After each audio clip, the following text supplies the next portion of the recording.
Could be true. They just might not want to. So I want you guys to understand something. And I'm asking you, what do we know about women who claim domestic violence with no proof, no police reports, no nothing? What percent of the time? What percent, in your opinion, if you just have to guess, let's guess. How many percent of the time of women who claim domestic violence but yet have no police reports, no nothing? What percentage of the time are these women also violators? Meaning they're violent too. I don't know, probably 50% of the time. 50%. Yeah. So she wasn't expecting that twist. So there's a question again. What percentage of time of the women who claim domestic violence that have no police reports, no filings, what percentage of the time are those women violent in that situation? You said 50%. Yeah, probably. 50%. So that means 50% of the time in your scenario, it's mutual combat. No, that's 50%. And if there's violence back, it's mutual combat. Now, when I say that 50%, is that physical conflict? Is that physical? But what if it's self-defense? Is that physical? More than likely, it's probably physical. Oh, okay. And then, how do we categorize emotional and verbal, which is the weapon of women more often than not? Does it rise higher than 50%? Most likely, yes. Thank you. So, it's called mutual combat. So, in your scenario, a man is the aggressor, and he initiates a confrontation or conflict, and the woman only hits back or responds to defend herself. This is where I started to laugh at you ladies. Because do you not live in a world where you see women being verbally aggressive and emotionally abusive to their significant others? I'm aware that those things are. Okay. So if he responds with his hands, is that self-defense? Uh-oh. No, I feel like it should never be. No. See, the funny thing is, man, you didn't answer the question. If she's being verbally violent and emotionally abusive, and he responds with his hands, is that fair play? No. Okay. Why not? Because men are physically stronger than women, and a real man will walk away. Thank you. That's at the root of everything, gentlemen. Ladies, that's at the root of everything. You're a woman that believes that men are stronger and men should walk away. And if that's the case, then you should keep your mouth closed and not inside a man. Because you can't whip his ass. But how many women do that? Thank you. I don't know. I know. No matter how you say, I'm not talking about you. Okay. That woman was almost 6 feet tall, 5'11". And I get so tired of you women saying that men should just take abuse. A real man, a real woman would know not to incite a man because you can't keep him from hitting you, harming you. You're not supposed to. What sense does it make to agitate somebody who you cannot defend yourself against? No sense. But it happens. And even in your scenario where you said, well, in that situation where there is domestic violence, she responds 50% of the time. Well, if she's a real woman, why did she hit back? She's a real woman and she can't defend her. Why did she just run away? See, the logic works either way now. Right? If he's a coward of a man and hit her, why would she, a real woman, just run away? Why'd she hit back?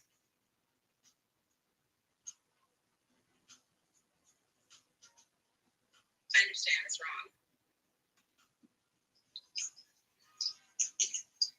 It's wrong. Do you know any police officers or any anybody who responds to these kind of things, they will tell you more often than not when they get called to the home.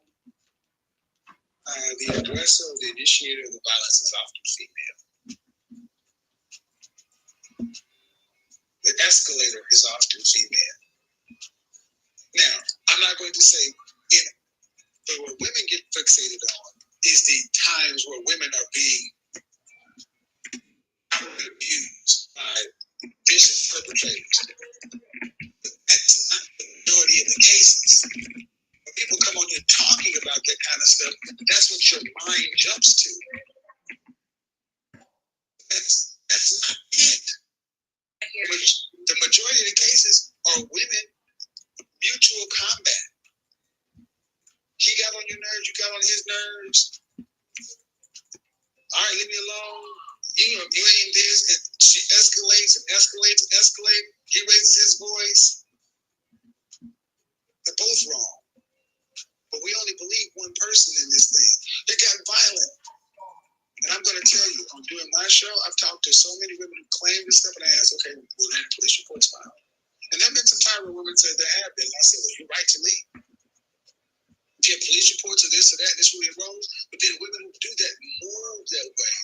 But the vast majority of the time, women call into my show, they're saying it just like they use the word irreconcilable differences, because they still tend to be involved with the baby daddy or the child's father, just like that scenario.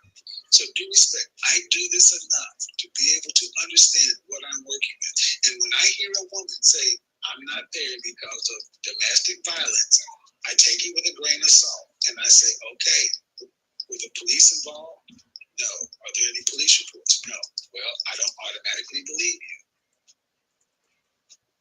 And I'm trying to understand why, as a sound, solid citizen, you don't think the same thing just because we don't know her story. We know enough about her story to know it wasn't serious enough to her to keep it from happening again, to keep the authorities involved, or even to stay away from it. That's what we do know. I think it's a good conversation because I get lambasted with this stuff because women who use these terms rely on women like you to defend them, absent of evidence. And then it's for men to have to prove their innocence. That's not how this country works. This country, you're innocent until proven guilty. I agree. And I feel like maybe it was just my own going off of my own experience. I got it. That's why the first thing I asked you, do you have a son or do you have a brother? Because your son and your brother have to have men and women who think like me protecting them. Because unfortunately, they have women who will say that stuff, and women like you going up there on experience. If a man gets charged with that kind of stuff, it can ruin his life. Not just a bad day, ruin his life. No, I know. My brother was in a situation where his ex-wife was terrible. So, I know. I'm going to tell you, I am concerned with what you said. I raised my son well enough to remove it. And you cannot. There's no way. It happens. I went to the University of Oklahoma back in the 80s. It was a powerhouse. And one day I was in the athletic book, and this girl came through after that OU won. This is back when I'm playing for national championships. And knocking on doors. Hey, how you doing? And she was just going through the dorm. She was, you know what she was doing? She was taking all comers. Okay? Anybody who wanted to hit it, she was doing it. Okay. I'm just telling you. I was in one of my fraternity brothers' dorm. We ran track. She knocked on the door. This dude named C came through here. Hey, man. And I'm like, I'm good. Right, I was like, man, I was like, we good. Peace out. They went on and kicked it, did whatever they did, right? We left. 3 weeks later, they arrested Z. And 3 other guys were raped. You know what happened? That girl went back to her sorority. And her sorority, and she told about her fun night at the athletic dorm. She was ended up doing guys in the dorm. She was doing them left and right. And I saw her going through. But what happened was that story got back to her dad. Her dad was an oil and gas bigwig. And when he talked to his daughter, because it got around that his baby girl was going through the dorms with these athletic, what did she do? She cried. Lied that she cried rape. And these guys went up there, and the police came and talked to these guys. They talked to the police without benefit of counsel. They had them in there. These guys didn't know what to do, incriminated themselves. And I got called in. I got asked, I was in the dorm that night. They took our testimony. But guess what? When those guys went to trial, none of the people who were there that night said that girl was knocking on doors, offering, we would never put on stand. Those guys served time. Real time, ruined their lives. Because that girl had to protect her reputation because her father was an oil and gas bigwig, and he couldn't think of his daughter going through the dorms, just getting trains ran by these black guys. Duke Lacrosse. Familiar with them? The Duke Lacrosse team. No. You ever heard of them? Just Google it, man. You Google false rape accusations on college campus.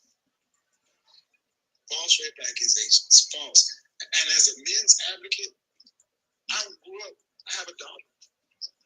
I grew up with my mother and her sisters. And I'm gonna tell you, I've said this before, and I said it again, I've seen more women be violent with men than I've seen it the other way. Hot grits thrown on men, boiling water, women going over men's house, destroying property. We see this in movies, right? A guy does something to a woman and she slaps him across the face, and all over the audience, yay! Maybe the TV show The View, where you had with Barbara Walters, all these older women, and talked about chopping a man's Johnson off. And then she threw it in the blender. They sat on camera talking. They sat on national TV laughing about this.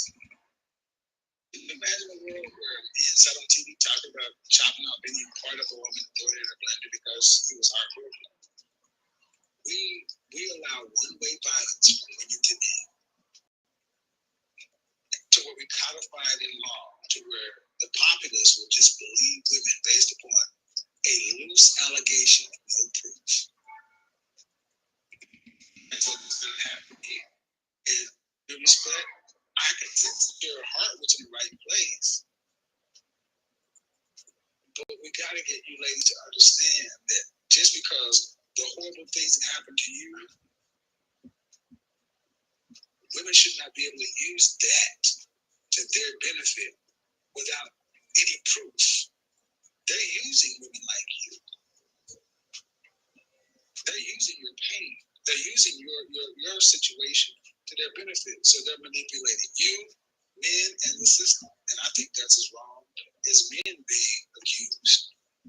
I don't think it's right that you ladies go defend them because they know you can't defend against that stuff. Does that make sense? Yeah. That's why I push back so much about it, to have the conversation. People probably actually watch this, and Lord knows what's going to happen. My critics and detractors going to cherry pick the clips, but I think we got to a point of understanding that no matter what happens, violence between men and women is wrong. I don't want you to put the hands on anybody. I agree. And I also am strong against verbal violence and emotional violence. You should not instigate either. You should just leave each other alone, because words and emotions hurt as well. So all that stuff is toxic. But the crazy part about this is, I don't know if you know, but I know people who did that stuff because it kind of got them sexually excited. They went out and had makeup sex. That's why I say I don't understand about. I don't put my hands on nobody. So, all right, then that was a good conversation. Yeah, thank you. Have a good night. All right, you too. Bye.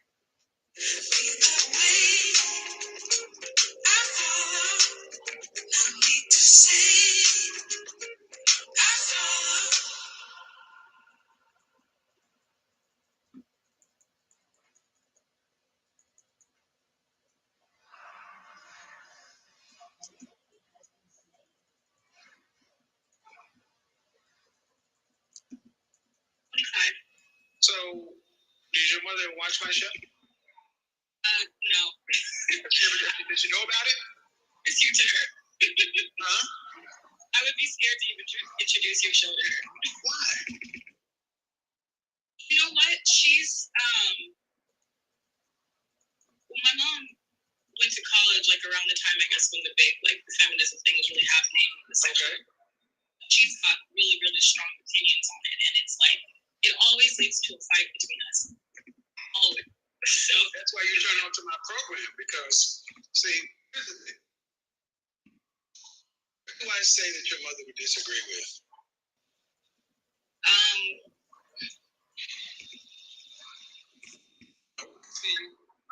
Partly the fact that we have a responsibility to each other, to the community, because for her it's kind of like, hey, she's kind of living for herself. She kind of did her own thing, and that was it. You know, she got. Hold on. You said your mother is married to your father? How many kids does she? How many siblings do you have? I have 2 older sisters. Are any of you ladies married? No. So your mother had 3 daughters, and she taught y'all to be independent, and made you believe you only have a responsibility to yourself. Right. Okay. What other race of people live there?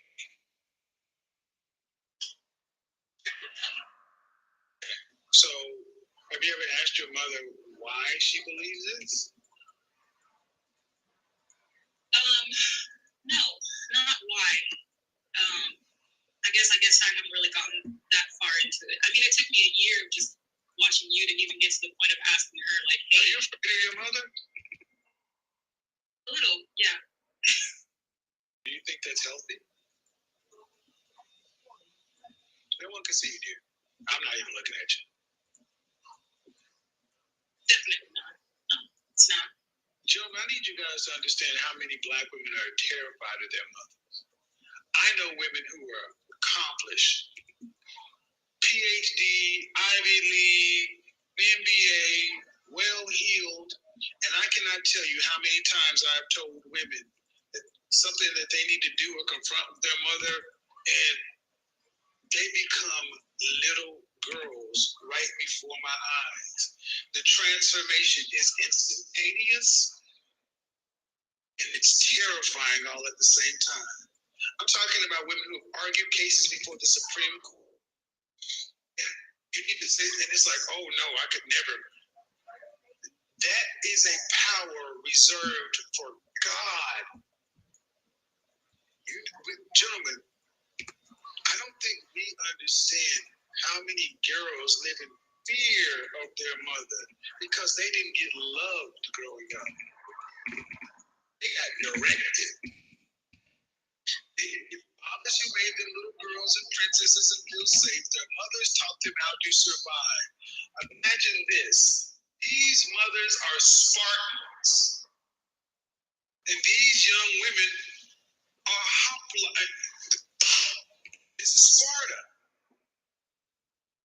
Other girls are in the kitchen or doing arts and crafts and Girl Scouts and sleepovers and things like that. Girls are either a disruption to their peace or their time, so they're shooed away. But they better help with the housework and this and that. Man, did I miss anything? No, you read me like a book. Think of Cinderella. Fairy godmother was there because Cinderella's mother died. How many black girls are raised with a Cinderella-like syndrome, but they never get to be Cinderella? They just get the abuse. So they love their mothers, but it's not a healthy love. It's not a reverence. It's a fear. You can watch women, hell, you can see men who can be in charge of everything else. But in the black community, there's so much fear of Big Mama. And you think about where it comes from. My grandmother, I respect and admire her. I never feared her. I didn't fear my mother. I had a healthy reference of her, but I know why so many of these children fear because of the abuse that we don't talk about. So many of these children are getting abused verbally, emotionally, financially, and in some cases, physically. And no one's supposed to say nothing about it. And then they get out in the world and act like it's all right. Then you see this woman at 21 and her mama 45 years old, and that they living like I've heard daughters and mothers fight like Hatfields and McCoys. I've heard mothers and daughters say some of the "I wish I had never been born. I should have aborted you. I'm telling you, I don't even want to say some of the shit that I've heard.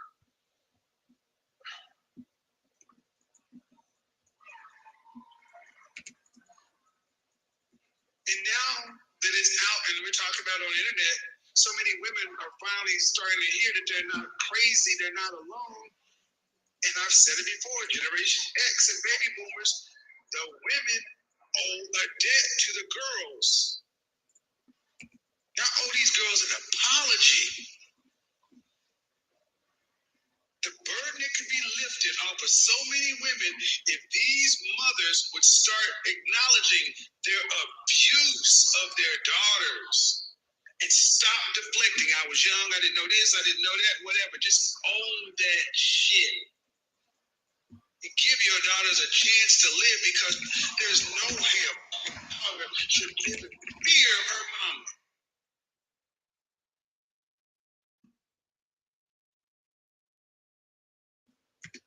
Don't say it.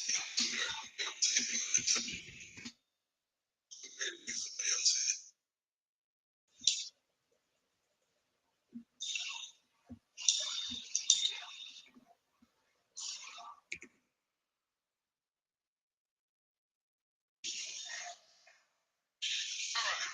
So this is why I'm such a big proponent of therapy. Because as a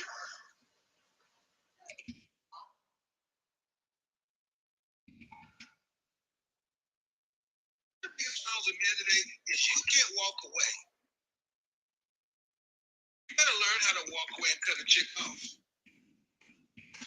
You better learn how to walk away and cut a chick off, because if you don't, you're going to be the one that's left a dried up husband. Because when she's done what you believe, she'll walk away. But here's the thing, guys, when you learn to walk away from a woman, you're in a position of power. Ladies, many of you don't walk away. Many of y'all just check out. Y'all ghost. Y'all leave. And I'm gonna tell you right now, karma's a bitch on that. Look at the way a woman ends her relationships. Ask Sheila, hey, what does a successful life look like for a woman like yourself? And let her say it.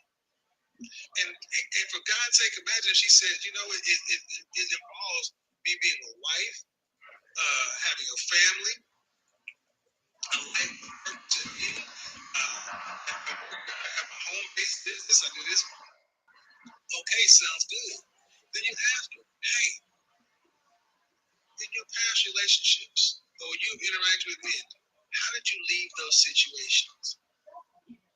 If she's the kind of woman who flakes, dips out, ghosts, leaves things, you need to know if you're dealing with a woman who can handle conflict, or if a woman, why is this important? Because a woman who can't handle conflict, they run. Ladies, it is so important how you leave relationships because you're going to have to start looking at people's relationship resumes. Why is this important? Because we already have talked about it, and honestly, it's time to start doing things different. Ladies, it's time for you to start understanding that. Ladies, it's time for you to start understanding that relationships are what makes you a successful life. You're either it's either you first or relationships first. You cannot serve two masters. It's my truth, my life, my field, my this, my that. Cool, over there. Go over there. Can you work with women like that? Sure. Can you network with women like that? Sure. Can you socialize with women like that? Sure. But you cannot you cannot get romantic with them. Absolutely not. And that means and here's the thing that a lot of you ladies need to understand. Men will go down in looks to go up in cooperations. Ladies, a lot of you think you're special because you got your PhD, you got this career, whatever, and men are starting to find that more distasteful than a lot of you know. I go down Instagram and I see so many women who are suited and booted and look, and I'm like, you do realize that you're taking these pictures so other women can tell you look good. Because men aren't looking at this and seeing wives.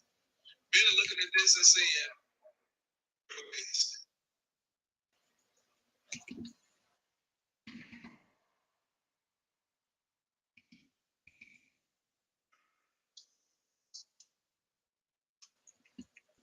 But I'm gonna ask you a serious question. You're on camera. Are you willing to go into your pocket and spend hundreds of thousands of dollars to learn how to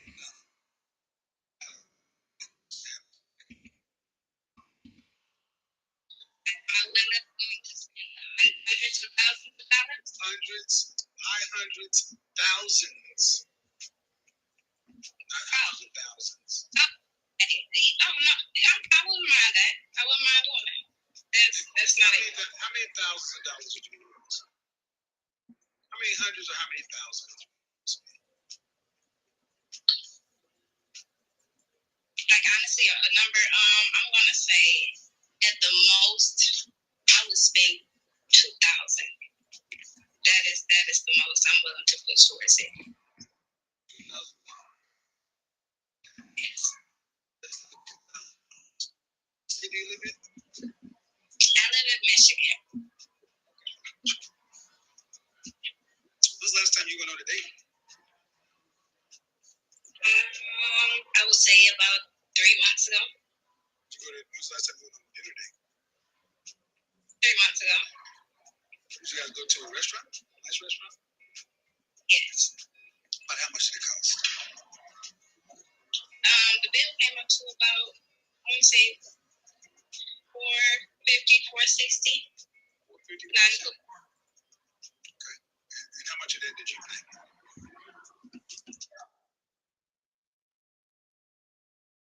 I offered to pay the tip. How much of it did you offered to pay the tip? So $150 bill. That was for one ass dinner.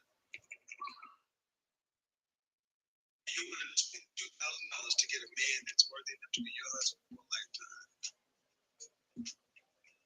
Is that not? I don't like the man, please.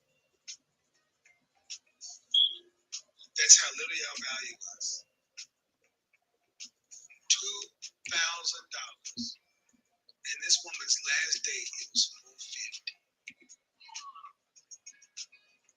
Man, you ain't even worth 5 dates.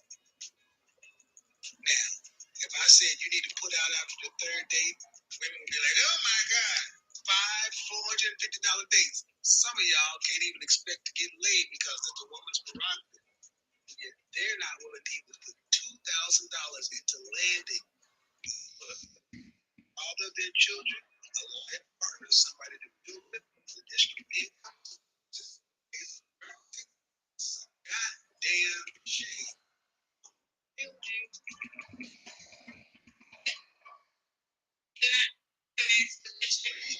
Please, make it. I hope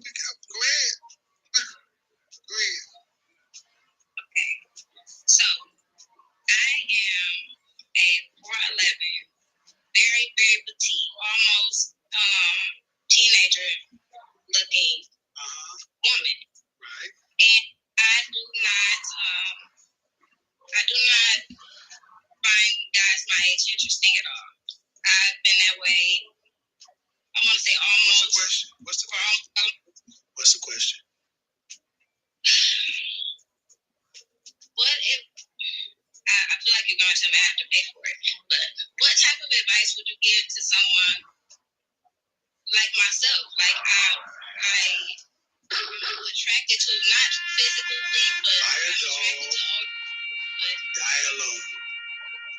Come on, Kevin. Because here's the thing, the kind of men that you want and the kind of they keep married so my language and me look, they are enrolling in college classes. I'm in school now. Excuse me, you didn't listen for the freaking punchline. They're enrolling in college classes, Black masculine studies, to learn more about Black men in particular. And when you ask them why, because I like Black men and I want to become a better girlfriend, fiance, and wife. Y'all don't want to pay. You want to pay $2,000 or less for something, a transferable skill. So if they how to be a better possible wife for you, you know she ain't gonna spend no real money. She ain't gonna do nothing for you. This is why you can't. The men you want. This is a beautiful thing about the global market. Your competition is getting to the men you want because they're willing to invest into the kind of men they want. Do you see a Black woman teaching Black women how to do this with Black men? Hell no, because y'all don't think we're worth a thing. It's kind of $450 dinner, and you in the next a man ain't worth $2,000.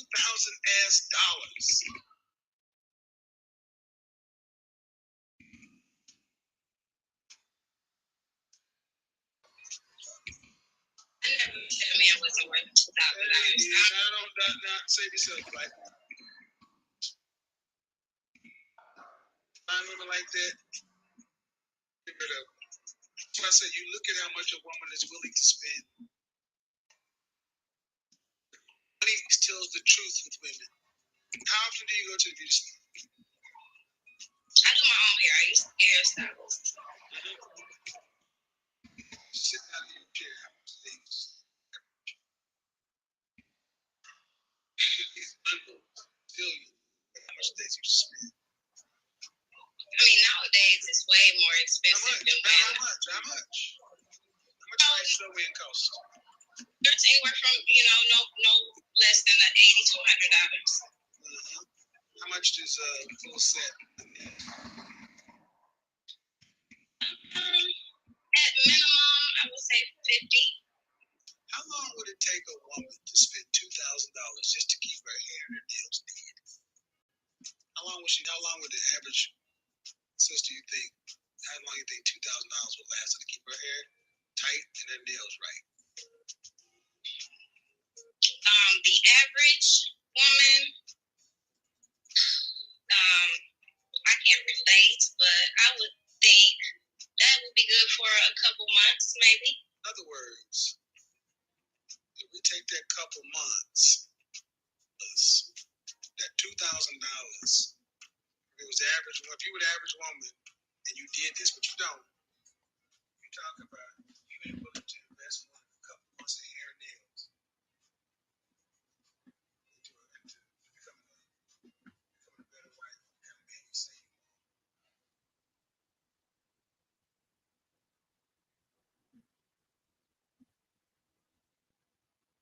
want.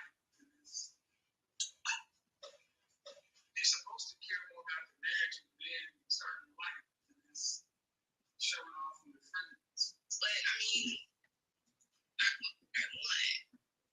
Certain people don't want.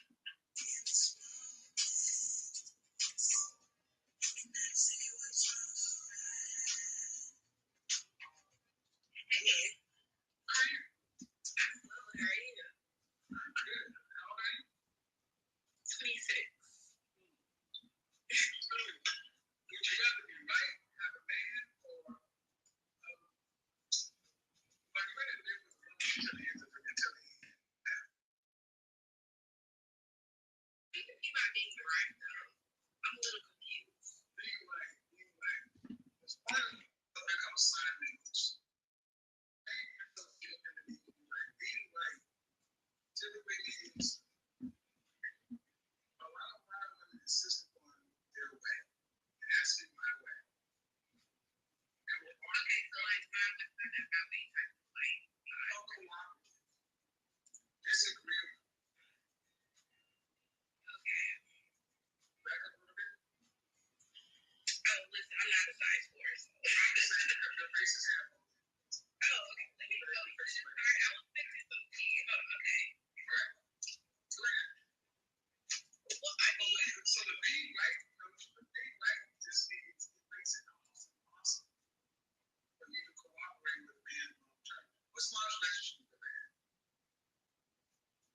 would say a year.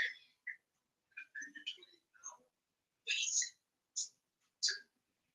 26. 26, a year. How many relationships have you had that you did not?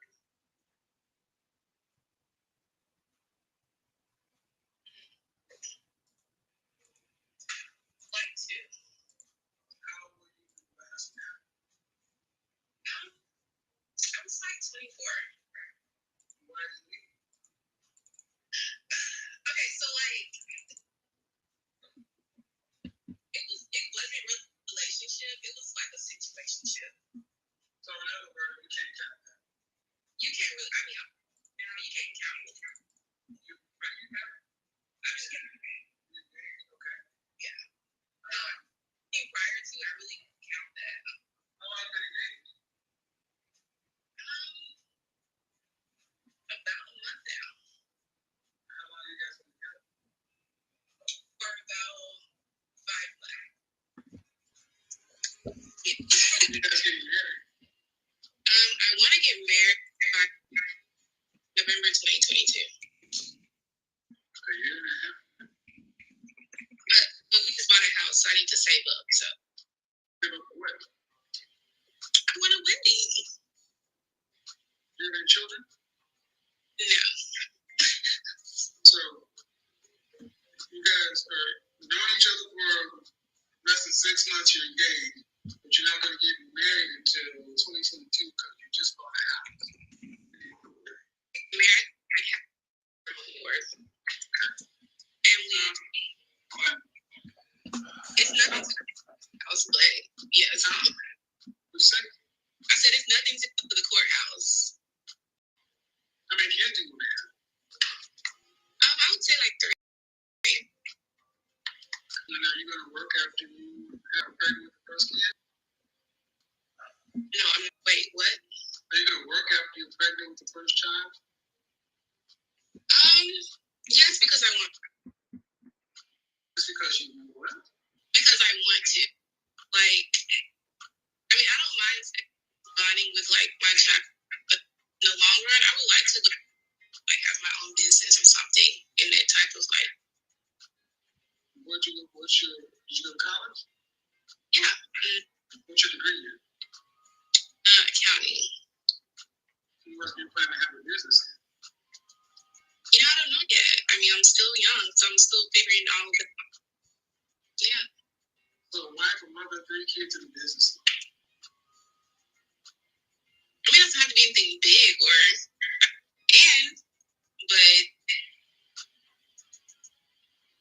whatever happens and whatever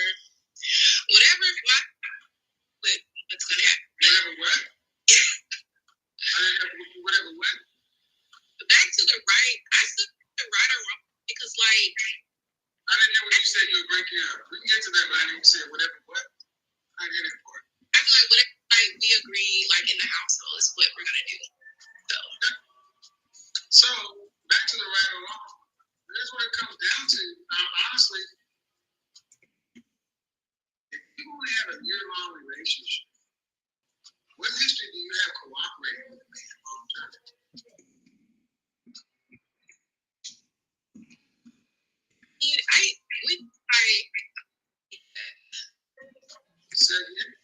Repeat what you just said. Sorry. What history do you have cooperating with a man?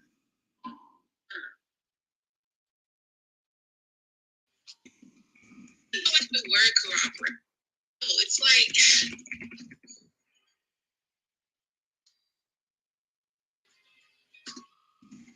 honestly, I don't have a record because I haven't had anyone like come into my life and really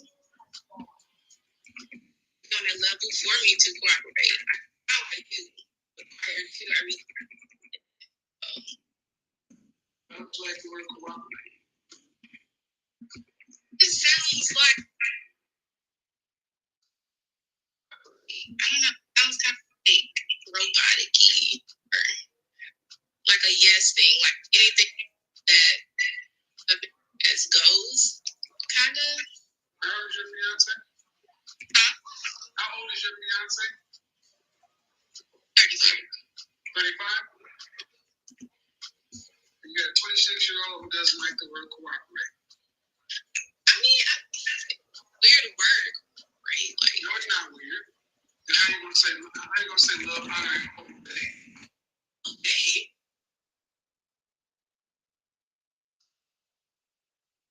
But if I don't obey, like you get hit or something. Your mother,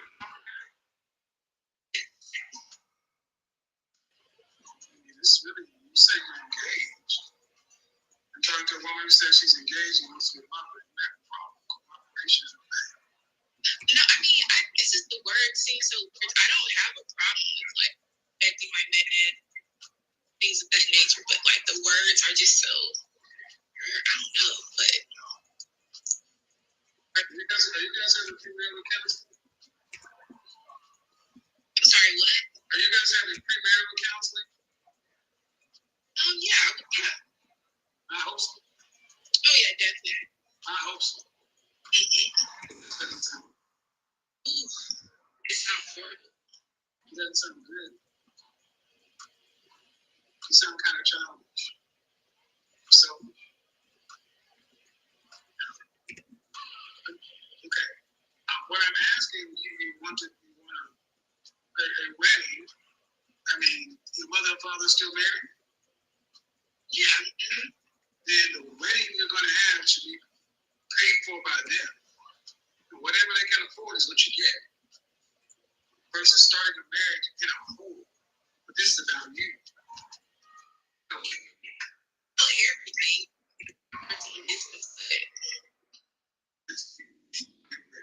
Men don't want weddings. Yeah. That's true. Again, you would, instead of getting on with the business of life, you'd rather wait to put yourself in a hole for a ceremony and you don't want to cooperate. I didn't say I didn't want to cook. It's just the word cooperate just means what it means. And this is what I mean. This is what I said. Also a lot of black women because you rebellious spirit. I don't think I'm rebellious. Like, well, what do you okay? Whatever word you want to call it, it's disagreeable. You have left a year track record of being with anybody. I hope you guys sit down with someone because I'm just gonna tell you what I'm reading from you is kind of selfish. You an only child? No. Okay. But are you used to getting your way? Then, are you a baby girl or something like that? I'm baby girl, yes. Yeah, spoiled. Yeah. I'm like spoiled. And that's a spoiled lot woman ain't no people. Because being spoiled as a baby girl or daughter is one thing. Being spoiled to your man and wife, that's a formula for bad things. So I hope y'all sit down with somebody prior to getting married and everything else to figure out what's going on because like you need to know age. 35. No. So we decided he didn't want to pay for a wedding. My page? What do you mean? But I'm saying your page needs to be his page. That's the point. Okay. But if he decided, let's say he decided he didn't want to have a wedding. Let's just say he said, look, baby, that's it. We're not doing this. We're going to the courthouse. What was that? I mean, I would be upset because I'm human and I'm a woman and who doesn't want a wedding? But you do what? The personal within it, so. But you do what? That's all I gotta say about that. You mean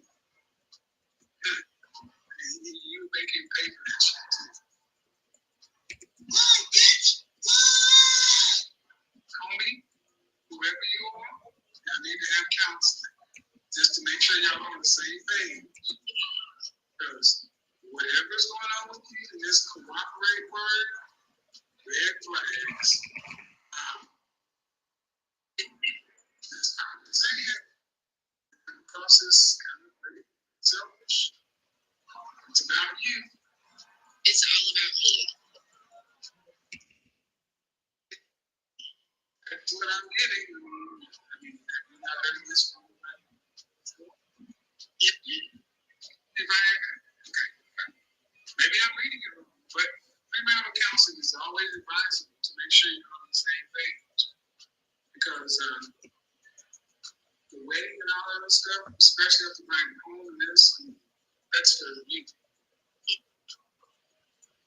If your family can't afford it, take what you can. Take a small sample. But you're supposed to care more about the marriage and the man and starting a life than this showing off from your friends. I mean, does that not make sense? But I mean, people know what they want. Right. I know. That's in the nature. That's the root of it.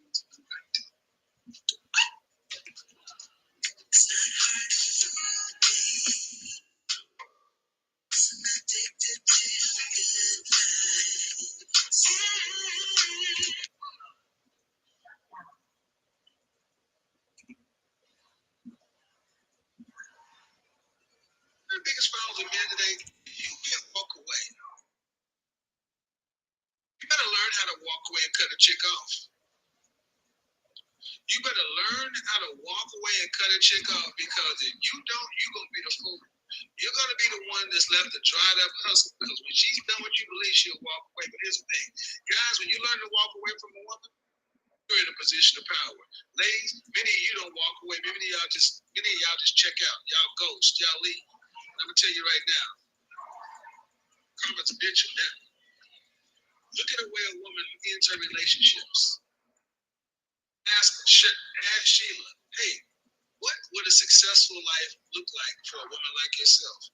And let her say it.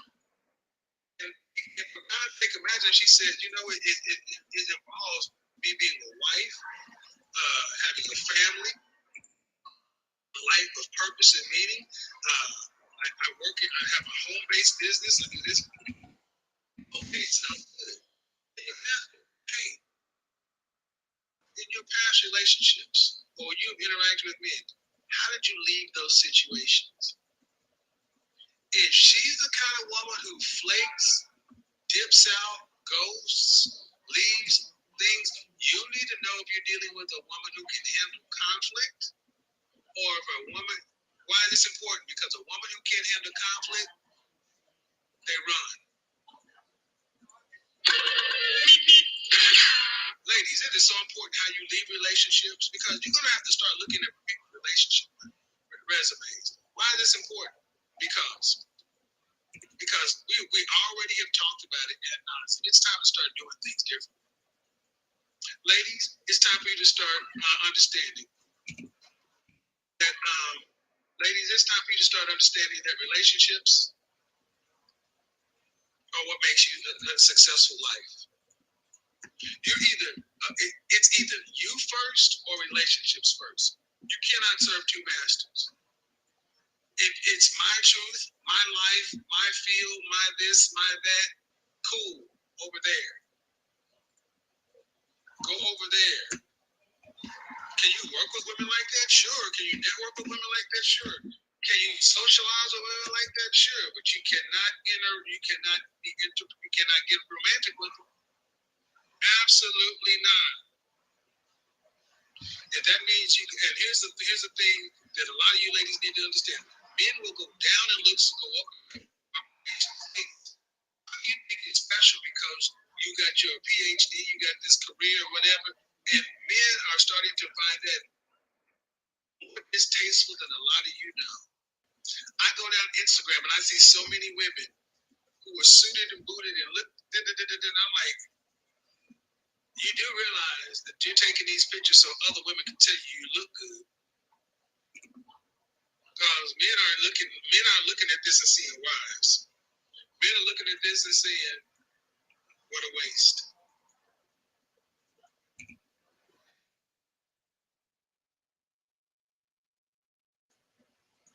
got a question for all the black women. Okay. I want you to give me feminine ideal model. Who's the one solo feminine black woman that you aspire to? Marlene. David, Marlene. Marlene. And then feminine woman that I aspire to. Linda, you. Nicole Murphy. Missy, you. Missy. I don't think I have one. Okay. A blend of Claire Huxtable and Beyonce. There's only one woman. Give me one woman. Claire Huxtable, I feel like that. That's a fictitious character. Grace. She's muted. Marlene. Gabrielle Union. None of those women are feminine. Gabrielle Union is the opposite. Gabrielle Union is the opposite of a feminine woman. I think you're not either. Yeah, I think so. I want you guys to understand the one thing I did not say a feminine woman was had anything to do with looks. Gotcha. I want you to understand that one woman said Beyonce, Claire Huxtable was the original feminist. Claire Huxtable dominated Cliff Huxtable.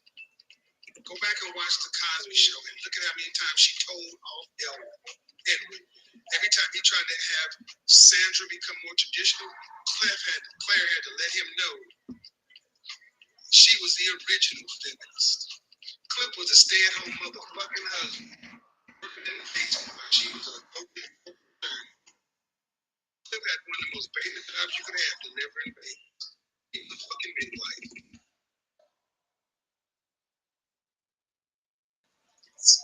Nicole Murphy, beautiful, not feminine. I would say Christina. She's a taller Jada Pinkett. He said Gabrielle Union, the empress of evil. Gabrielle Union has made her bones playing a bitch. Women aren't bitches. Didn't she accept a baby and everything? Did she accept the baby? That's all right. Oh no, stop. Missy, you were saying?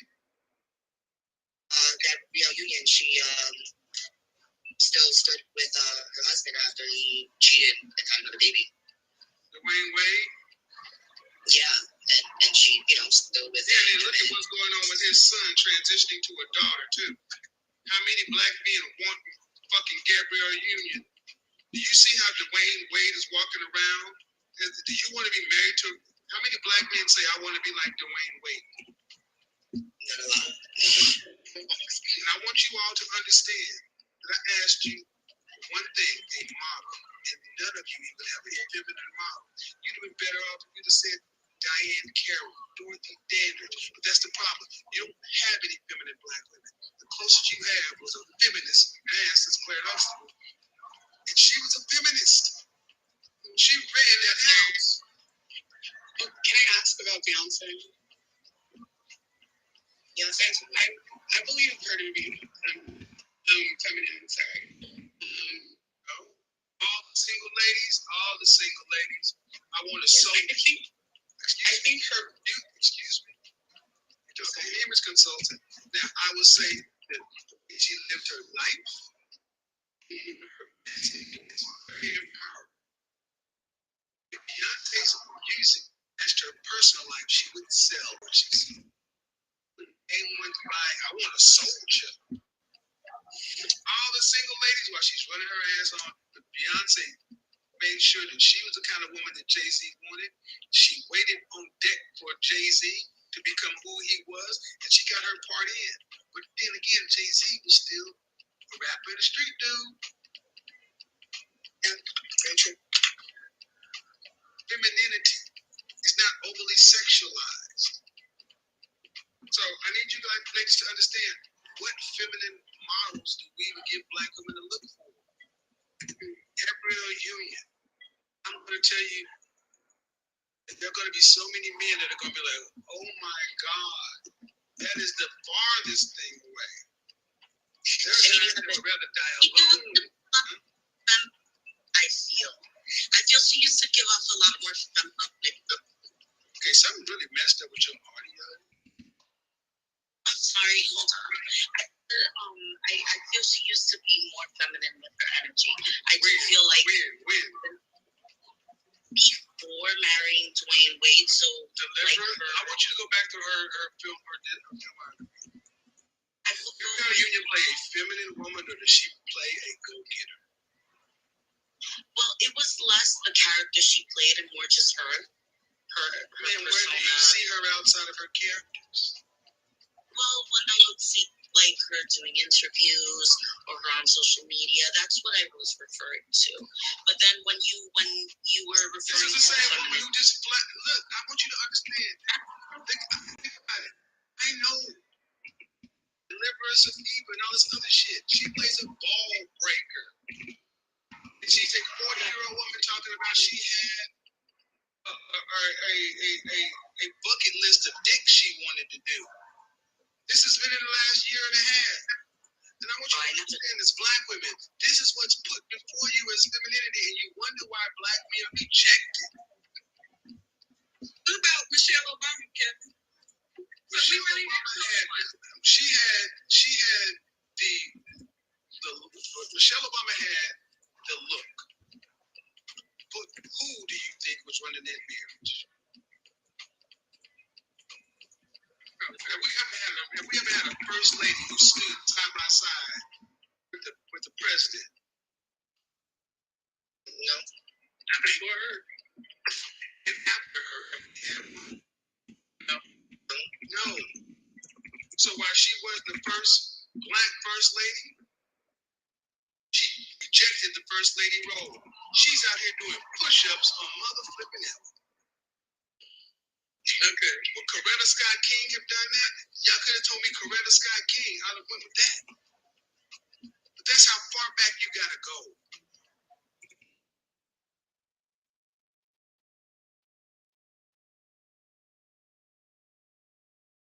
Settle for a regular type dude. How tall are you? I am 5'3". Dress size? I am a medium. Dress size? Number?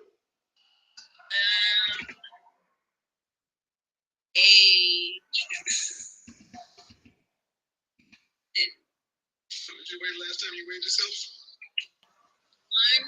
157. First face out of the shower, just your natural face. On a scale from 1 to 10, what would you rate your looks? Okay, first face out of the shower, your natural face.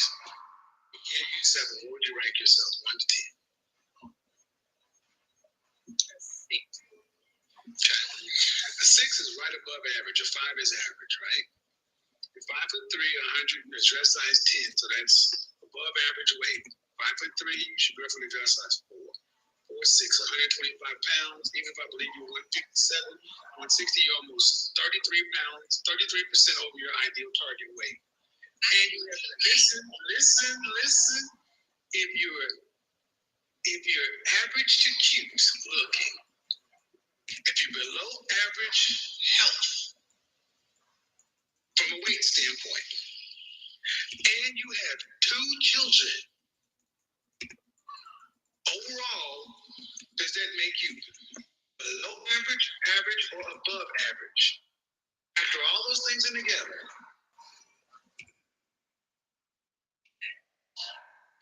so why should you get anything over? Why should you get above average? What do you need to settle for? You should get what you are. I see millionaires with average women on. They don't have big chest tattoos either. They 2 other kids. Man, I'm just saying.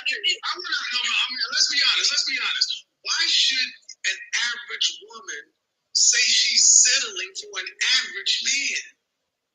Man, Nothing wrong with it. Wait. no. You said so I should just settle. No, you said that. Listen. You said so I should just settle for an average guy, and I'm like, You're an average woman. Why should you not? I would be settling. I mean, that's average. Why would you be settling and he wouldn't? So what would he be doing? Would he be upgrading? He don't got no money. So if he don't have no money, you ain't fine enough for no money. I'm not fine enough for money. No. You said you're six, man. You said you're six. You don't get money. You get second shift at the plant. Did you go to college? No. I have my own business. Congratulations. Don't care. Man, you got 2 children. And you said you are 6. I give you, 5, 6. Your numbers together would be average. So an average man would be upgrading to get you?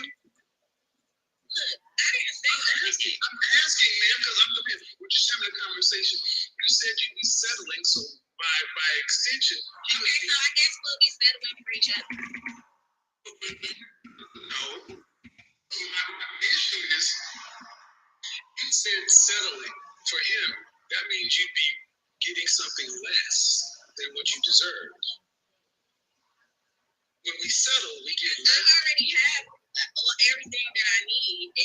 If he's not adding to me, then that will be settling, right? Baby, I want you to understand what I asked you last night. I asked this question all the time to Black women. If you have to work as hard today or harder if you want children with a husband, would you rather have a husband or be single? And almost 100% of the time, Black women would say, if I have to work as hard as I am today with a husband, I'd rather be single. Because a husband is not, just by being a man ain't enough, he's supposed to make her life easier. That is why I have no problem telling women to die alone. It is not our job to make women's lives easier. It's our job to protect, provide. But that's not necessarily easy. It's harder. Relationships are hard. So, man, you got all the things you need, except somebody to share life with. And the man who can meet your standards, okay? Can he meet other women's standards? Okay, then why should he not get the best? If he can meet your highest standard, he can meet another woman's standard. And all I'm saying is, why should a man have to settle for a woman with 2 kids? Because you got a business? They don't have to settle for me. But you said you'd be settling for him. Okay, just like you could say that men are supposed to have money, right? That's what you say. So if they don't have money, that means their value is low, right? No. And you go off women. No. If you want to know, high value men, that's completely different. That's less than 10% of men. High value men get high value women who are in high demand. Right. That's not good.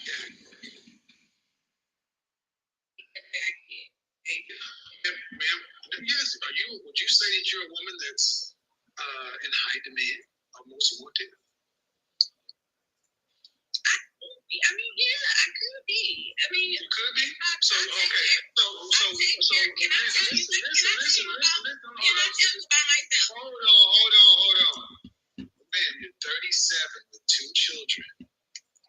Where in the world do women who are average to above average, average to cute, who are a little overweight with 2 kids, where are these women in high demand? I'm working on it. That's a very specific question. It's not because you're working on yourself. That's fine, but that doesn't mean you're in high demand.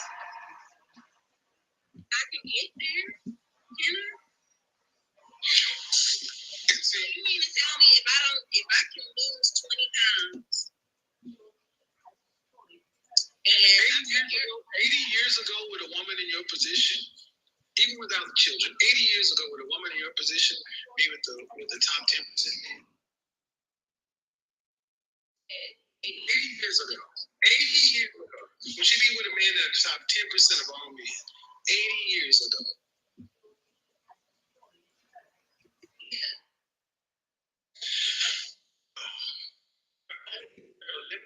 these men to go around. Yeah. Just want you guys to understand, especially the black community. You're an average woman by any stretch of the imagination, and I think that's being fair. Average at best is more likely the term. Average at best would be pretty fair. But listen. I'm listening. But the issue is, so I got to settle for an average man. That's not settling. That's getting what you can afford to buy on the sexual marketplace. Okay, so if I wanted a high body man, what do I do? Be reincarnated. You can't get one.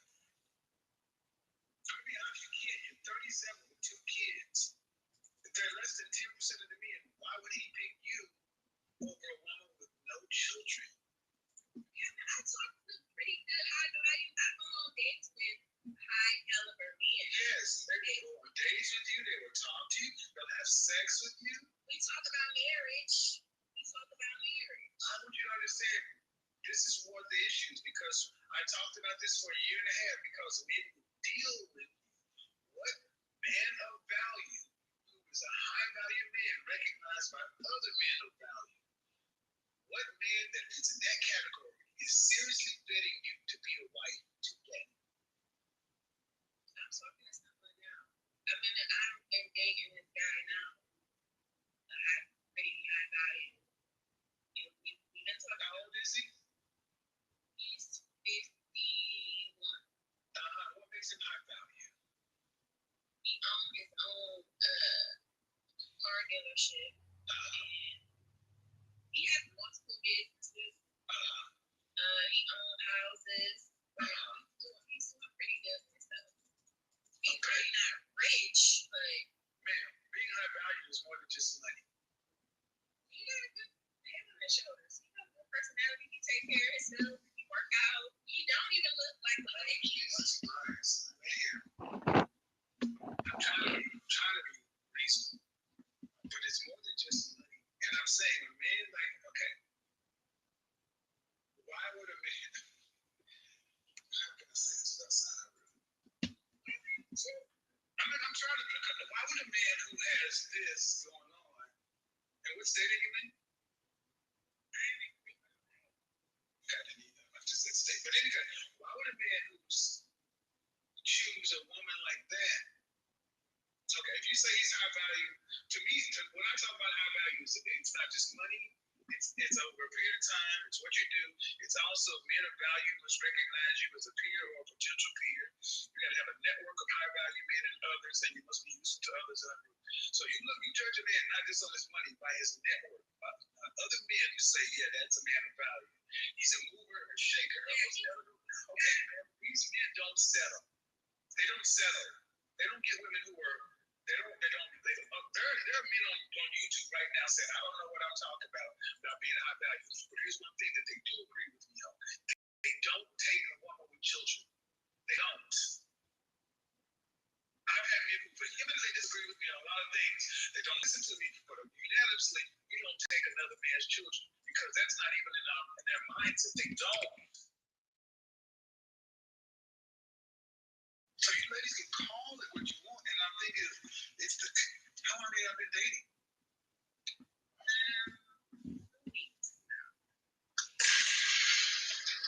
I said seriously, but considering you to be a wife in 2 weeks, ma'am. we just we've been talking about it. Ma'am, that's what I'm saying, ma'am. I said, what man of value is recognized by other men of value is seriously vetting you to be a wife. You said this man, you ain't gonna just do it for 2 weeks. From the street. I'm not a bitch from the streets that get the money. The only reason I push this hard, man, is because it triggers me when I hear average women talking about settling for average men. And I'll be honest. Why do it trigger you? Because you'd be lucky to get an average man. He would be settling for you. He would be settling for you. To have to deal with you, 2 children from somebody else. Yes, and that's why. Because you asked, let me finish. He'd be settling for you. Because you. If I got 2 children? A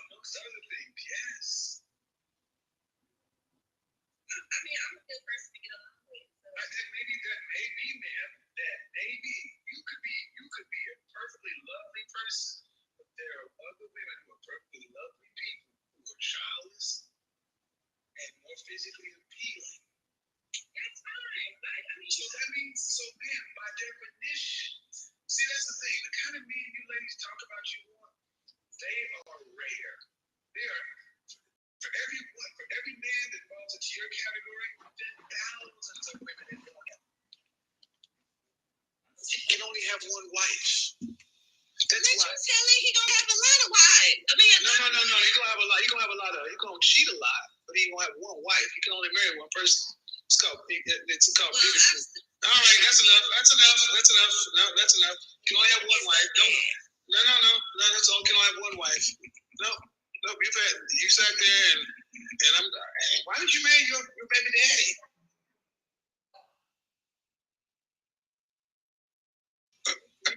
This is we grew apart. Jesus, don't say it. You grew. Ooh, softball. You grew apart. Was that before or after the second child?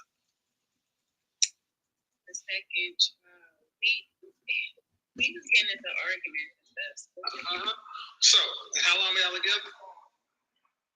Together since we were teenagers. See, that's the problem. That's another problem, man. You get no higher than your baby daddy. Because men look at a woman and they should look at her children, because men say, I'm not gonna go raise a lesser man's child. That's what happens. You think all men think like that? You think I got 1 million subscribers on each platform because I don't know what I'm talking about? You think I can do this night in, night out, and people co-sign? Man, y'all would be better off to realize that more men think like this because the results show they do. You're almost like a mirror copy of Average at Best. The video that sparked a lot of this. She only had 1 kid, you got 2. Yes. You trying to make it seem like I'm. I'm making it seem. I want you to understand that how we came in is the same thing that she said. You saying I would have to settle for an average man, and this is a men's platform. What do you think you were saying to all the men that are average men when you say that you will be settling for them? 50% of men are average or below. You don't have a problem offending them. No, I don't want to offend nobody. Would you say you settle for, okay, ma'am, if I said I settled for you, would that make you feel good? A lot of people settle. If I said I settle for, see, when a woman doesn't answer a question directly, she's attempting to be deceptive. Yes, I'll be mad. Yeah, I'll be mad. Right, thank you. So don't play with me.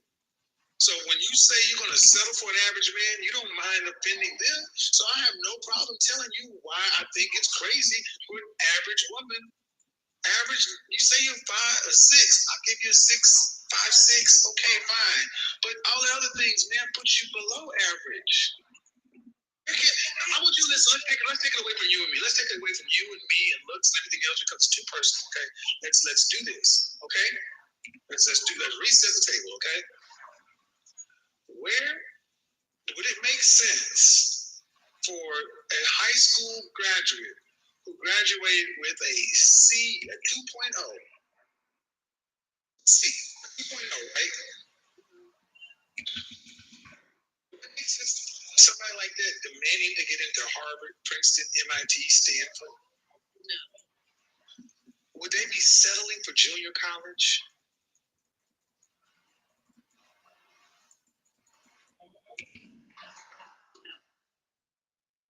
Where'd you go? Junior college. 2.0. The way you talk, and women like yourself talk, it's like you deserve to get into Princeton, Harvard, MIT, Stanford.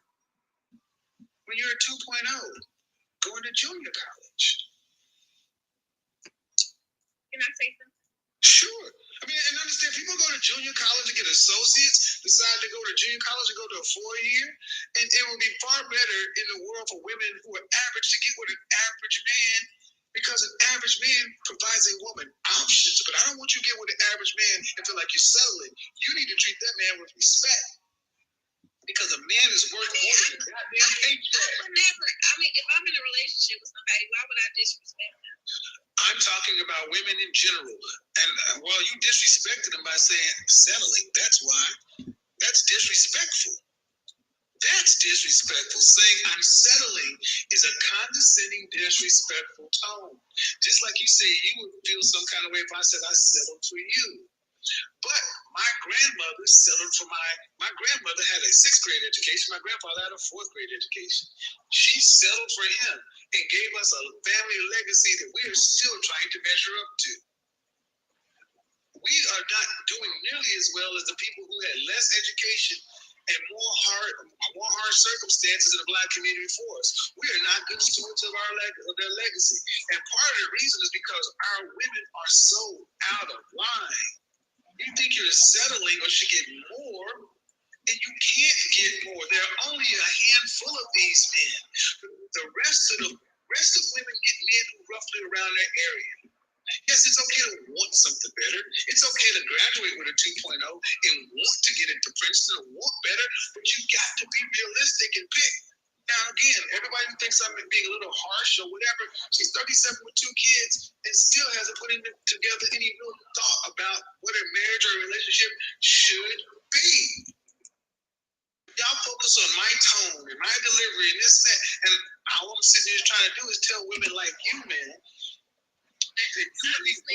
life is better with somebody on your level. And understand something. I'm going to say this and I'll let you speak. If I put you with a high value man, and you were his wife, and you went around these places, do you feel like you would fit in a room with these women? Their wives. It's because I'm classy. I'm not a ratchet type of woman. You're ratchet. I know how to speak. I know how to drink from the glass. I mean, they would look at your chest tattoo and rule you out. I could cover that with makeup, Kevin. I wouldn't even have this type of Okay. And see, that's another thing. I've had so many women who were married to these kind of men say these women have no idea how snarky and how vicious people they can be. And I got this when I was young. It doesn't matter, man. You got it. You still got 2 kids out of wedlock, man. They're gonna. All the woman would have to do is like, oh, hey, how you doing? Hey, Roger, here's your wife. Hey, Miss Cleveland. Hey, how you doing? So, Roger, yeah, he's a VP of marketing, And where'd you graduate from college? What? Ohio? State? Michigan? You didn't graduate. Oh, you didn't graduate from college. Okay, all right. Mr. Kevin. Okay. They don't get it. Can I say something? You said you can say something. Go ahead. I thought you said like college and all of that type of stuff didn't matter. I said to men it doesn't matter, but I asked you being in the room with their wives. Where you're in with the soccer moms and the 4-H club in the junior league and all these other women, women size you up. They're looking at everything about you. And you know how women can be. If you don't, let me tell you, these women, they look at everything. All right, never mind. It's enough.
was, would you settle for a man like you?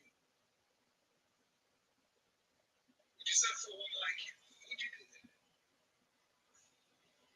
If you had as many options of men as he has in women, would you settle for you? Of course you would. Outside of your mind. That's why I have no problem. That's why I have no problem staying on code. Because shame themselves guilt and enemy, right? They're gonna keep going and keep going and keep going and keep going and keep going and keep going. Keep going. Average at best, you average at worse.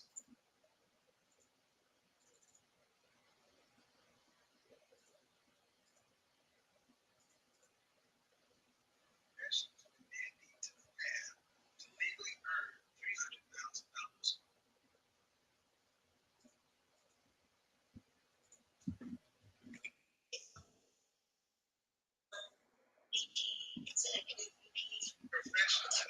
Professions, not titles, professions. So maybe within business and trucking, owning your own trucking company, perhaps a marketing company, a technology firm. Those are professions. Technology. What can technology give you the profession?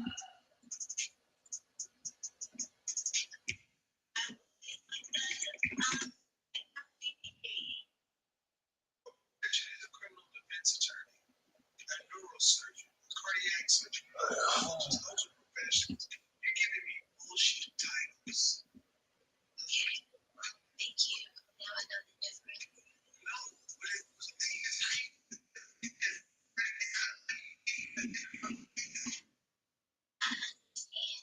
So my purpose was to really come to see.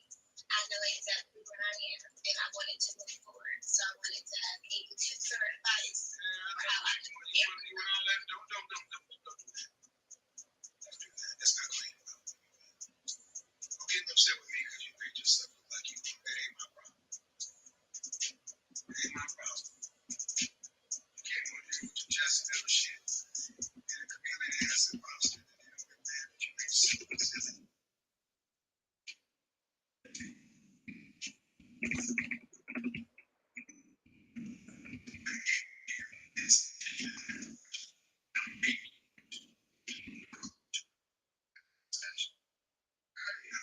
Arrogant ass. You have to learn to get an attitude. She did so. A podiatrist, global marketing, management director, tax director, director of engineering, dentist, software engineering staff, a senior corporate counsel, psychiatrist, hospitalist, physician, pathologist, medical director, surgeon, anesthesiologist, radiologist, cardiologist. It's a simple fucking Google search. All you ladies need to do is a simple fucking Google search to figure out what the top professions are, how much they make. But y'all are too goddamn lazy to even do that. Emotional damage.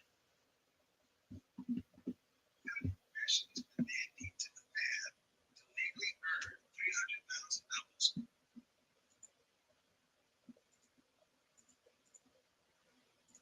As long as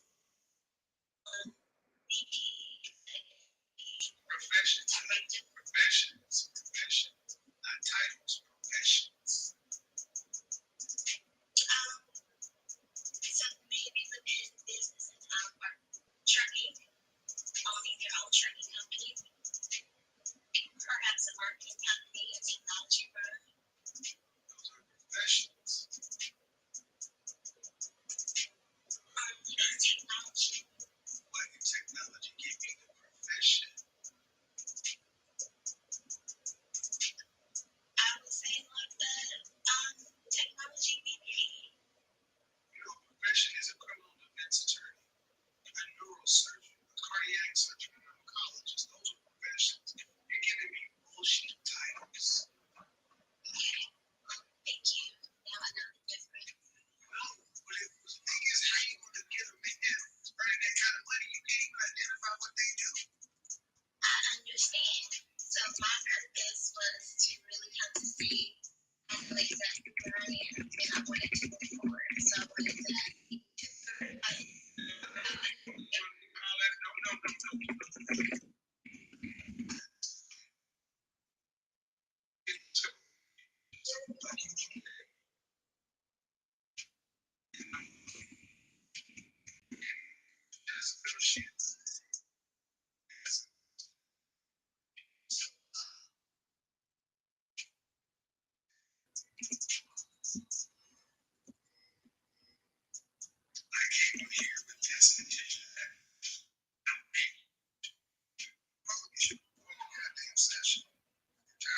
You offered to pay the tip.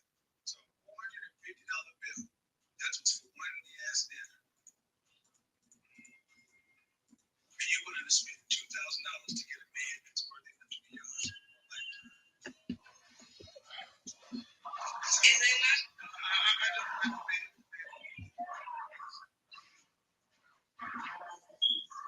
That's how Lily our value is.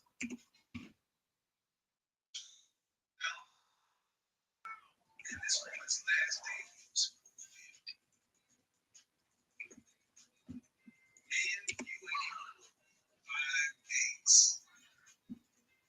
Now, if I say we need to put out after the third day, oh my God, $450 days. Some of y'all can't even expect to get paid because of the woman's pride. They're not going to be able to put $2,000 into landing a husband, father of their children, a life partner, somebody to build with. Goddamn shame. Your mama failed you. Can I ask a question? Please, make it. I hope you got my plan. Go ahead. So I am a 4'11", very, very petite, almost teenager looking woman. And I do not find guys my age interesting at all. I've been that way, I want to say almost for What's the question? what if, I feel like you're going to tell me I have to pay for it, but what type of advice would you give to someone like myself? Like I'm attracted to not physically, Hello. Because here's the thing. Kind of men that you want and the kind of women like you want. Becky, they're so violated. They are enrolling in college classes. Excuse me. Freaking punchline. They're enrolling in college classes, Black masculine studies, to learn more about Black men in particular. And when you ask them why, because I like Black men and I want to be a better girlfriend, Beyonce and white. Y'all don't want to spend, you want to make $2,000 less for something, a transferable skill. So that they're going to be a better possible wife. No, she ain't going to spend no real money. She ain't going to do nothing. This is why you can't, the men you want, this is a low market. Your competitions can continue because they're willing to invest into the kind of men that you see a Black woman teaching Black women how to do some Black men. You can sit down $450 dinner. In the next plan, a man ain't worth $2,000 yes.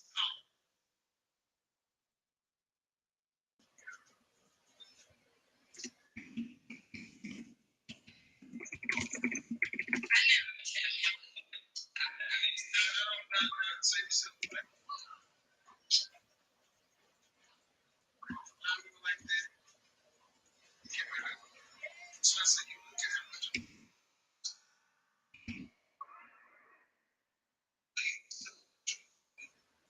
How many people to this? I do my own hairstyles.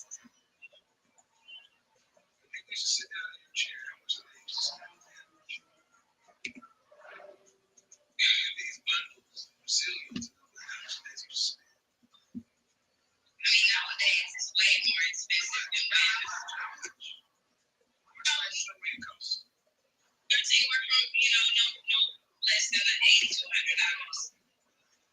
How much is a set for that? At minimum, I would say 50. How long would it take to spend $2,000 just to keep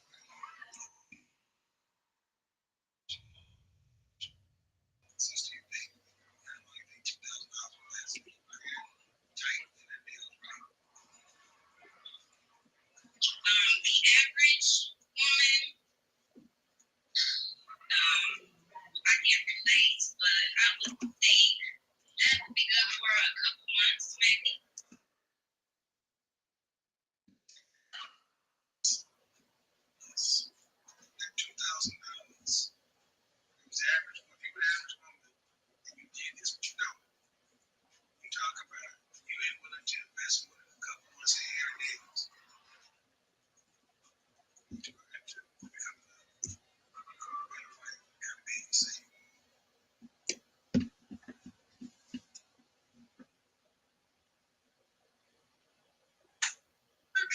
the end of the day is you can't walk away.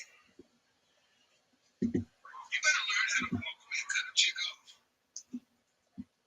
You better learn how to walk away and cut a chick off, because if you don't, you're gonna be the one that's left to try that hustle, because she's done what you release you. After you better walk, you're in a position of power. Ladies, many of you don't walk away, many of y'all just check out. I'll still leave. I'll tell you right now.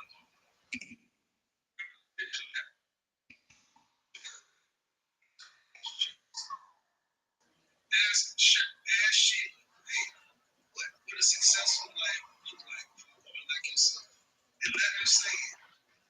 And if a guy take advantage, she said, you know, in the cause, me being a wife, having a family, a life of purpose and meaning, I'm working, I have my own base business, and this, okay, sounds good. Then you ask them, hey, in your past relationships, or you interact with men, how did you leave those situations? If she's the kind of woman who thinks, tell, boasts, leaves, you know you're dealing with a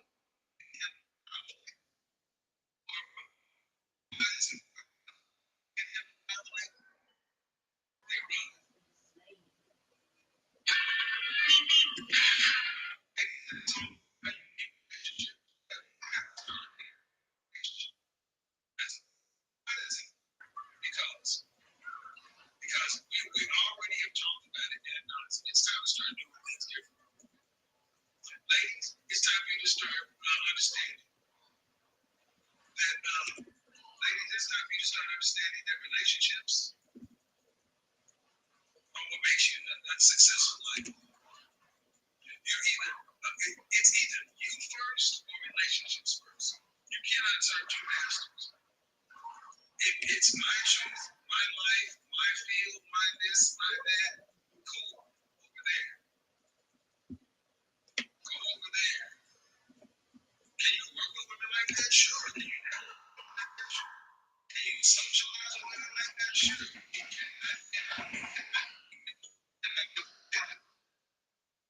Absolutely not. And that means you, and here's the thing that a lot of you ladies don't understand. Ladies, a lot of you think you're special because you got your PhD, you got this career, whatever, and men are starting to find that it's tasteful than a lot. I go down Instagram and I see so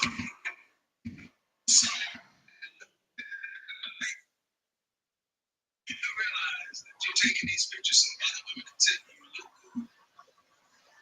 Well, men are looking at this and seeing wives. Men are looking at this and saying, what a waste.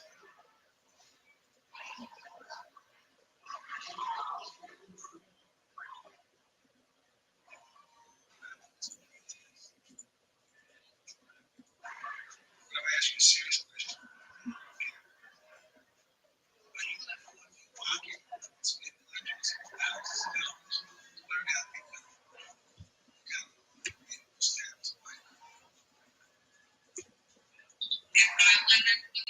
Hundreds of thousands of dollars. Hundreds, thousands.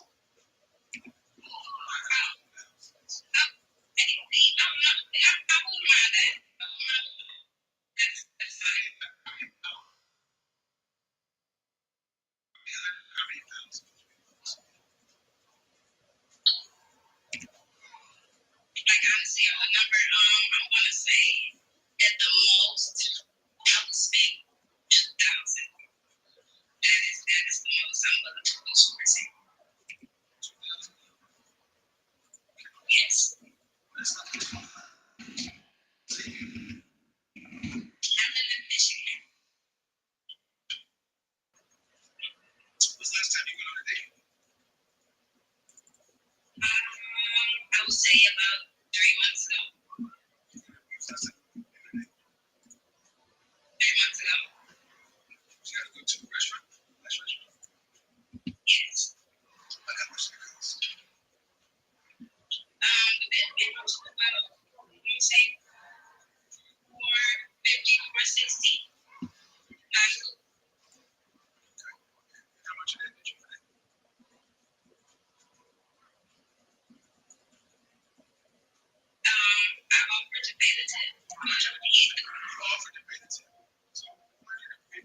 Next man.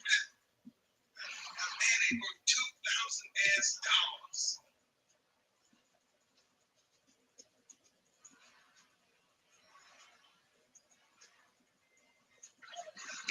I never said a man wasn't worth $2,000.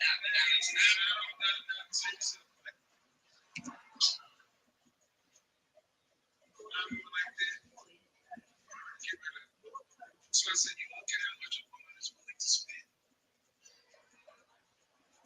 Money tells the truth. How can you go to this? I know my own hair. I used to be a hairstylist.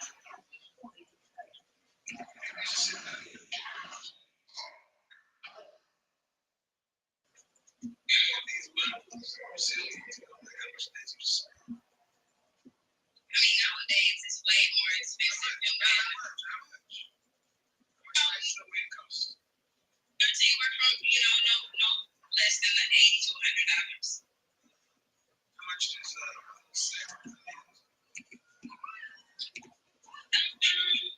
At minimum, I would say 50.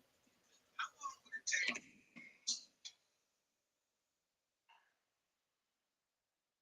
Average woman,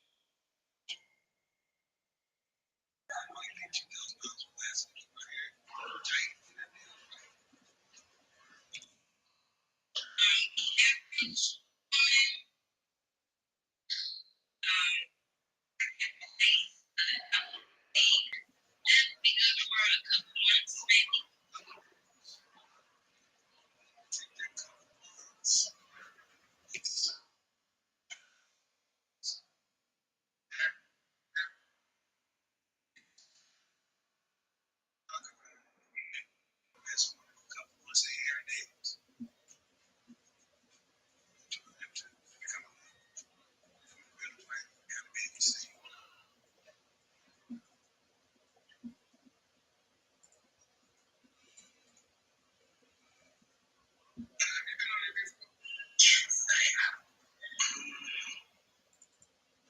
What's the update? I'm learning to be a submissive wife and to know that my husband, Wife? yeah, You're married? I'm the one who is like, you're married and I wanted. You're the one that was trying to get rid of your husband to go back to the other hotline. Yeah, I got a good memory.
years difference between you two? 26 years. So my question is, how have you made up? How have you made it up? We stayed together.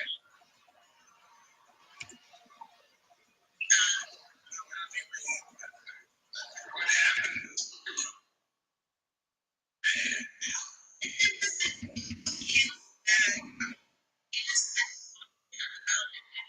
I said I was thinking about. Right, and I'm asking you, what have you, how have you made it up to balance that out?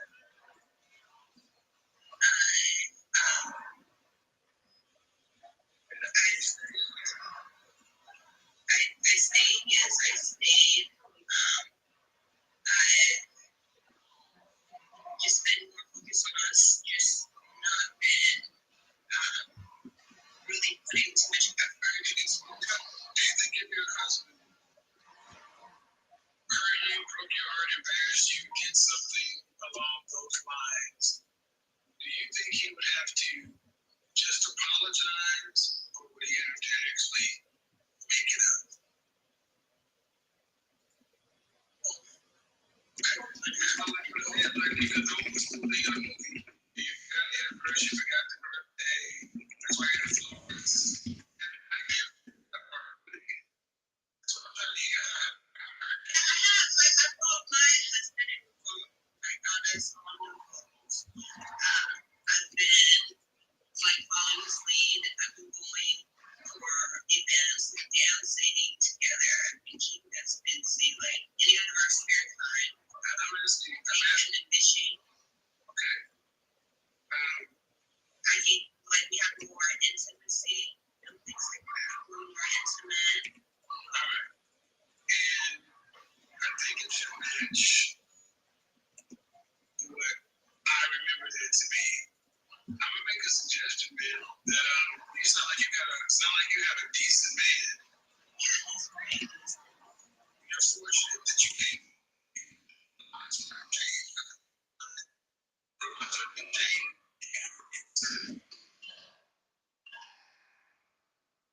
you need to understand how fortunate you are and stop worrying about getting other men's attention and recognize that you're fortunate to still be married. And treat that man with respect because you embarrassed yourself and him in front of the world. And life happens. But what I'm saying is focus on your man and let him focus on you instead of you focusing on him.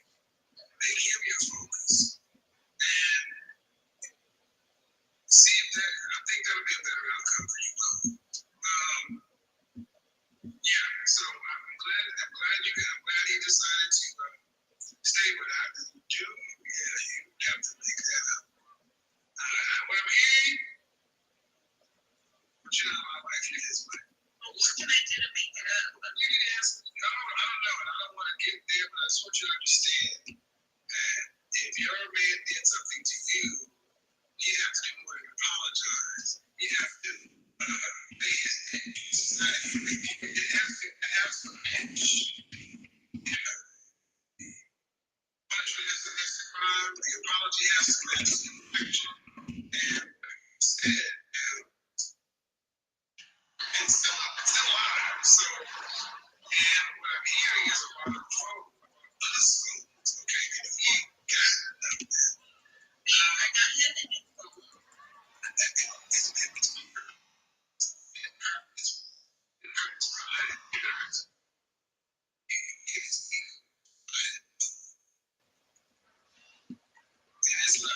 Understanding. So, my point is, talk to your man, but understand that while y'all are together, because it's put your marriage and your man first. Because of the man, because of the man right now, obviously,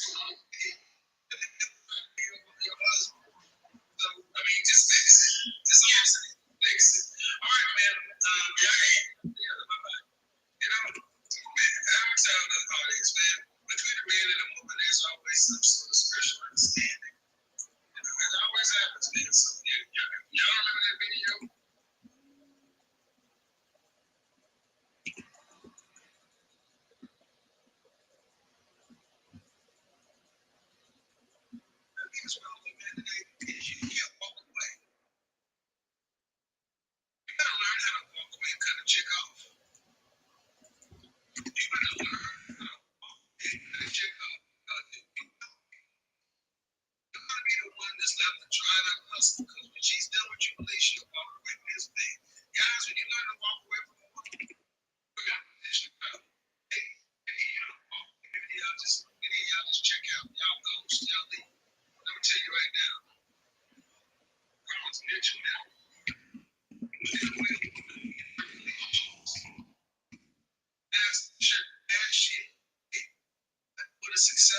understanding that, ladies, it's time for you to start understanding that relationships are what makes you unsuccessful. You're either, it's either you cannot serve you guys. It's my choice. My this, my that.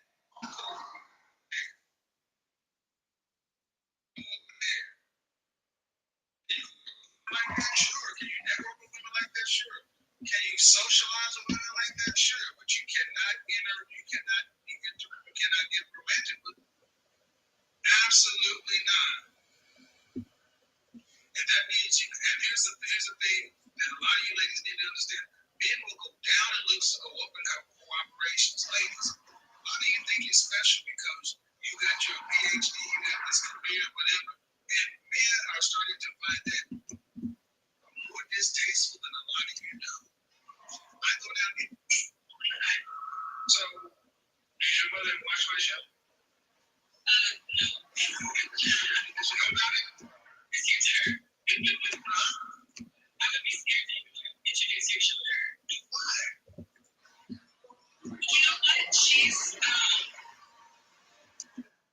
I'm on college, like around the time, I guess, when the feminist thing was really happening. Okay. But she's got really, really strong opinions on it, and it's like, it always leads to a fight between us. All of it. So that's why you're trying to my program, because, see, here's the thing. What did I say that you're going to disagree with?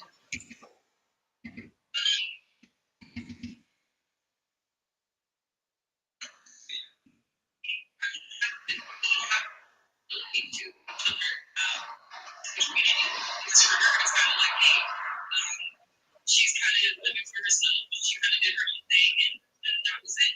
You said your mother is married to your father? Yeah. How many kids how many siblings do you have? I have 2 older sisters. Are any of you ladies married? Yeah. So, your mother had 3 daughters, and she got y'all to be independent, and raised you to believe you only have responsibility to yourself. Right? Okay. What are the reasons people live that way? I can tell you. Okay. So, have you ever asked your mother why she believes this? No, not why. I guess I haven't really gotten that far into it. I mean, it took me a year of just watching you to even get to the point of asking her, like, hey, are you familiar with your mother? A little, yeah. Do you think that's healthy? No one can see you, dear. I'm not even looking at you. Definitely not. It's not. Joe, I need you guys to understand how many black women are terrified of them. I know women who are accomplished. PhD, Ivy League, MBA, well-heeled, and I cannot tell you how many times I've told women that they need to be and baby come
argue cases before the Supreme Court. And you need to say, and it's like, oh no, I could never.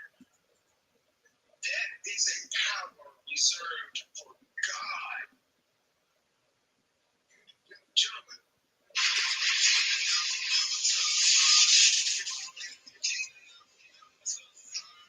assertive, aggressive, non-agreeable, etc. These are considered somewhat masculine traits, which is fine. Get your money. But the very men that you're competing for aren't looking for that. Opposites attract. Highly successful, hyper-masculine men want hyper, feminine, and submissive women. I'll tell you this from my own perspective. I don't want to deal with no chick that's going to be giving me a headache and being trying to compete me or whatever. Like, no. Like, men already have to go out into the world and fight. Last thing I want to do is come back home and deal with a woman that's like, wants to compete with me. Like, fuck that shit. Men become successful so that they can have an attractive woman by their side that's going to support them and help them. You have to be in an assist role when you're with a certain caliber of man. If you want to make your own money and be successful, that's fine. I just want ladies to know the uncomfortable truth. What comes with that? Lower dating options. You're going to have to start making, concessions. And you might not necessarily get the very man that you want or you think that you're entitled to. And your money or your income or your status doesn't necessarily make you better qualified to get the caliber of man that you want. However, on the other hand, that man can use his money, status, etc. to get women that are lower than you at socioeconomically because we don't care about a woman's income like that. It's really not that important. It's great. Hey, you make money, whatever. We can have a conversation. It'll make you a little bit more interesting, but it's not going to make you more attractive than a woman that like might work at McDonald's. Was that a girl that's a 5 that makes $100,000 a year is going to get smoked by a 9 that works at McDonald's and those are their parents making $7 an hour. I think like a guy will cash a bitch out like that she works at McDonald's. She's mad, but he's not gonna like her like this. But only if he won't like her if she is stuck in a McDonald's mindset. That's what I'm saying here. No man wants that. If he's like, oh shit, I have a conversation with her, I'm talking to her, and I feel like, oh, I can put her on some she's good. Incorrect. The man will gladly, if she's young and attractive and coachable, he'll take her. What kind of man are we talking about? The man that we want? Or are we talking about some thirsty ass old guy? Like, because that's different. Like, are you going for the caliber? You know what I'm saying?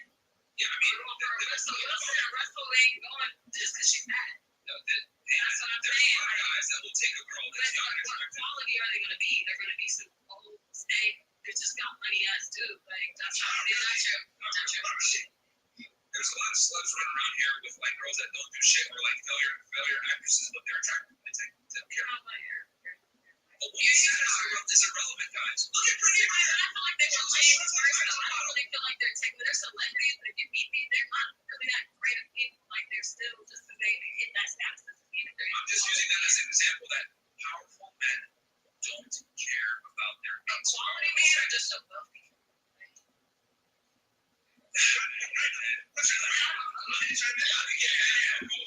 So I see what you're saying. I almost find the arguments a bit confused. Like, I see what you're saying.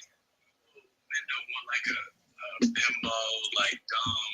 Yeah, me personally, I would like to be able to have a conversation. I want to wife a girl, truthfully. I would like to be able to have a conversation with her. Her go to the gym and have like basic, like entry level standards for like being a basic functioning human on the planet. Like, men might not wife up a girl who has 0 brain cells, but they will sometimes do. Me, I won't. But I see what you're saying though about you don't want a girl who has not 1 brain cell going on there. Here's the problem though. She's speaking as a woman for a man, which is the biggest mistake you can make. You should want a girl that's ambitious. You should want a girl that is a mom. You should want a girl that doesn't have a McDonald's mindset. But like you're a woman. Like women are never gonna understand the male perspective on dating because you guys only know your perspective on dating. Here's the thing: you guys are in a privileged position where you don't have to know or give a shit about what it takes to be attractive because you're the ones that are pursued. But guess what? We have to study you guys to figure out what we want to do. If we want to get a girl, you have to know how to think. You got to understand their emotions. You got to know your body language. Guys that are good with women have to know women to a certain degree. So what I'm saying is that interviews that we've done, hundreds of women have a very difficult time understanding the uncomfortable reality that their success does not make them successful. Like a man's success makes him successful. You should want to know that's ambitious. No, that's what you want. But men don't care about that. I agree that it's not the same. Women look for security. Men provide security. Therefore, insecurity in our partner. Makes sense? If I'm an attractive man, say I'm a mom, but I love my mom and I smoke weed and I'm a bum and I have $0 to my name, you might have sex with me once, but you ain't gonna take me seriously because I don't provide security. It's the same thing as a successful woman that's unattractive. You might have sex with her once, but you ain't gonna take her seriously that bitch up. Same shit. Facts. Slow as that. Women look for security and men look for beauty. That's what it is. So men are unconcerned with a woman's ability to provide security, just like a lot of women are unconcerned with a man's ability to provide it. Does that answer your question? Yeah.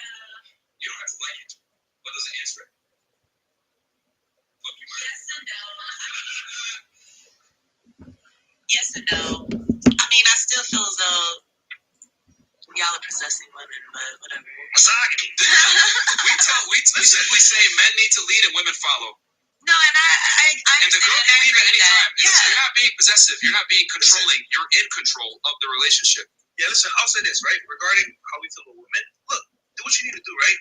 But if you want to be with me, if you want to be with us, here's how we do things. Now, you could disagree or agree. You can choose to walk away or stay. It's up to you. So if you don't possess anybody, it's up to you. Look, at the end of the day, it's your choice to make. I have my set of rules, you have your standards, whatever. If you want to be with me, this is my requirements here. If you don't fit it, it's cool. Walk away. Yeah, but you're not going to have your cake and eat it too. Yeah. You know what I'm saying? That's our big thing is we tell guys you need to have boundaries with women because if you don't, they're going to run all over you. And you have to lead the relationship. Women are incapable of leading men in a relationship. I don't give a fuck what any crazy feminist says on here. If y'all watching right now and you're mad at me for saying it, you're not capable of leading a relationship. And I argue if you let a woman lead, she's going to lead you all right to the end of the relationship. That's it. All right. Who's next? Next question. I have a question. Sure. Okay. And then next calculator, right, from Chicago? You still want to run the calculator? Run it. Dream Crusher? All right. Chris will pull it up on the side. Oh, go ahead. What's your? Okay. Do men, or I don't know if I want y'all to speak for all men, but y'all do know Go ahead. a lot of things. We don't get offended here. It's fresh and fit, Okay. baby. So do y'all devalue women that show more of her body as opposed to women that cover themselves more? Yeah, that's. I have a lot of conversations about this. I thought about this in the shower actually last night. I was thinking, if a girl was single, she due to attracting me, maybe she would post pictures on Instagram of with her tits out, whatever, ass out, whatever.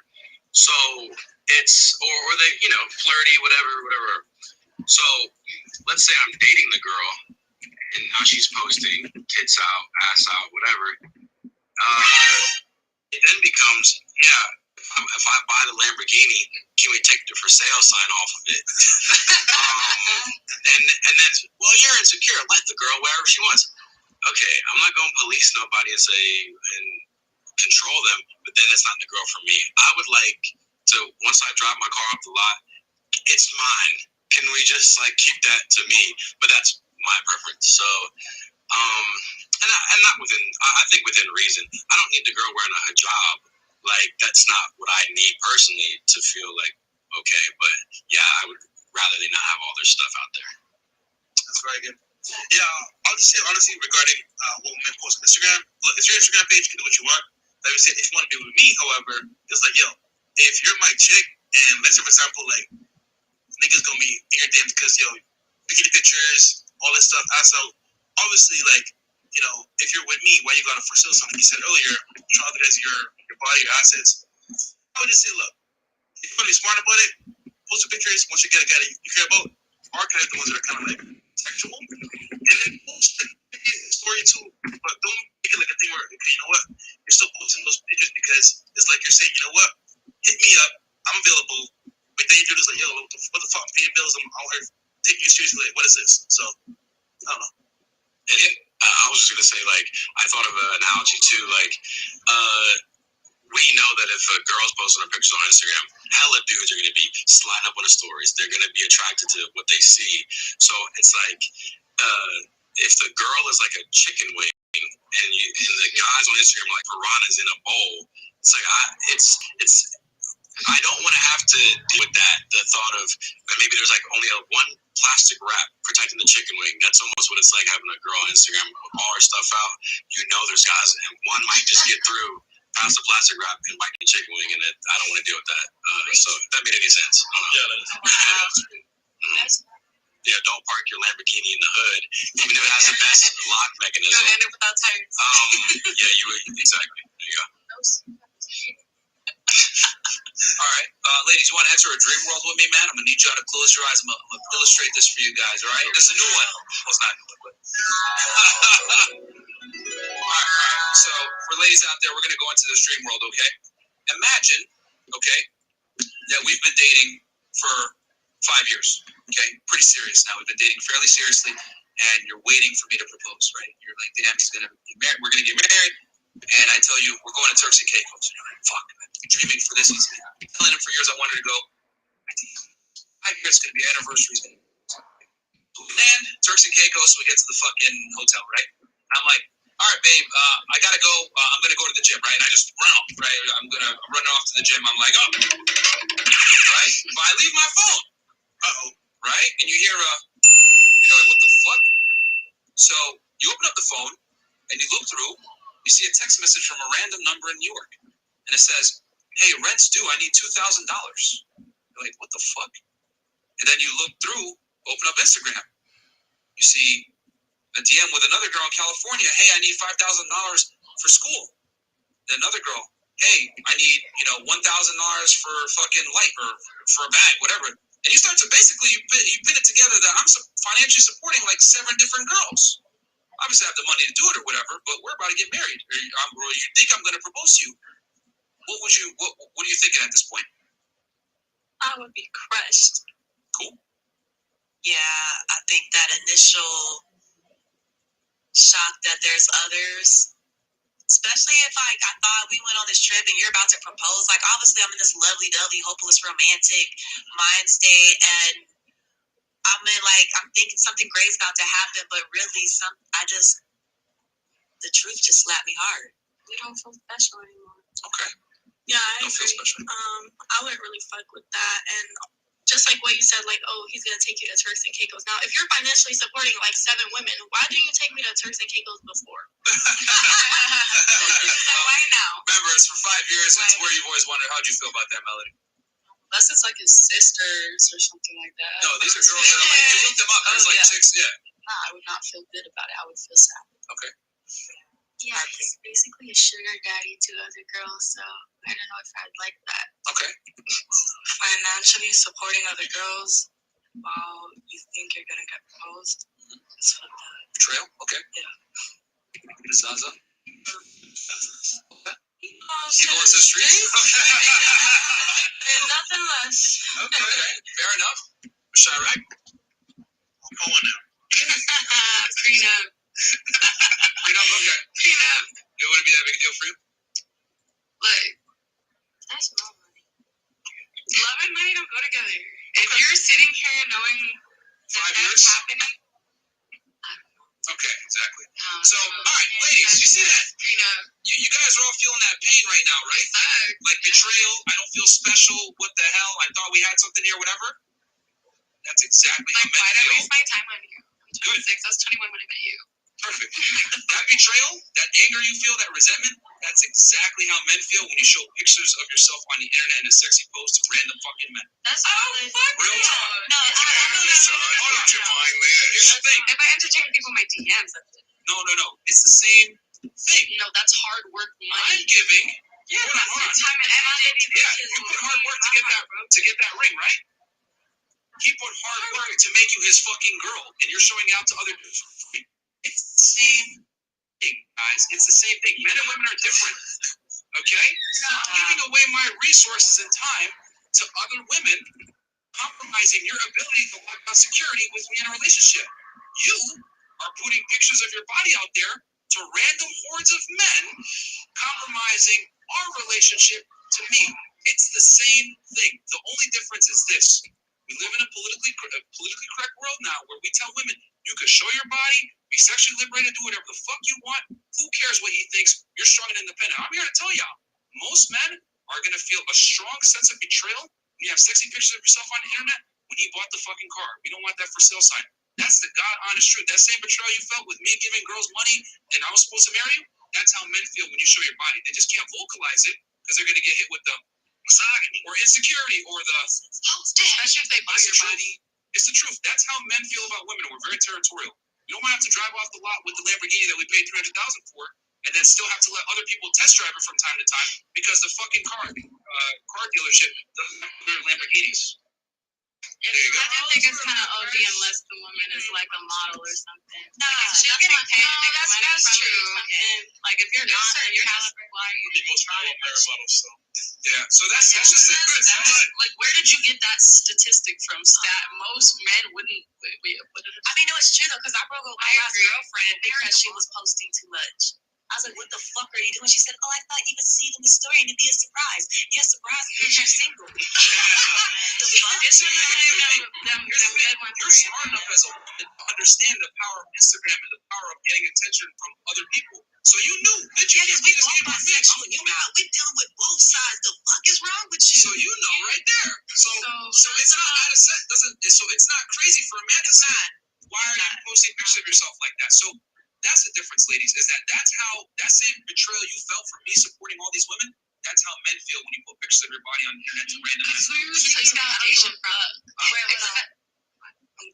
She made a good point. So what? It's Validation? the validation. Who are you seeking validation from? You really don't like get enough love at home, and it may not be that person's like stop the accusations.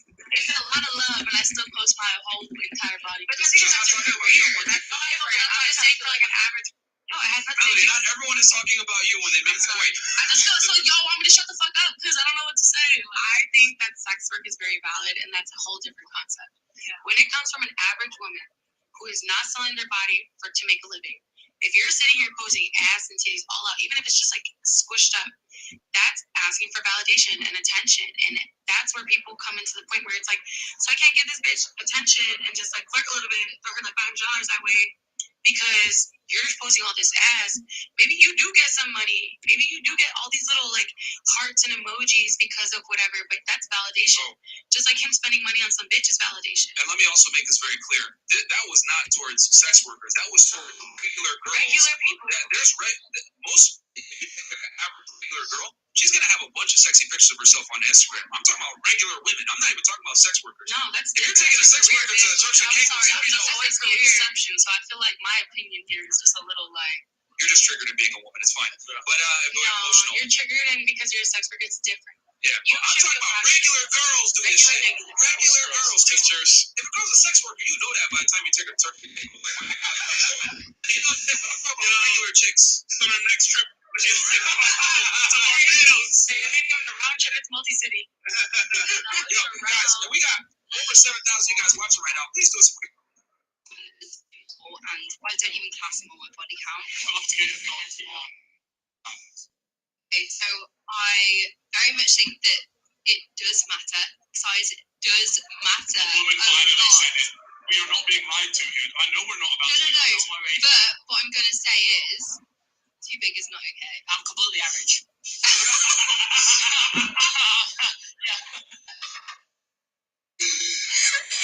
So too big is not okay. So I mean, if they're slapping down it's usually like this ain't gonna work. Right.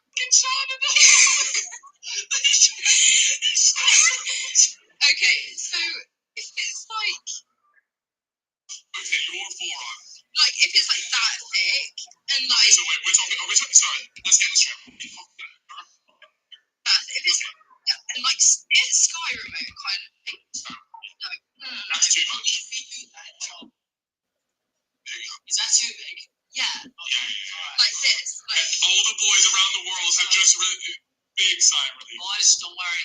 It's the moment. average 5-6 inches.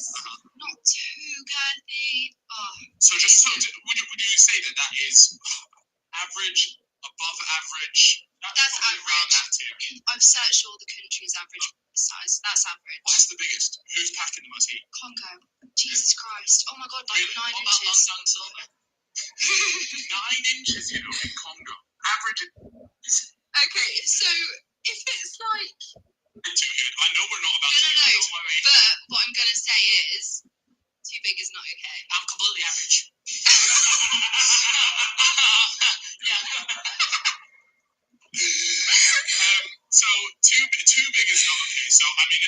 slapping down on. It's you and them like it's Okay, so if it's like, What is it? Your forearm. like if it's like that thick and like So wait, we're talking. Are we talking? Sorry, let's get this straight. Are we talking girth or length here? girth, if it's like it's Skyrim kind of length. That's too much. Redo that and show me. Like this. Like All the boys around the world have just big sigh of relief. Boys, don't worry. Get to the bottom of this average tonight. 5-6 inches. Not too girthy. Oh, So just would you say that is average, above average? That's Around average. that too. I've searched all the countries' average size. That's average. What is the biggest? Who's packing the most heat? Congo. Jesus Christ. Oh my god, like Really? 9 What about inches. Long Silver? 9 inches, you know, in Congo. Average is best, is what you're saying. Yes, 100%. Average Too is small. I mean, I've said it on my YouTube channel quite a lot. I was just saying that it's too small, and I don't even class them on my body count. what? That's a violation. You don't cast someone That your is a body count. You violation. say that, but his ego, how small it was, Right, not average it. UK size. Let's talk to me. Oh, this cannot be right. That's not the previous research. Average in the UK in 2015, 4 years, 5 years of test. Now, this can't be right though. It says 5.1 inches. That could be made. No, that is right. Yeah, right. 5 to 6. Well, I believe was this, almost right. certain that it was just over 6 was average. Six Right. is like the I think maybe you're surrounding yourself with like just I've only seen a couple to my time. In fact, I'd say I've seen at least 5. You see 5. You know what? I've seen at least more than me. I've seen the 10. Do you know what? Oh my god, do you know what? Right, so I was seeing a lad like a while ago, and he used the terminology bending it in. Has he got like a little banana thing? No. Yeah. So, well, I mean, the boys use a lot of thumbing it in. Roll the canoe. Oh, like what? I just came up with that right at the spot, but if you want me to call it, I will. No, you should copyright that. So while the other guys are at another auction, Jay and I sneak back to the unit that we bought and start uncovering stuff. During the auction, Jay used these night vision goggles and he swore that he saw something shiny in the back. So we took a gamble and we laid out $850 and we got the unit. I don't know, man. Grab this stuff off it. I'll pay you what? What is this? It's a BMW Isetta. Really? Yeah, in really awful shape, but nonetheless, this car is 50, 60 years old. At first, I thought we had like a large aquarium on our hands, but we find this Isetta. Rarely am I speechless. You know, you get into the front, I think. The door? Hang on, jump in. You really did well. I don't know if this is worth it in its present condition. It obviously needs a major restoration. I've got a good friend of mine that's an expert in these micro cars, and I'll take it to him, and he'll be able to tell me what it's worth in a heartbeat. Let's go. All right. The other guys thought this unit was just boxes. Guess who had the last laugh on this one?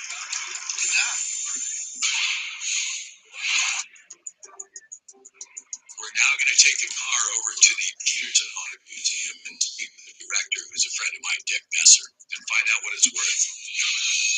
Well, the Peterson Museum is one of the preeminent car museums in the country.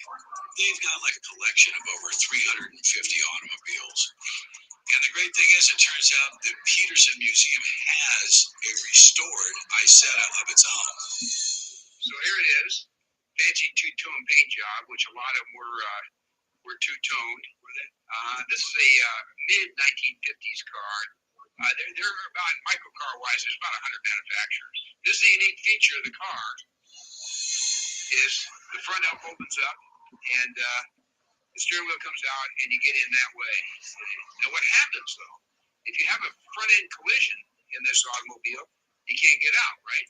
So you got some understanding most people have about these cars is, oh, this one's got a sunroof. That's a fancy, little aftermarket thing. No, that was the escape hatch. So if you had a front end collision, you just opened the top up and you crawled out. Yeah. I don't want the history lesson that's going on. I said it, but what I really need to know is how much is the one that Jay and myself brought. In the overall scheme of things, the value runs anywhere from $35,000, $40,000 up to $60,000 Really? in auction. Yeah. Really?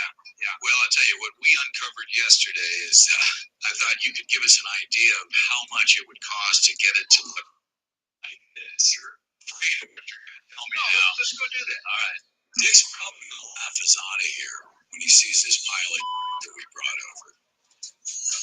Dick, this is it. Wow. Ridden hard, put away wet. Had some miles put on it. Yeah, I know the car's not in great condition. In fact, these cars are very rare. I'm almost afraid to ask you what it would cost to sort of make this one look like the one we just visited. It's the car needs a lot of work. I mean, I wouldn't undertake a restoration of this car.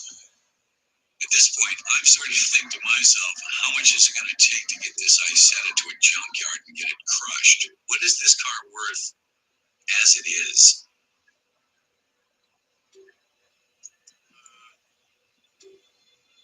Right? I'd give $3 or $4 grand for it. Oh, well, that's not too bad. I mean, we paid $800. $800 for this. Oh, yeah, we paid $800. That's a heck of a buy. Absolutely. All right. Thought we paid a lot of money for this thing, but when I told him we only paid $850, his whole mood changed. Thank you so much.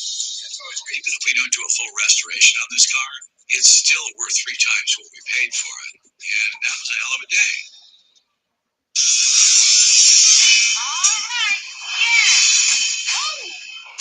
That might be a safe bet. Wait, this isn't it, is it? This is it. Well, this is kind of exciting. It's a full-on safe. But how do we know how to get into it? Break into it or hire somebody. All right, I'm going to think on it. Safe. Not kick it. It's probably full of silver. You'll probably break your foot. You know, actually, I did want to take a gamble today just to play the biggest gamble. I have to assume that there's nothing in that safe. It's a nice safe, but I'm going to get up trying to open it anyway. Oh, just So it. Is the bottom concrete? I don't think it is. It's not that thick. Those are harder to open than the other ones. You know what? They made the word gambling for me. That's fair. All right. Stuff a little safety in it. You heard it, folks. Another one. Yeah. Come back.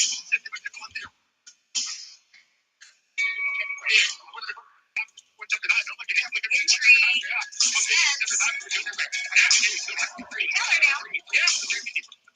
Yes. Yeah. $400 bucks. You guys are high. You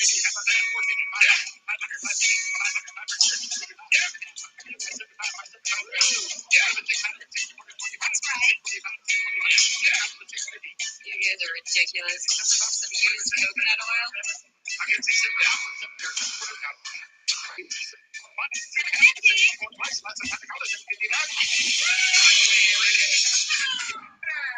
Just say.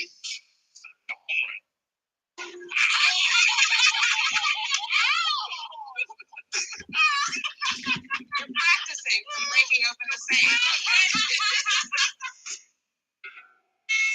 feel all okay for this one, but I'm taking a gamble. I gotta be honest. This is not a safe bet. You know what? That's like $5 right here. Now we'll leave out $7.20. Oh, that sounds awfully empty. Oh, that's not good. Oh, maybe it's just full of cash. All right, first things we take up the hinges. It's one.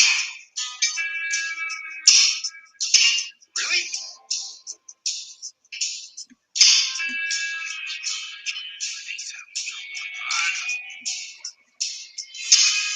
There we go.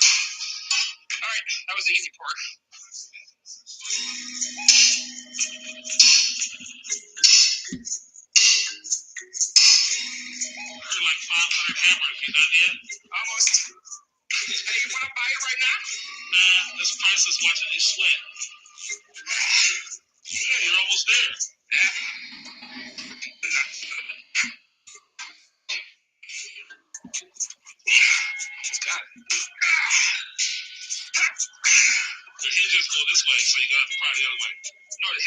here.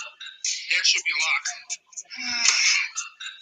Where's the concrete? I'm like right there. You take it a little bit deeper. That's what she said. I was thinking it.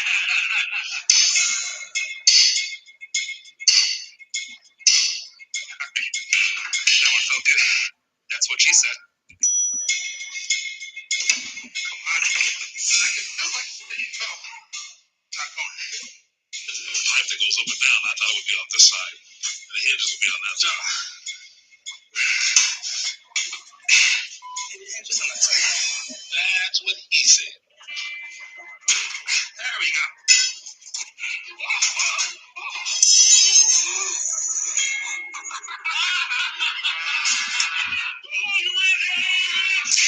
Nice job. Stop.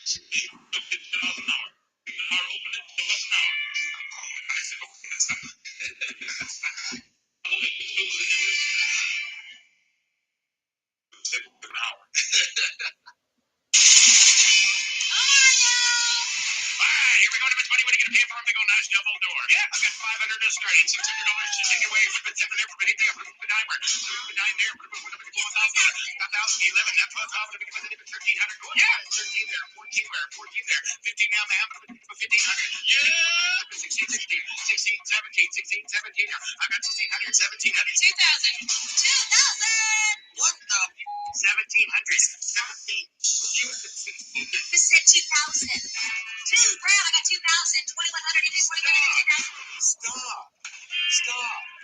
Stop. Are you too? It's 2,000.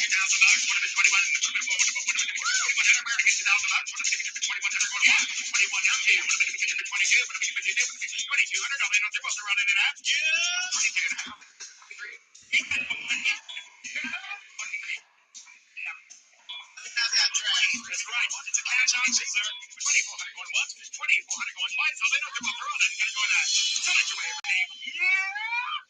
Who won the best lock of the day? Oh, yeah. Me. I paid $2,300 for lock up pack from top to bottom with collectibles. Beanie Babies. There's probably 50 of them that will sell for $2 to $3 a piece, so that's $100 bag. This is why I bought the locker. The whole box is full of starting lineup figures. For kids, $100 box. Man, they packed the crap out of this thing. Crystal, $10.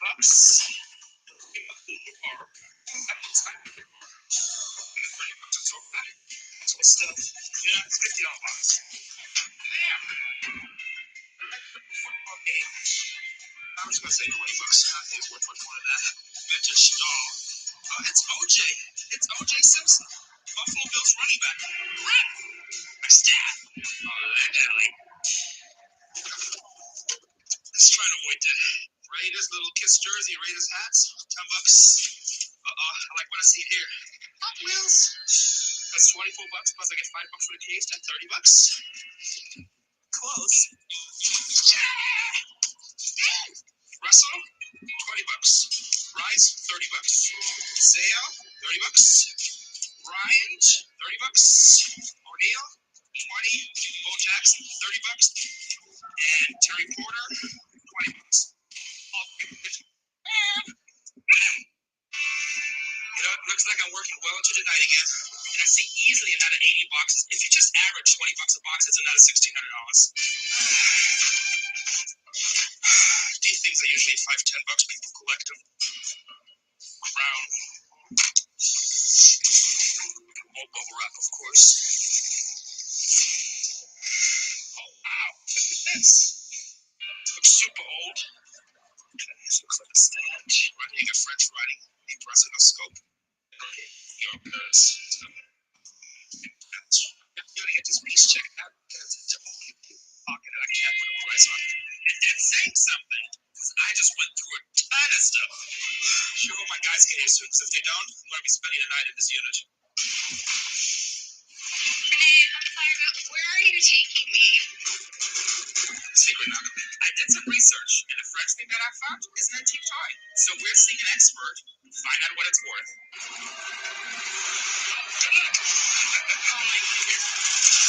Howdy. Thanks for having us, Brian. Oh, sure thing. What's that, Richard Balls? That's their collection? Yes, that's the gentleman I work for. I've been his right-hand man, archiving and digitizing his very extensive collection of devices, like the one I believe you have. Yeah. Wow. This is a praxinoscope. What's it called? A praxinoscope. It was huge for a couple decades in between 1877 and 1899. For kids, this would be like getting a Super Nintendo under the tree at Christmas. Normally they come. Why are men so intimidated by the idea of coming home to a independent woman?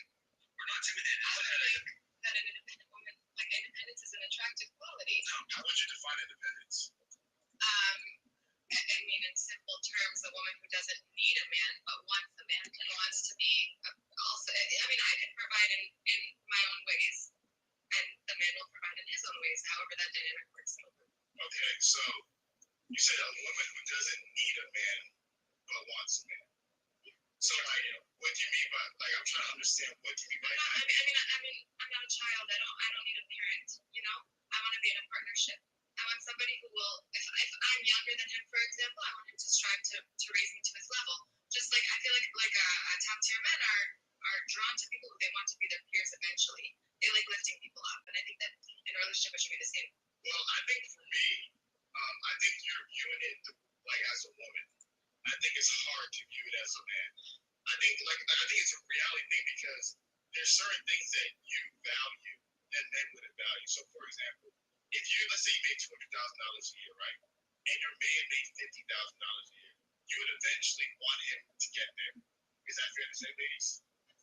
And if he was lazy and he didn't want to get there, he wanted to stay at 50,000, would that be a turn off? He didn't want to get better. It's not about laziness. Here's another example. If I wanted to study something and I knew that I wouldn't be able to work for the next 8 years, medical school, for example, then if my man is willing to support me, I want him to eventually be happy with my success. Yeah, so let me finish my example, and I wanted to answer your question. So the point is that you guys want a man to get on your level. So guys, if a woman was making $50,000 and you're making $200,000, do you want her to make $200,000? Is that a priority for you guys? No. So you see, guys, they don't view it that way. You gotta think about it. Men are conditioned to protect and provide thousands of years. So men are not looking for a teammate who can do what they do. You know, like the best way to bring it But down. it's not about doing. Sorry for interrupting. Yeah. It's not about doing what they do. It's about doing me and being supported and So supported emotionally. Here's a problem. A man with options can choose, and unfortunately, you're the worst option. No disrespect. No disrespect. Because here's the reality. There's two guys, right? There's a guy that makes $500,000. All things equal. They're both handsome. They're both tall. They're both successful in their own sense, right? One is a successful teacher making $50,000. One is a successful doctor making $500,000. Which one is more attractive? I'm so sorry. I'm so sorry. I blinked out a second ago. Okay, cool. So there's two guys and everything is equal. Okay. One of them makes 50,000. One of them makes 500,000. Which one is everything's equal? No, it's okay. Listen. Communism in her own alliance. Honestly, I want an equal part. I'm just as mesmerized by fancy, shiny things as any other person is. I find that sometimes men have a lot. Listen. I just said everything was equal. Yeah, for sure, the man has more. Because you value that more. So what you got to understand is women being independent, you like that in men. A man being independent, a man not needing you, a man to be able to take care of stuff on his own. That's what you value in men. Men don't want that. Because the reality of the matter is, when a woman is really turned on by a man, when a woman is really in love with a man, when she really respects him, she becomes utterly dependent upon him. She does not want him to leave. So here's what I don't like. My biggest fear is to lose my independence and to rely on somebody else. And know where that comes from? Because we bring this stereotype, like not every young females and young girls to the bitch. Like all of them are. There you go. Like some of us, it's do you get the white speaker? Okay, but Not really. you're not stupid. I'm sorry if that was me that said that. I want to be very clear on that. Okay, I didn't say it with you, but like I was saying, basically, like everybody that's young is not stupid. A lot of us are ambitious and smart. Like just because you got played a few times or you got tried, it doesn't mean I'm gonna get paid. For example, what if you could table I dare you when it comes to dating? What is your current view of the dating market and behavior? Define dating market, like what's out there, what's available. Yeah, like what you've seen in Indiana, maybe on vacation, like is it worth having a boyfriend? Is it worth like go through, dating? Okay, something I've noticed, probably maybe because I'm in Miami, but boys are just like thirsty. I don't know. They just seem like desperate these days, like coming at you. I don't know if it's like COVID time, they just haven't gotten any, but I just feel like boys are super thirsty lately and just trying to, I don't know. It's like, Can you give us an example of the thirstiest thing you guys done? oh, thirstiest thing a guy has done. I don't know if I can think of that off the top of my head, but like in Miami or anywhere. Anywhere. Yeah, anywhere. A guy just asked me for my number yesterday, and I said, no, like I have a boyfriend. And he's like, can I still have it? Yeah, no. That's it. Yeah, actually, yeah. So much work. That's the most reason. That's the most reason. Okay, so hold on. Let's just hold that thought. So, okay, so you can't think of one right now? Okay. I would say. So your biggest thing is that they're just thirsty. Yeah, just like, and it's okay if you are, but I don't want to know that. I don't want to know that I don't want it to be so apparent because that just like is a turn off, like straight from the get go. Be a little bit more smooth about it. Yeah, you know what I mean? So I feel like people aren't smooth anymore, or maybe girls are just giving it out left and right that they think they can just be like, hey, you check me. I don't know. Maybe it's just Miami. That's all it is. Miami state of mind right now. I've been here for a week. Translation, guys, you need to have an abundance mindset. Yeah, and also have some game as well. Yeah. That's do it in a smart way. Yeah. But don't saying it directly. That's really direct. Please be smooth. Okay. So, All right. Wait, and last question. So, do you want a boyfriend? Do you want to be single? Like, what's I currently have a boyfriend, so I don't know if my point of view might be a little different because of that, but yeah. Okay. I'm single, love being single, ready to get after it. But also, there is, like I said, like I've been in Florida multiple times. There's some nice boys, like but like in Miami, too much. Like a lot of guys are just I don't know, they're nice when they're sober, and then they get like hammered, and it's like, whoa, you need to relax. Like spaghetti, they can get a little Messy. It's just like you were cool, but now you're a lot. So yeah, be more smooth, So even just- when you're hammered.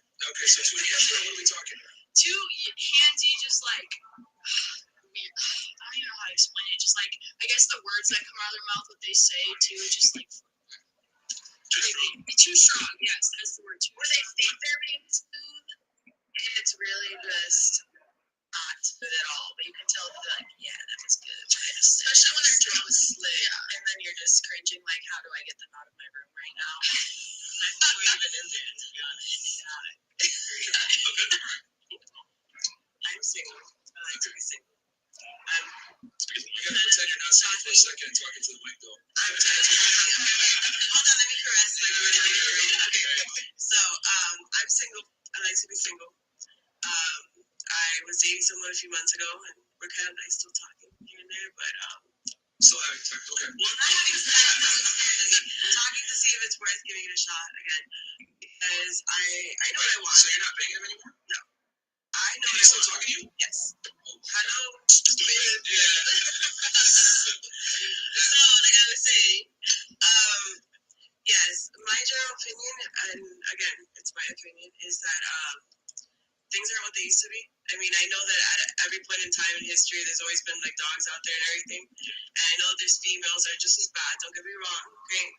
But I feel like I've seen enough to the point where I know what I want and I'm not going to settle for less. Okay. So unless I find it, then what's the point of wasting my time and that other person's time?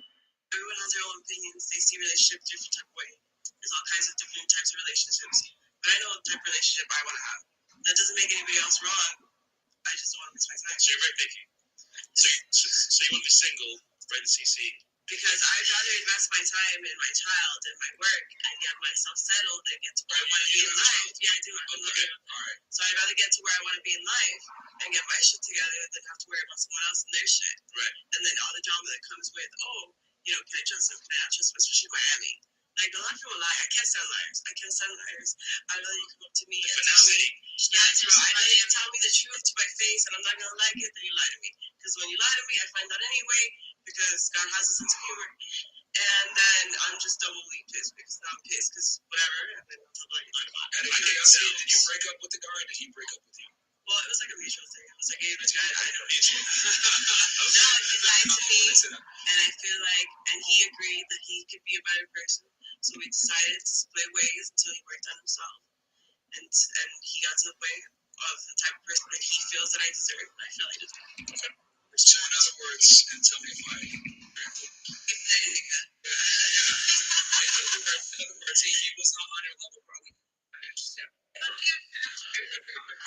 About that. It's just mentally speaking and emotionally speaking, and I'm very big on honesty and like being loyal and shit like that. Even with friends, I'm very big on being loyal and Did he being make more honest. money than you? No. Okay. So okay, we'll move on. So go ahead. Okay, so speaking from, well, first of all, I am in a relationship, and I don't think that this is being in a biased standpoint, like we were saying about the money. For instance, we're walking on the way here, and this guy stops us walking his dogs, and he's like, I just moved here, I don't have my phone, can you put my address into your phone? He had a dog? Two. Was it Husky? No, they honestly, I'll be honest, they were not that cute. No, they were not dogs. Think about this. He flexed But I feel like could be me overanalyzing it, but like, first of all, like, hi, can you put my address in your phone? First of all, you just moved there. But wait, it gets even worse. He goes, oh, can you put my address in your phone? First of all, who are you going off in the middle of the street, asking strangers to put your address in their phone to tell you how to get there? And let me tell you, when we were trying to help him maneuver his way, he was not paying attention. And second of all, he goes, oh, you guys are so beautiful. I'm friends with this one person on the Dolphins team, like all this stuff. I'm like, oh, nice to meet you. I know someone from the Dolphins team. Like, congratulations. And I think also it's not only that, but I think a man flexing his money is just as disgusting or just as low as someone who has nothing going for themselves. And I'm not saying from a money standpoint, but I think that it's really disgusting. Any individual, man, woman, or anything, like just flexing their money. I like humble. I think someone who's humble is the most attractive thing, confident but humble. And I think that there's a fine line between, flexing and being good with what you have instead of just doing that. So homeboy's trying to flex with his dogs. Not just his dogs, but his friends on the Dolphins, whatever it's called. Dog game with hero featuring hero to do it correctly. Niggas don't know how to do it. Secondly, he's flexing with knowing the Dolphin player. Like, bro, at that point, I was like, bro, this nigga's capping hard. One, and two, that's just too much. And then it depends where you live. I think that it's just to get home. And then all of a sudden, it wasn't about the address anymore. He's like, oh, where are you going? But does it have a phone with a GPS? And if you met someone and you've only known them for 5 to 15 seconds, I don't think you should include your friend is on the Dolphins. You know what I mean? Is that relevant? Do I care? I thought you were trying to get home, buddy. Yeah. Were you trying to get home, or are you trying to tell me who you party with? So he was You know what I mean? Exactly. It was a crutch, right? But no, I was just listening very closely to what they were saying. And the thing is, for the guys out there that are listening, we've talked about this on our podcast before, but I love it that women are kind of echoing what we've told you guys. Remember, guys, discovery always trumps disclosure. So if you have a Lamborghini and the girl finds out you have a Lamborghini, naturally, versus you telling her, oh, the Lamborghini, it's going to be far more attractive than she found out on her own versus you overtly telling her what you do. Because when you try hard, it's a very big indicator that you're lower value because you're trying to impress a girl. Whereas, like, if you're not trying to impress and you're just living your life and she finds out on her own, it's going to be far more impactful. So, I mean, it's very, and I'm glad that you brought that up because we say that on the podcast all the time. Yeah. And they think, like, we're just capping, like, no, go ahead and flex and all this other stuff. I'm not saying you have to do it in a way that isn't agent that you're trying too hard. You know what I'm saying? Because women are repulsed by that. So, very interesting point. And the other thing, too, that I want to touch on that she mentioned was this is why we tell you guys to be direct when we talk to women. And what I mean by that is like an indirect opener, like, can you help me get home and put my address in your phone? Pathetic. That's that, like, you're basically, you're skirting responsibility. Like, we tell you guys all the time. So, up to the girl, hey, listen, I found you attractive. I want to take you out. What's your name? And if she says no, walk and talk to another girl. You do this how bullshit, and you're being indirect. You're sending different signals and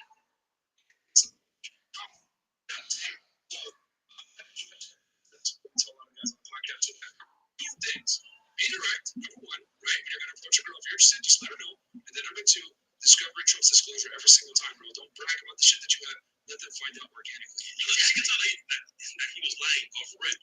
And then I started laughing when he said that. Yeah, and then it's just, and then he asked someone for a number, and then he asked someone else for one, and it's like, it's just, first of all, I don't want you to have my number regardless, but it's like, how many girls in this group are you gonna ask for, like, their information? And to top on that, I think it's even more disgusting when someone asks you for your Snapchat. How are we the amount of times this trip, people have asked me for a Snapchat. A Snapchat. What are, like, okay, so we say Instagram, right? We say Instagram all the time. Social media. Because Snapchat's for the birth, bro. Yeah, it's for the 12-year-olds. Yeah. Like, there's a reason kids have Snapchats. And here's the thing, you're how old are you, 22? Yes. So, guys, you know, they're 22 and they're even telling you that Snapchat is for idiots. Yeah. Because you guys are younger. You know, Snapchat's for yours. Well, thank you. Ask me for your number. Ask me for your number. all the time you Snapchat is like send notes. That's the thing you Snapchat. Or like your friends, like embarrassing videos, or like just like I said, like I feel like it's more of a friend thing. Like the girls have like a group chat, your friends have a group chat, like just to like send funny things. But like you don't flirt over Snapchat. Like you have a chance with me when I'm on Snapchat. You know what's funny? There's a new wave of showing off the girls and it's showing your crypto portfolio or your stock. I'm like, bro, that's so whack, dude. I know nothing. Why are you showing how much money you make? That's so whack, bro. That's feelings. Do you think you can handle this? Handle it. Like everything you're seeing right now. What up, guys? Welcome back to another video showing here in beautiful Miami Beach. Filming a pickup video tonight. And this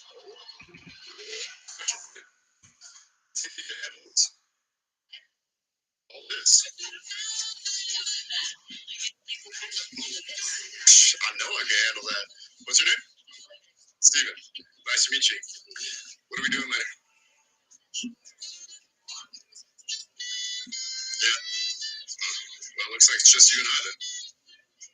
I think so. I'll get your number. You'll fall in love with me. You'll have a beautiful life. It's really some lovely stuff here. What, my number? Okay.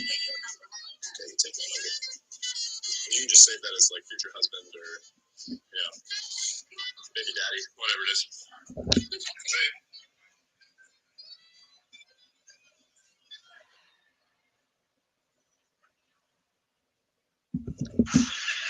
Hey, do you know why so many whiteies need facelifts? I love that word. I'm trying to bring it back. I love it. It's funny. What? You know why? Do you know why so many Caucasians need facelifts? Because we don't know about lotion. See that? Only half of you laughed. That should have been everybody. Yeah, but a lot of you were sitting there like, well, what about lotion? What is this lotion you speak of, and what is the magic therein? Just to put it out there, you can use lotion on other parts of your body besides your dick. Yeah. You ever wondered why your dick still looks brand new, but the rest of you is starting to look like an aging pirate? You need to increase the circumference of the lotion distribution. Right? You got skin everywhere. Go, check yourself out. The bottom of your feet look like a prehistoric riverbed. That's not part of the natural aging process. You dried out. I'm not judging you. I'm not judging anybody. I didn't know anything about lotion. Never used it the first 33 years of my life. Never used it. The one night I was going out with this black girl, right? She was getting ready and she just put that shit on everywhere. Smacked her on. And then she had like a rash or something. you got like poison ivy on? What's going on with you? She goes, no, I'm just making sure I'm not ashy. Ashy? Dry skin. I went, wow. I guess I freaked her out a little bit because I was like, wow. She's like, well, white people get ashy too. I was like, yeah, I don't think they do. I've been alive for 33 years. No one's ever said, hey, Bill, you look a little ashy. I heard that word until you said it. She's like, you're an idiot. Stick out your arm. So I stick out my arm, and ever so gently, she just drags her nails down. The smoke starts coming up. There's like pastry flakes flying off, trap marks. She's signing her name. She's like, you see that? She goes, that's ashy. You're ashy. Freak me out. I'm like, oh shit, I'm ashy. I didn't know anything about it. All I knew was that I always got itchy in the winter. I figured out, I always got itchy in the winter. What the fuck do I get itchy? I thought like the bath towel was dirty. That's what I thought. And I would change it out and put a fresh one. Now I'm gonna be okay. Take a shower, dry off, fucking itching again. God damn it, I hate the winter. See that? That's why you gotta hang out with everybody. Yeah. There's too much information in the world, and every group of people misses a little bit. White people totally missed the lotion seminar at some point in history. I don't know if it's because we can't see it. Black people get ashy. It looks like they leaned up against a chalkboard or something. I can see it. They miss it. Their friends help them out. Like, look at your ashy motherfucking elbow. What is wrong with you? Right?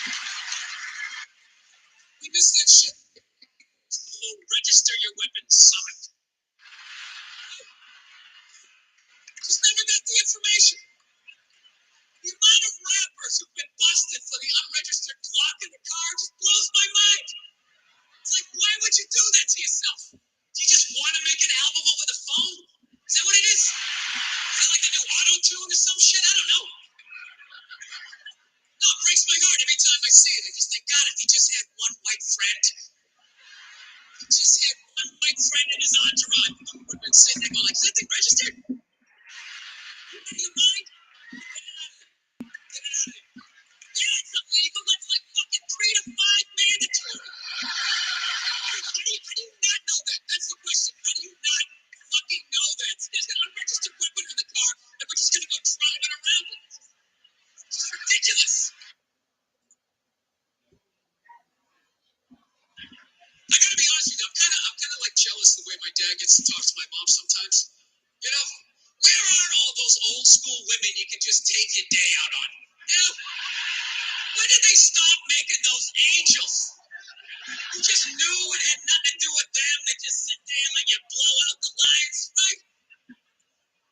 What a luxury. Right? To fail all day, you come home and download all your insecurities on this other person.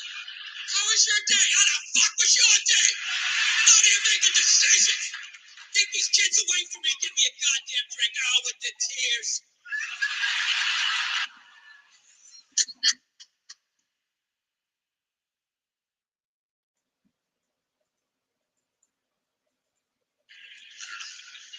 I think I'll give it that though. I do. No, I analyze it. I've actually finally come to the point. I want to have a kid. And I don't think it's that hard. I don't. Part of me really believes that. And the other part is I just like pissing off people with kids. Whenever you say shit like that, oh, dude, you have no idea how difficult it is.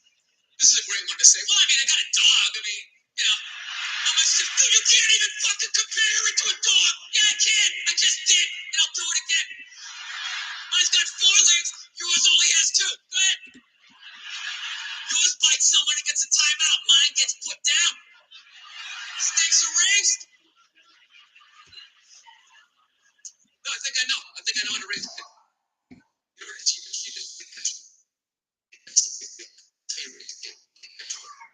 Talk about it's active. I throw the ball. They don't even notice you're filling their heads up with your theories. Right? You don't do it the old school way that your parents used to. Sit down across from me. You want to tell me about your day? Did anybody offer you any drugs? You learning about sex? Like, dude, you're fucking freaking me out. I'm trying to eat a Pop-Tart here, right? You just take them back. You play catch with them. That's it. You talk about life, right? What's that, son? We're not going to church today. Fuck that. It's all a bunch of bullshit. God's everywhere, but I gotta go down there to see him, really? And he's mad at me down there and I owe you money? Go fuck yourself. That's stupid. Ridiculous. It's in here. It's not done, it's in here. They try to take it, it's not, it's in here. You do something good, you feel good. You do something bad, you feel bad, you know? Unless you're like a sociopath, they don't feel shit. You know? Unless you got somebody duct taped upside down in your apartment, you know? And if you do something like that, I want you to feel like you can come to me, you know? Yeah, come to me, confess all of that. We'll go down to the precinct, we'll tell them everything. Yeah, that turned in. This is a fucking extra. You know, your mind? Some feel-good serial killer walking around. He only kills the bad people.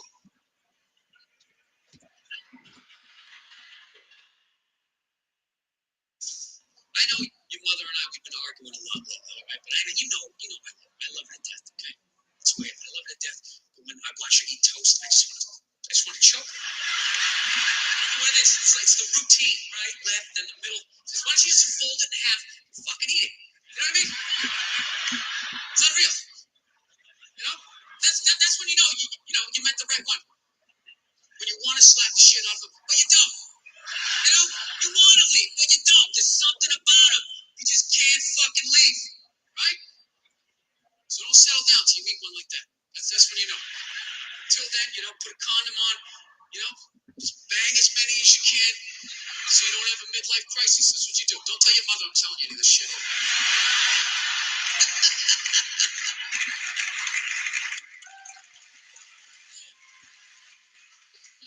That's my game plan. But we have these huge battles. You know what the maddest she ever got at me was? One time she was watching this show. It was like a poor excuse for the view. And they started talking about domestic violence, right? For the 9 millionth time this year, they're talking about domestic violence. Just in case, you know, you didn't get the memo. You know, evidently, you know, just some people didn't get it. It's not okay to slam your wife's head into the cupboard drawers because you didn't buy the candle. You know? It's gonna fucking rust, right? How do you not know not to do that shit? Do they really have to keep talking about it? It's like wife beaters watching. Oh, fuck! Now I get it. Ups and daisy, sweetheart. Here we go. Here you go. Oh. So at the end of the hour, they come to the logical conclusion. They're like, there is no reason to hit a woman. There is no reason to hit a woman. And I was just like, really? I can give you like 17 right at the top of my head. You can wake me from a drunken stupor, I can still give you like 9. Dude, there's plenty of reasons to hit a woman. You just don't do it. But to sit there and suggest that there's no reason. Dude, the level of ego behind that statement. What are you, levitating above the rest of us? You're never annoying? Wait a minute, how many times have you thought about slapping your fucking guy in the head this week? There you go. Every day. You didn't do it. There's no reason. There's no reason. Really? No reason? How about this? You marry a girl, you fall in love, you buy her a house. You go to work every day paying off the house. You come home one day, she's banging the next door neighbor, hands you divorce papers. You're going to move out, sleep on a futon, and still pay for that house that she's going to stay in. No reason. I'm not saying you should do it, but there's plenty of fucking reasons in that arc of a story. All right, that was a hypothetical. You want an actual story? I'll give you one. I fucked up my foot playing drums, trying to get my bass drum foot as fast because I figured that's a good thing to focus on. 43 years of age, never married, no kids. I figured this is going to lead me to the light, right?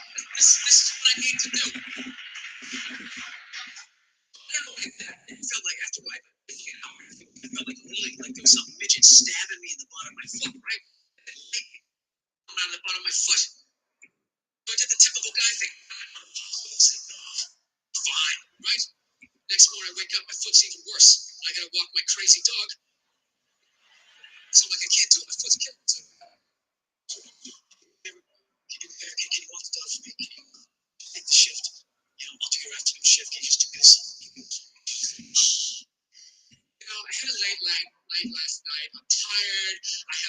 day, and I just go, fuck it. She goes, what do you mean, fuck it? It's like, why can't you just say no? Why do you always gotta like waterboard me with like a 20-minute explanation and eventually it finds its way around to go fuck yourself? Just say no. Whatever, go back to bed. You know, hey. Now I'm like limping down the street. I got like dogs walking next to me.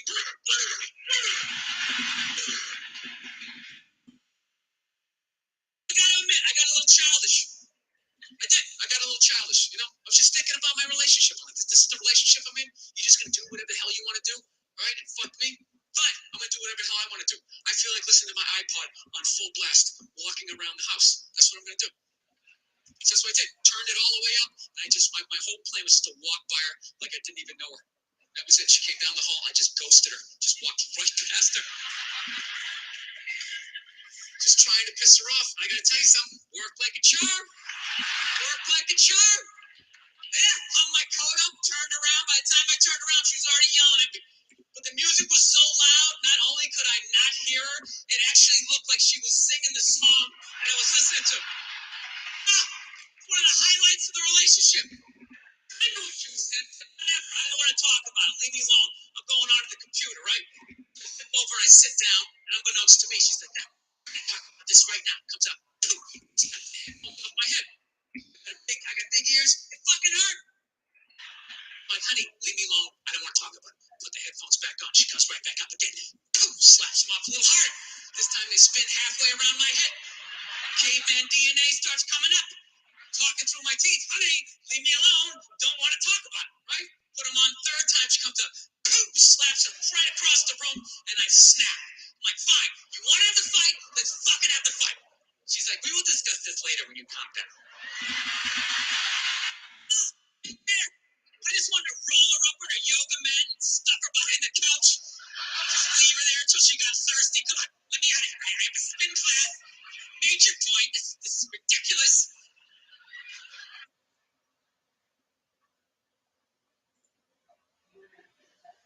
You know, I can tell you something, man. Like, I never knew how women argued.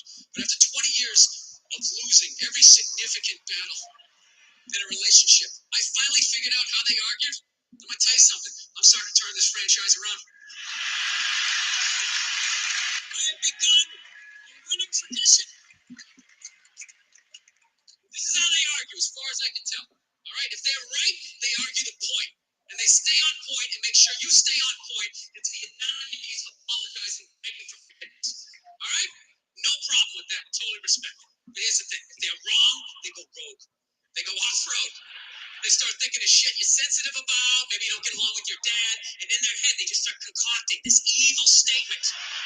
Totally designed. This desperate Hail Mary attempt to make you so fucking mad, you just call them a cunt. What it is?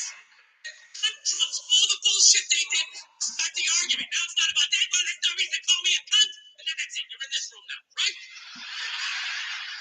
My girl knows my big thing is, my big fear in life is to be that dude who grows old, you know, grows old alone, has like that basement apartment, just screaming up at the younger couple, turn it down! That isn't music! So I noticed that anytime she was losing a fight, I didn't know what she was feeling. But that's why you're just gonna grow old and be alone. And I lose my shit. Next thing you know, I'm in the kitchen washing dishes for the 9th fucking time in a row. This is what the argument was about. I was so right. What happened?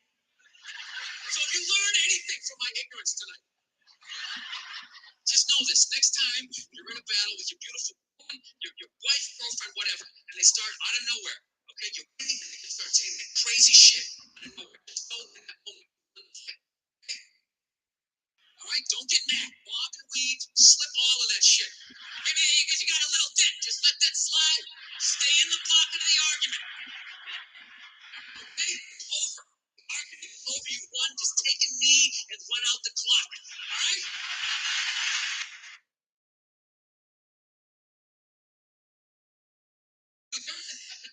Gold-digging whores in this country. Every night I put on the news, and I'm waiting for someone to address it.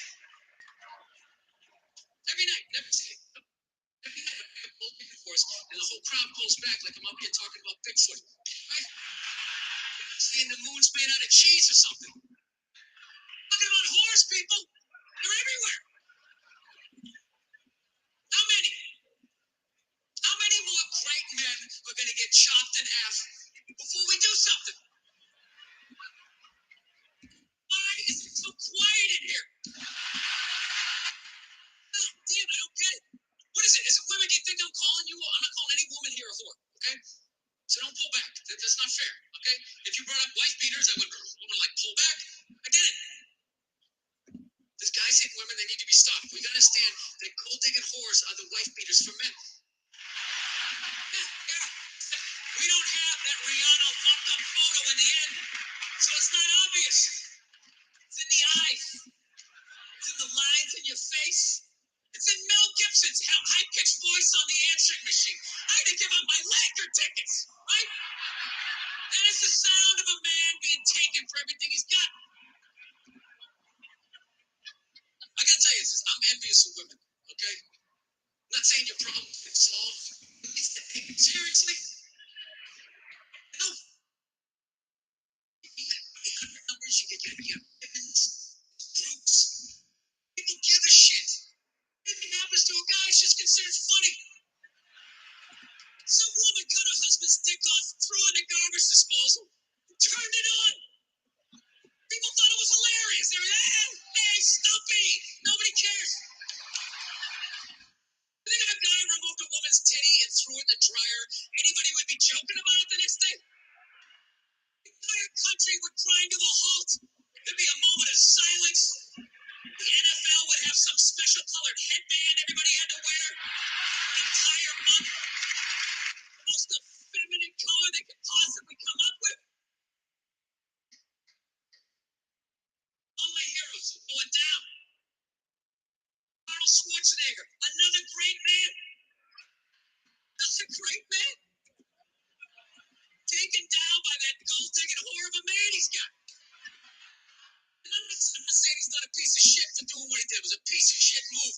But how come only he got chastised? What about the maid? Why was she called the maid? The entire story. She was never called a whore, ever. Boggled my mind. She knew his wife, first name basis, played with their kids, fucked her husband in their own goddamn bed. That's right down the checklist. First ballot Hall of Fame whore. Right there. Why do you think she hooked up with him? 1987 flat top, he's still rocking. Giant space between his teeth I could put this mic cord through. I think maybe it's all that kindergarten cop money laying around the goddamn bedroom. No, it's awful. It's a horrific thing to see as a guy. Watching guys go through that shit, you know? And then there's no sort of examination of it. They just go, he's an idiot. He's stupid. That guy's stupid. If that guy's stupid, what the fuck am I? Right? Does it even make sense? Why would you do that? Why would you accomplish all that and then fuck it up? Hooking up with one of the ugliest human beings I've ever seen in my life. I'm not saying I'm a prize. I'm just saying, you know? There's got to be something beyond that, right? You know what I think it is? I think it comes down to the way he talks. You know? That dude should be unloading trucks in Transylvania. That should have been the height of his success. Because he's a great man, he had the balls to move to America. He's famous for lifting weights. I lift weights, nobody gives a shit. He lifts weights, becomes super famous. That's on his laurels? No. Next challenge. I'm going to become an actor despite the fact that nobody can really understand me. Against all odds, he starts making movies. Get down. There's a bomb. Get out of there. Becomes one of the biggest blockbuster stars of all time. What are you going to do next, Arnie? I think I'll marry a Kennedy. There's no fucking way you can do that. Bam, he does it. Cherry on top, I'm running for governor of a state I can't even pronounce, and he wins the election. Why wouldn't this guy think he couldn't bang his maid in his own bed and get away with it? This dude has been in the zone for over 4 decades. 4 decades, nothing but net. Bang a maid in my own bed, dude, that's a layup. Are you serious? I had a hit movie with the midgets. I don't even need a condom.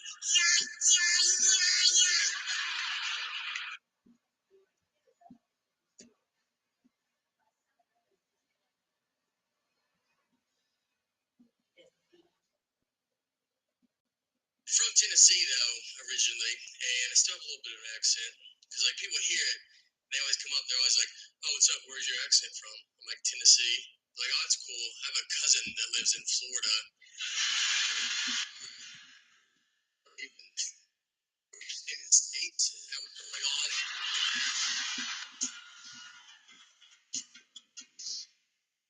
Went to school in Tennessee, which was fun. I went to a community college for an entire year, and I did not have one credit.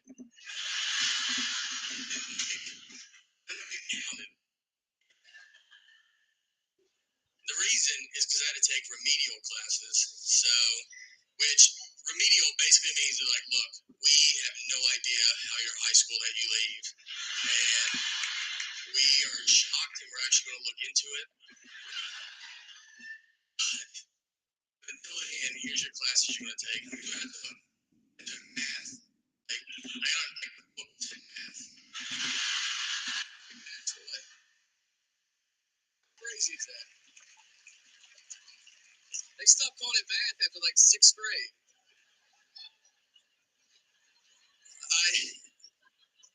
I had to take reading. I took reading. I drove to that class. I drove to a reading class. I'm not even an immigrant. I'm from here. I should have knocked that out years ago. And with reading, I think there was a class. We made it to the classroom. Like, we made it today, buddy. You're like, I'm like, I'm pretty dumb. Like, you know, I tell people I'm dumb. I'm like, hey, I'm dumb. And but no one goes like, okay. They're just always like, I bet you're not dumb. And you're like, well, I'm trying to help you out here. We're about to have a conversation, so I'm just trying to give you a heads up.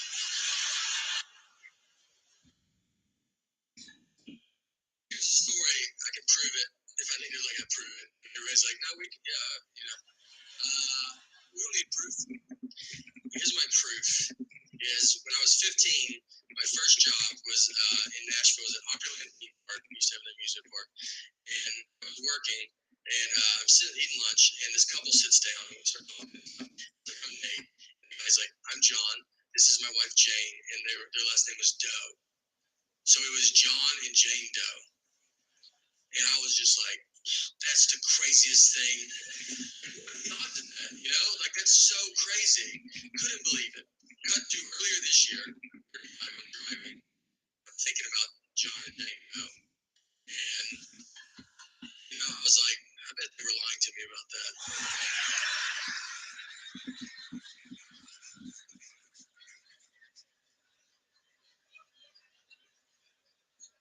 That's how long it took, 20 years, for me to catch on to a joke they wouldn't remember saying. I don't think they would remember it. They'd be like, maybe we did that. Well, it worked. It worked so good. I tried to Google them. Take that okay.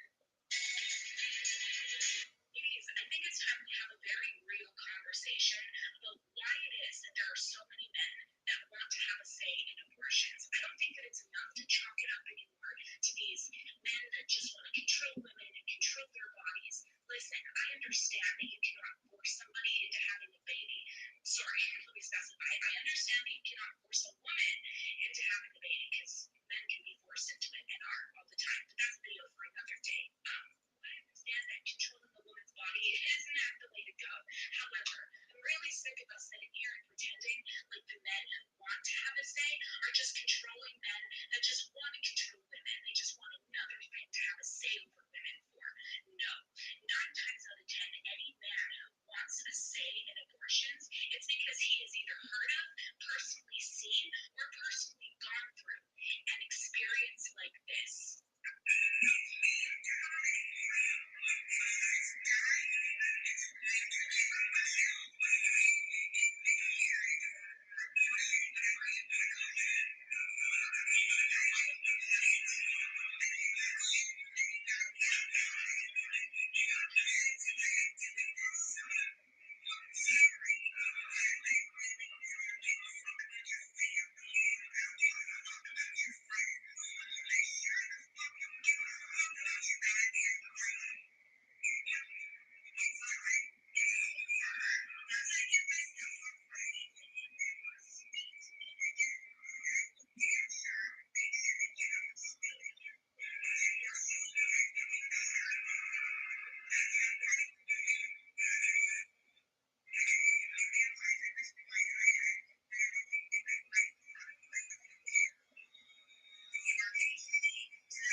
She killed it, but had the baby, and then gave it up to CFS.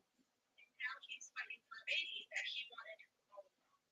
Ladies, we need to stop pretending like dads just don't care about their kids, okay? This isn't the fucking 50s and 60s anymore. The most treasured time in my life has been getting to watch him become a dad and watch him be able to love and just bond with this baby. And loved his child and was already going above and beyond for them before they were even born. No, I don't think men should be able to control women's bodies, but I also understand why some of them feel that way. It's not bring sympathy too much to ask. China only had 10 million babies last year. Even though that's the equivalent to the entire population of Greece, it's bad news. Because you see, in order for economies to grow, it needs babies. For more than 30 years, China only allowed you to have one baby. This was because its population was growing at such a rapid rate that it couldn't effectively control things. But now it's having the opposite problem. People aren't having enough babies. Last year, it's Tuesday Olympics. The general finished it. Good for me. Get down. No, I'll tell you.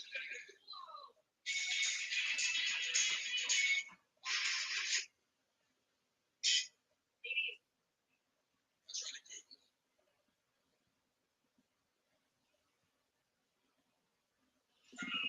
So let them say whatever they want to, guys, because the tears are starting to come out. That's why I showed yesterday Eartha Kitt and Diane Carroll.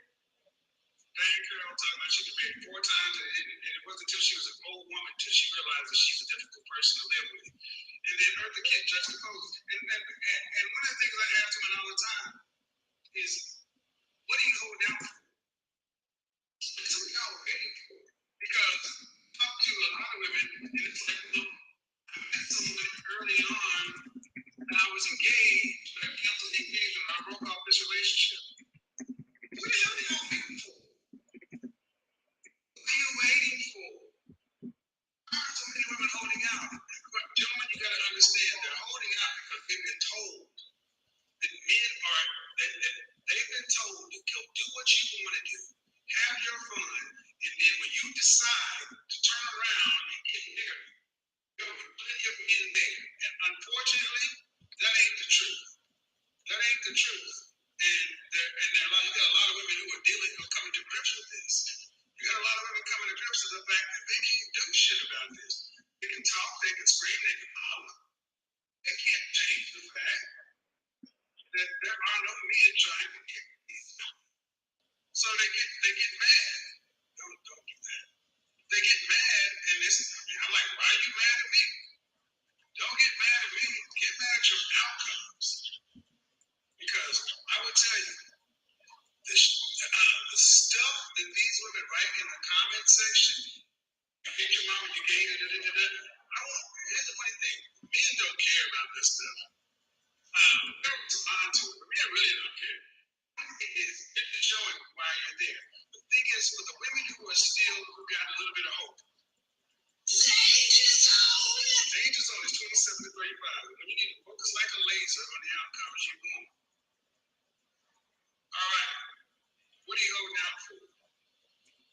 Because the later you go in life, the fewer options you get.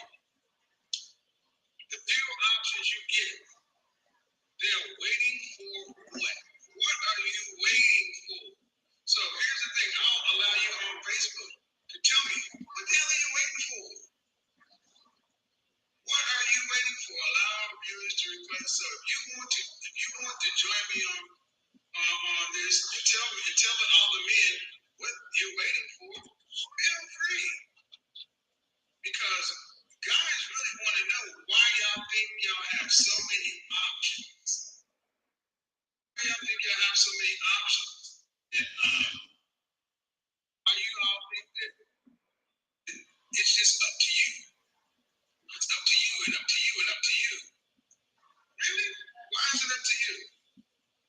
Because I'm gonna tell you, I talk to women around the country, and just like when I talk to women in a folk group, you can say one thing, but can you produce the outcome?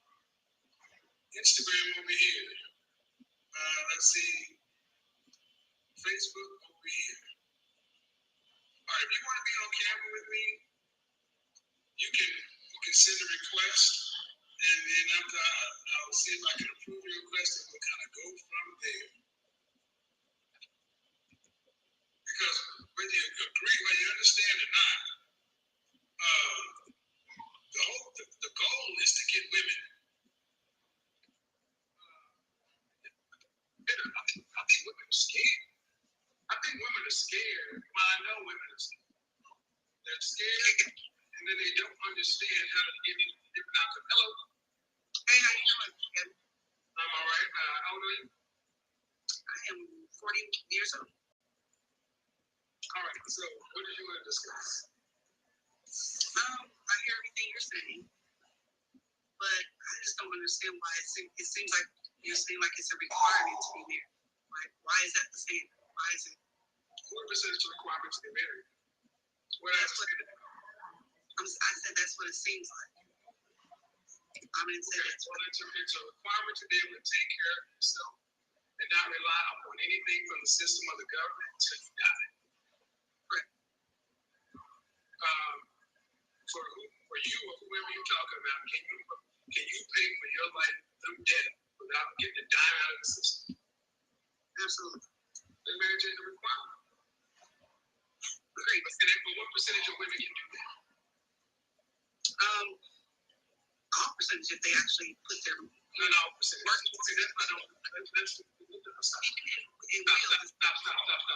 What I don't do is I don't talk about fancy stuff. I don't care about what's possible. I talk about what's probable. Most people are average. So I don't want to talk about, it doesn't help us to talk about these people over here. What percentage of women can do what you're talking about? Will do that? There's not one. What percentage would you say? I really can't say. That's an answer I don't have. I know that. Well, what do you guess? You asked me why is marriage a requirement, and I told you why anything is required, and you're not answering. I mean, you don't have to have an exact number. What percentage? Just ballpark. If I had to guess, I would say just if I took a percentage based on the women in my life or the women I had interact with, that number is probably a lot higher now than what it used to be. So I think this is the age of the hundred. We're in the age of 35%. 74% of black women make $50,000 or less. 74%. 3 out of 4 black women make $50,000 or less. That is not enough money to live on until the end of your days without requiring any money from the system. You agree? So where's the money going to come from if it doesn't come from a husband and a family? I'm not saying it has to come from that. What I'm saying is it is possible. Will and can they are two different things. See, that's the beautiful thing about being a man. We deal in reality.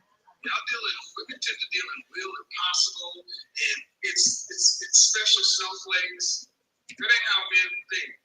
Marriage has been a requirement for women on this planet because men make most of the money. Men do the job to make the most money.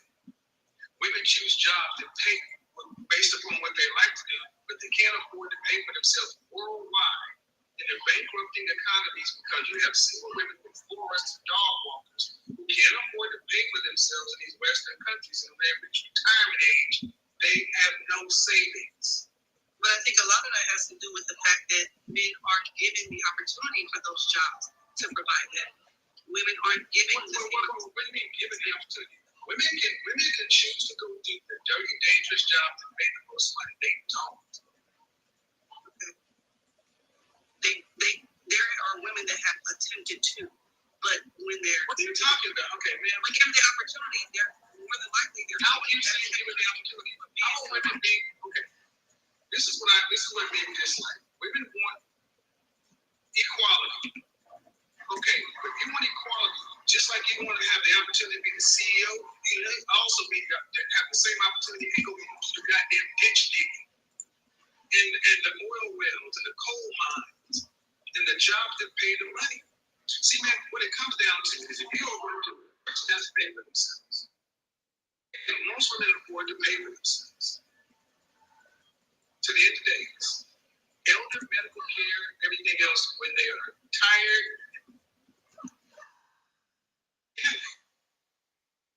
I think we already answered that. No, so that's why marriage is a requirement. That's why marriage is a requirement because they can afford to pay for it. Who's going to hope that the government will do it? But the government is funded by the people. You know where women are going to end up? Where they're ending up right now, man, homeless, dying on the streets. Why do you don't have to like it? You don't have to like it. Do your own research. You cannot, unless you are making enough money to pay for yourself at the end of days, you need another income and somebody to share the load. That's a woman thing and not just a humanity thing. Like it's I don't care why because I'm talking to women.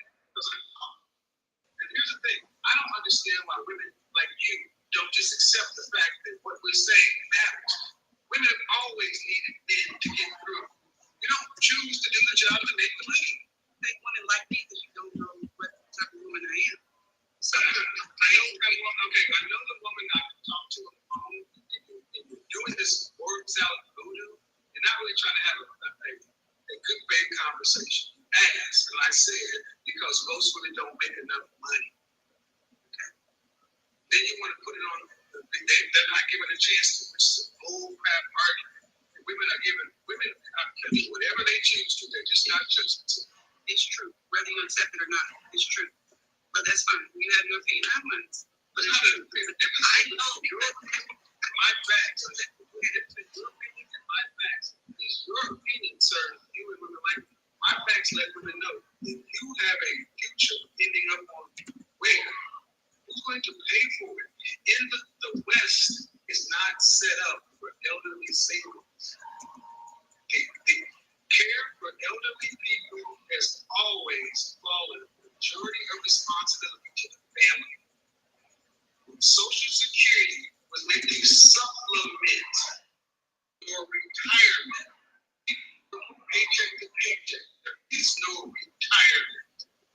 So if there is no retirement and there is no family, and someone has to live, that's what it comes down to. So my question to you is, why are so many women today so anti-marriage when the average woman can't afford to pay for it? I can't say why women are anti-marriage. Like I said, myself and the women that I in my life aren't anti-marriage at all. We just would like to find a good man to be wed with. But I'm a good man. I'm sorry, what you said? A good man to be wed with. Yes, that's what I'm saying. And I just believe, everybody's definition of good or bad is different. But I believe, and I'm only speaking on things for myself. Like that's why I said different opportunities, because I do, one of my businesses is a business that primarily is, ran by a male. And I've been in situations where it was not given to me because it was between me and a male. And I was more qualified than that male. But they chose all the time. I understand men too, man. Yeah, I understand. That's why I was speaking on that. So I wasn't just speaking on that saying that, what you were saying, like women like me. It's not, I'm speaking on my truth. And that's where I mean, I hope my truth dies this year. There is the truth. And what men hear when you're talking, honestly, is word salad. We want to be married to a man who's a good man, but then, how old are you, by the way? How old are you? 40 years old. You haven't never run across a good man worth being married to in 40 years? I've ran across a good man, worth being married to. Personally, marriage to the things that I said, I don't know if I want to go that route. As long as you can make, man, here's the thing, as long as you hold out and pay, no one really cares. So my question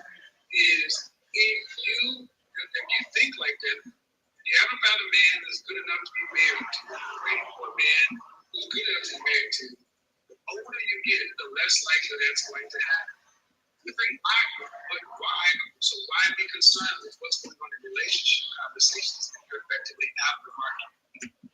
I believe I'm out of the market. I just believe that the men get to decide whether they like it or not. You can be in the market, just like if men, the kind of men you want aren't picky, women like you, then you're out of the market. For the men you want. Like I said, I still believe that it's like I believe that when the time is right, God will send the right man in my life. God has nothing to do with this. Marriage is a natural thing. Don't put this off on my God. Guys, here's the problem I have there. First of all, I'm Christian. Number two, I'm Christian, I'm godly. That's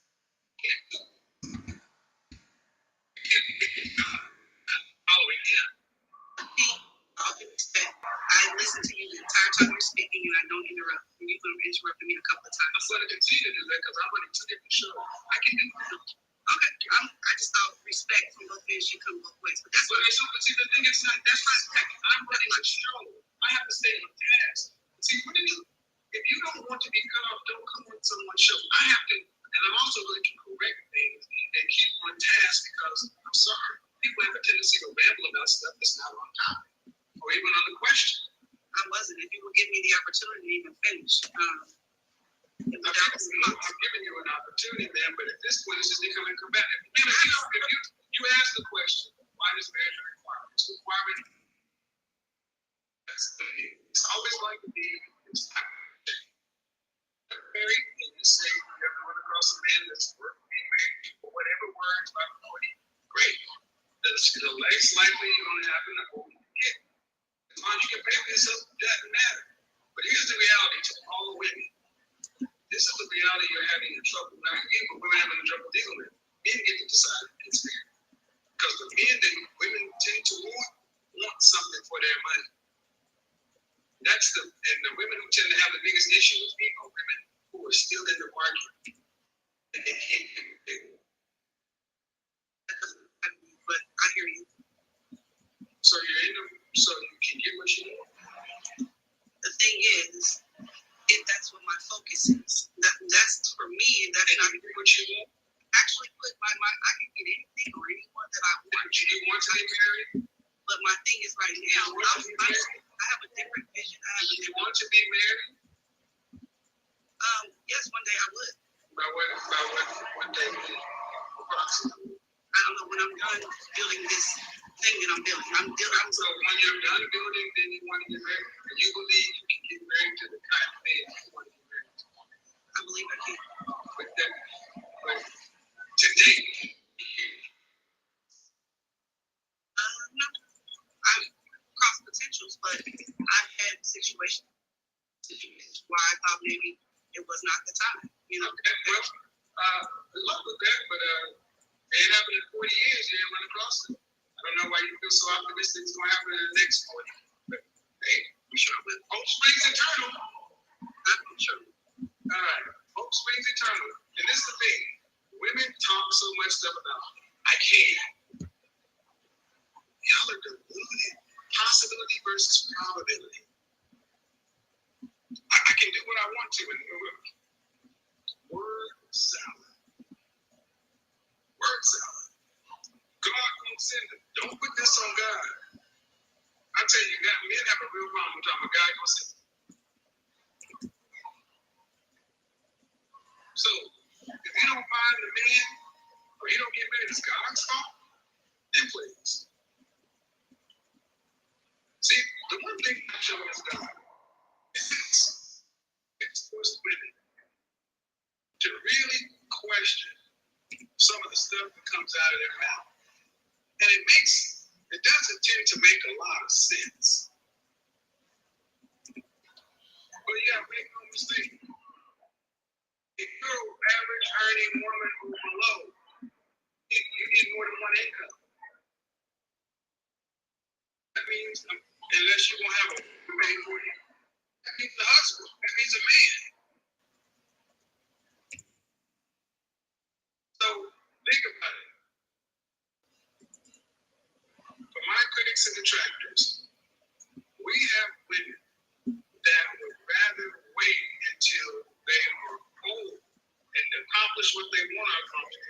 someone's going to marry you. Why would a man need to marry you when you're past child rearing, past the things that men value in a woman?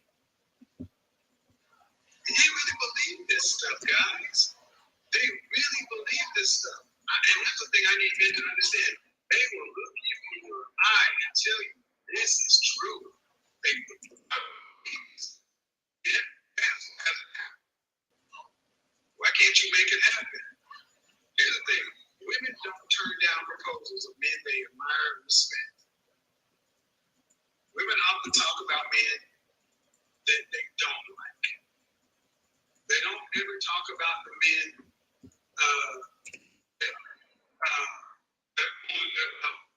because those men, the men that they would pick, tend to not want them.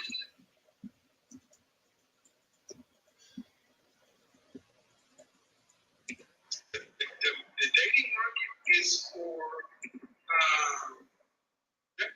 successful men and younger women.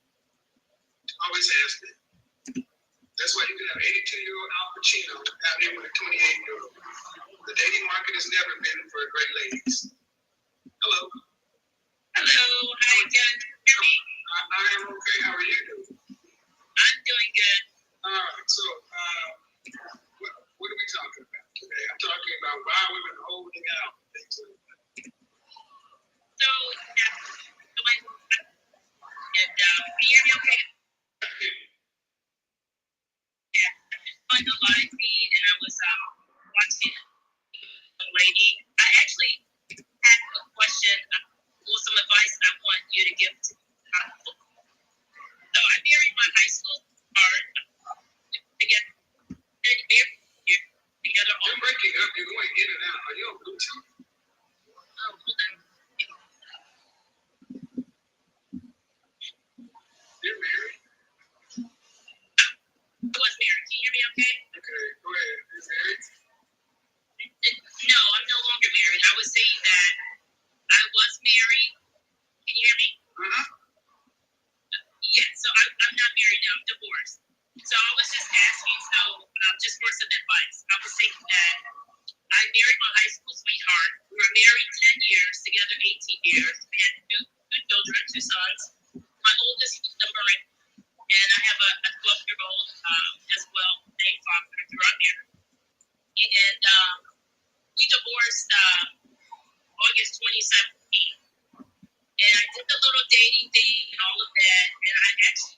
You gotta get to the question. You gotta get to the end. What's the question? So the question is, I was hearing you saying that, because I'm 40 years old, you were saying that it's over the majority of the women of my age. I would like to get married again. I'm with a great guy, been together going on 2 years. When I say the majority of women, you realize is 50%. But, okay, I think many women think when I say the majority, it's like 99%. But you want to get remarried, that's what you're saying? Yeah, I would like that, yeah. Okay. I would. What city are you? What city? Chicago. It always comes down to this question.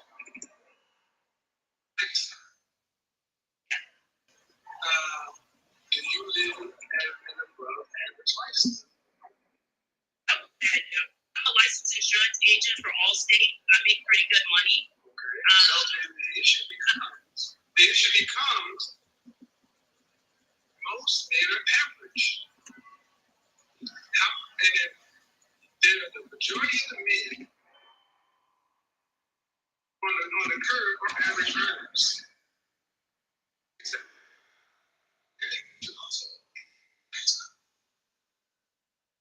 So that means fewer men, right? That means fewer men in that lifestyle. Oh, of course, only one, actually, for me. Huh? I said only one person, but yeah, I hear what you're saying. Well, I mean, I don't want you to say how much you make annually, but let's say 9% of black women make $75,000 more. Are you above the 9% or are you below? a little that I would say. All right. At the end of the day, it comes down to, at our age, it comes down to really how easy they get along. And most Generation X women, it's difficult to get along with. If you're easier to get along with and you're willing to live at modest middle class lifestyle, you have more opportunities. But if you got to live at a $75,000, $100,000+ lifestyle, going to France, then you're talking about men who can afford that. And those men.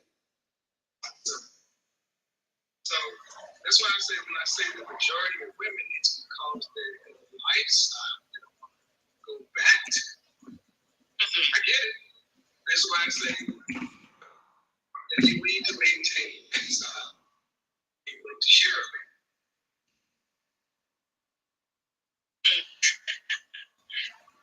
I hear what you're saying. No, I'm not willing to do that. Well, I think it's funny, guys. This question, why should you be adamantly against even in the focus group? And even the focus groups, and then women under 35, they're like, I can see it. See, younger women are seeing the outcomes of baby boomers, Generation X, and late millennials. And they are wholeheartedly projecting the outcome they see. Far too many women. So they're hearing what men are saying, and they're realizing that you're going to have to compromise on something. You've got to give up on something. True. And at our age, being easy to get along with and being willing to compromise does a hell of a lot more because we got less life in front of us than behind us. Right, exactly. I don't see why so many Generation X women are still holding out, but it's my fantasy idea when death is around the corner. I don't get it, but I hope that answers the question. It did. Thank you so much. I love your show. Thank you. Bye. All right. See, Facebook, all that Facebook was going to look at all the hate on Facebook. Ooh, where's your woman? Where's your woman? Trust me, my woman's on her way. Don't worry about me. I'm just fine. Many friends think y'all are crazy. Think y'all are sick, damn crazy. But y'all keep saying that like me. I put my women out here. A lot of y'all's feelings, but you'll never see them. You'll never see them. You'll never see them. Oh my God.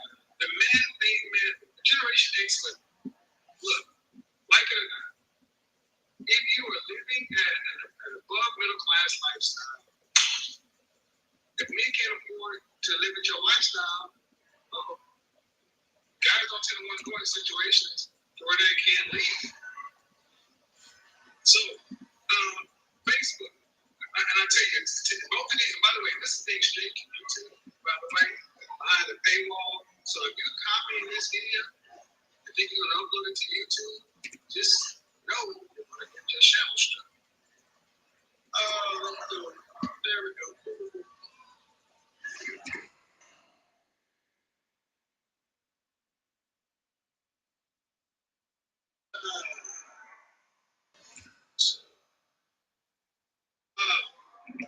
The funny thing is,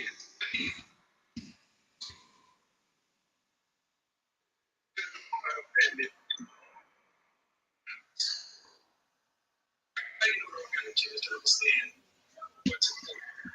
And single people were in the house too, and they realized for the first time how empty their lives were.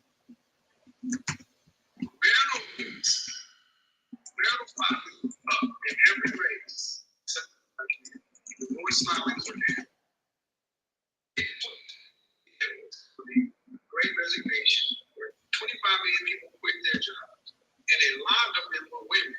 We had something in 2021 called a she session, female recession, meaning that women are choosing to leave the workforce hours and choosing to go, they're choosing to go back. All the things that women say they want, women have. And many women say, I don't want that. But in the Black community, women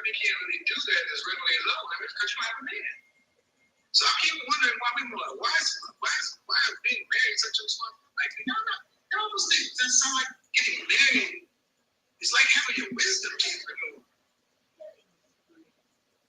And if you really get into what the issue is in a relationship, it's not the men. It's not the men. It's not the men. So, that's what I tell you guys. So, you're not really guilty. You're choosing to put outcomes first. Because at the end of the day, most women want a man to be in a position to pay for things. That's fine. That's the case. Get something for your friend. See, that's what a lot of women don't like. A lot of women don't like the fact that I'm actually telling men, hey, get something for your money. Hello. How are you? All right. How old are you? All right. So, what are we talking about tonight? I think that some women are going out to feel appreciated. To feel appreciated? For their efforts. Me, I guess I'm speaking for myself specifically. I am with a Black man. And are you married? No, I'm divorced prior to him. Okay. I do have one child, and he is on because more than he probably should. And I have him. And I'm also on 30 since I met him. Are you talking about yourself? You said you were like yourself holding out to be appreciated, or what did you? A little of both. So you have a child. And you're holding out to be appreciated. Look, I am putting effort into giving him what he wants, but he's helping me become more fit and friendly. And I've always been submissive. But I don't understand the hold out. Because I feel like my efforts aren't being appreciated. And I feel like it's always, how do I say, like the next thing to work on. The next thing to work on. Yep. I can, and I am, and I continue to work on the things. Does he want to marry you? It's briefly been talked about, but at the moment, I don't think we're having the same conversation, honestly. Because holding out to be appreciated, it sounds to me like you're both are trying to work with one another, but he's got more stuff that he wants you to do. Do you have more stuff that you want him to do? I literally think that all I need is the love. All right, well, I don't think we're having the same conversation. I think this is your situation, but I think a lot of women are holding out for a price they're not going to get. That's what I hear more than anything else. Holding out because they're what's called chasing the dragon. You've built something one time and you want to get back. That's the thing. If you got something who's working with you, that's what we have. Yeah, definitely. Which is why I try to show my appreciation. Okay, I think we're having a different conversation. I'll tell you this, ladies. Truthfully, if you got somebody that's working with you, see,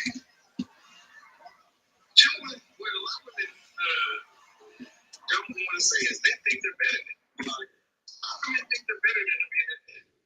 They got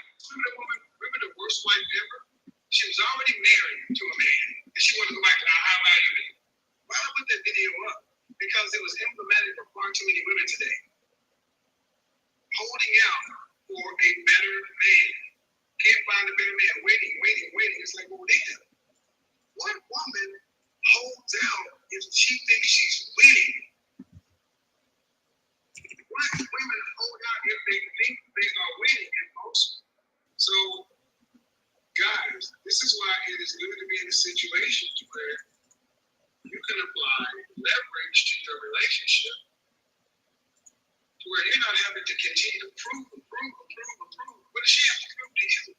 This is something I think men need to take responsibility for.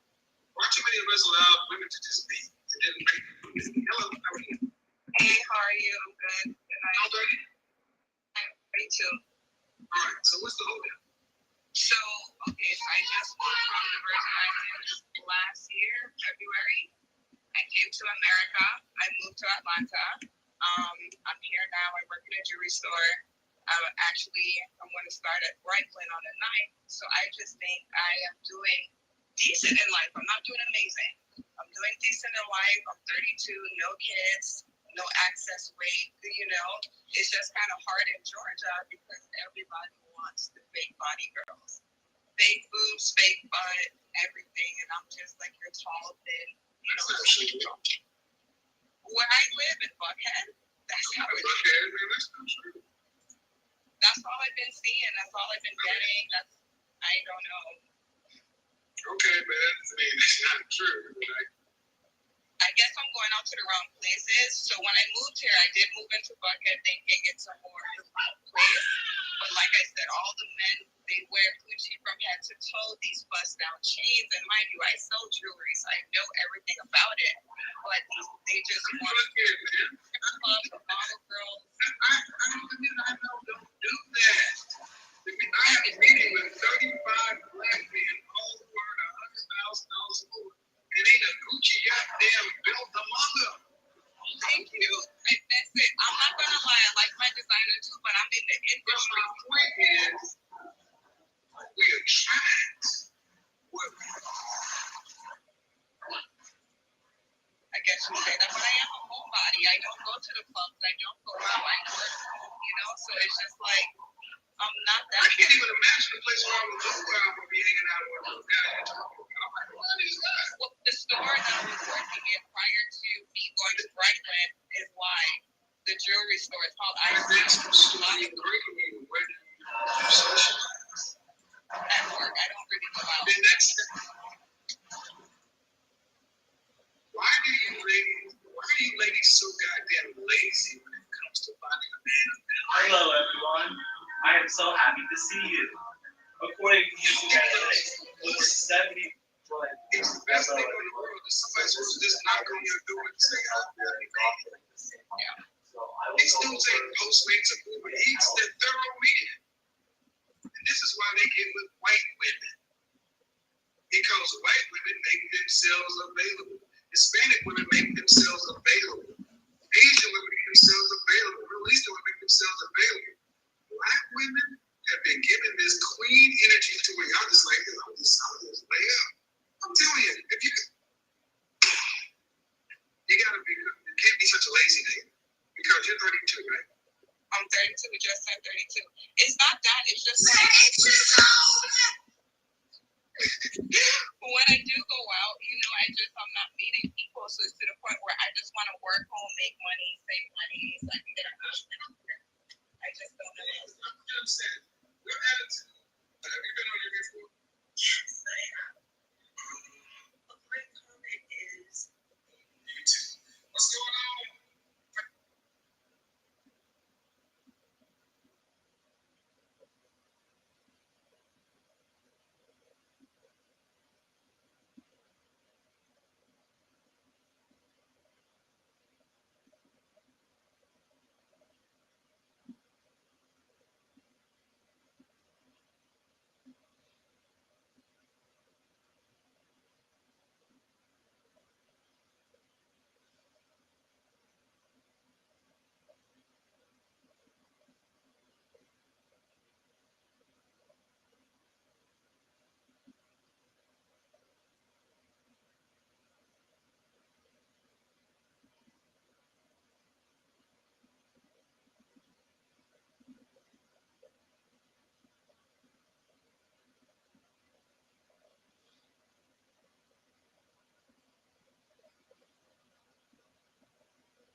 damage to Mr. Death's hand while you were there on March 8th, correct?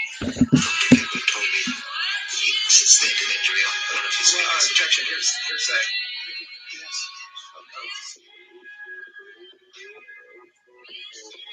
You didn't know what could cause damage to Mr. Death's hand while you were there on March 8th, correct? Dr. Gibbon told me he sustained an injury on one of his fingers. Objection, hearsay. Yes.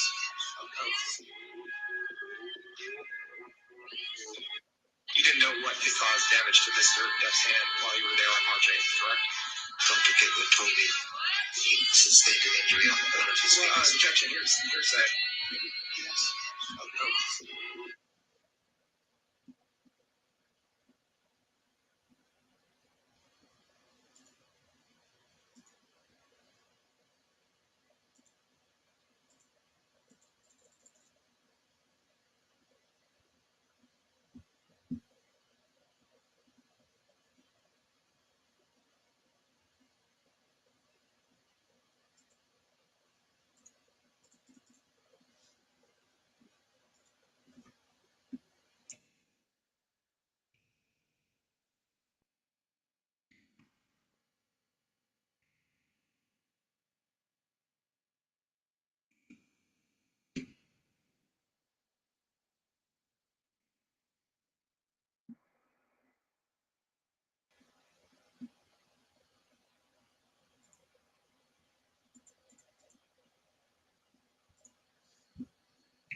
Oh,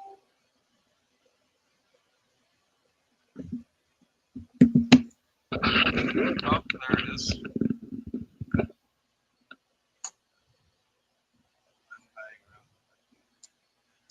One of y'all guys want to stream?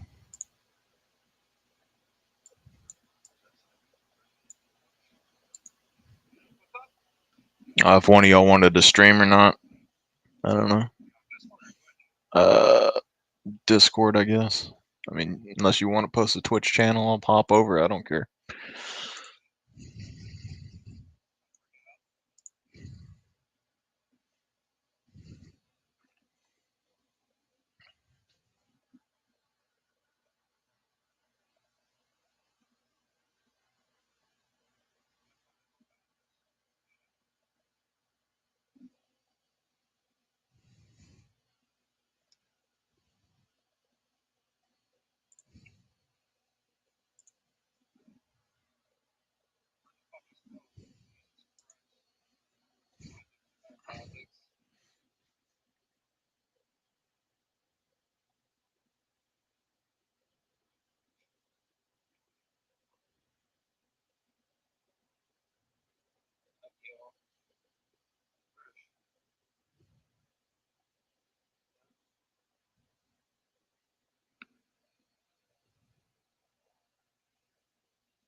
Morning, Chris. Morning, Meg. And morning, Lois. Lois? My clothes were in the wash, so I borrowed your clothes and Peter's bra. Boy, my morning jog was murdered. Good morning, Chris. Morning, Meg. And morning, Lois. Lois? I really like your watch. Thank you. Shut your dumb ass up. What's a texter now? I really like your watch. Oh my god, stepped on a bee. My dad has to pee. My mom's stuck in a tree. My squirrel got bit by a flea. Without my glasses, I cannot see. My TikTok once said, my dog stepped on a bee. This coach told me one time, when you start to get overbooked, it's time to raise your prices. See, here's the thing. Whenever you're getting overbooked and starting to lose jobs because you're overbooked, that means there's a couple of things potentially going on in the market. There may not be enough people to do what you do, which indicates that your value now goes up. Or you're just not charging enough for your business and you're getting all the bids, which means you need to raise your prices. One is an availability issue, the other is a pricing issue, but they're both solved by raising your prices. Remember, you don't want to work for everybody. Being in the situation you're in is a huge advantage. Gives you the ability to pick and choose your customers. The biggest thing you have to worry about now is making sure that your quality stays up, so that your reputation stays good, so that your calendar stays booked. Don't rush your people. Don't rush yourself. Don't rush the work. For those of you that followed all the way to the end of the video, this is the Sniper versus shotgun, part 2.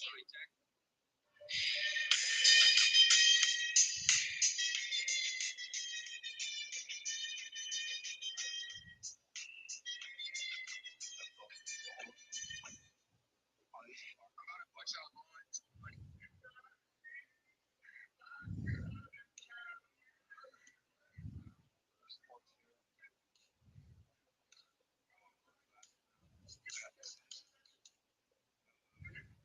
ex-girlfriend, the song I wrote about.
not for chickens.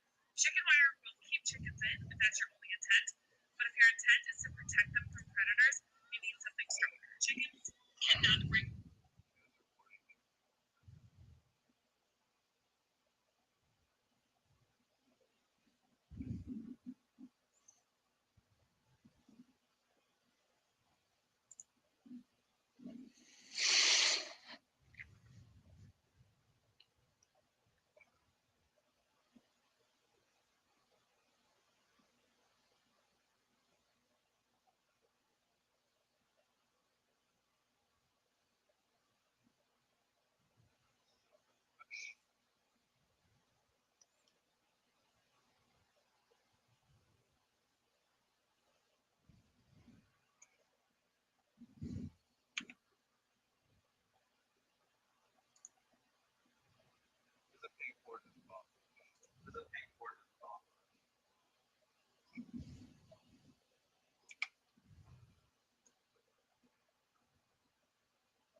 Go bottom, please. At the back, 22. Just got two plates.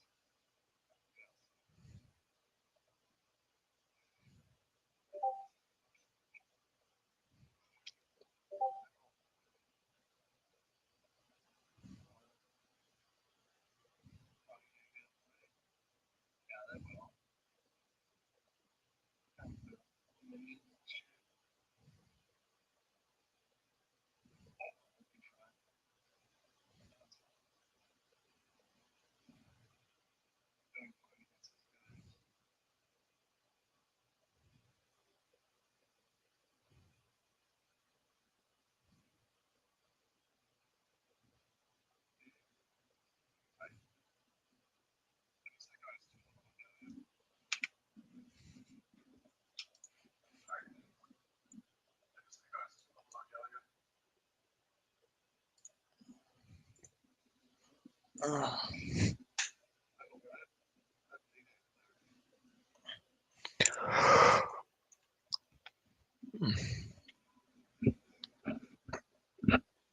Got you up to 2 viewers now.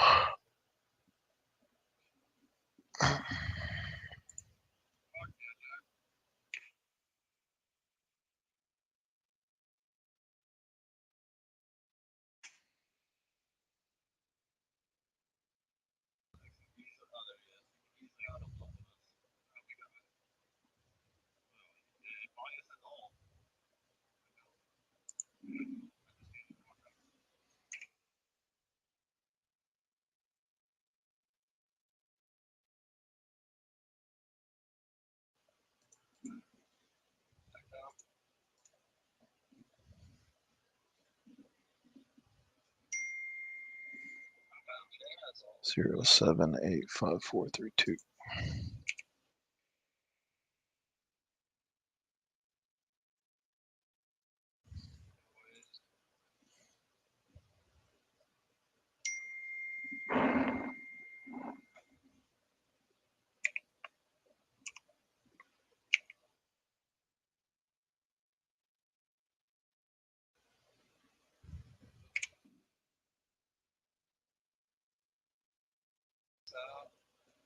cover bottom.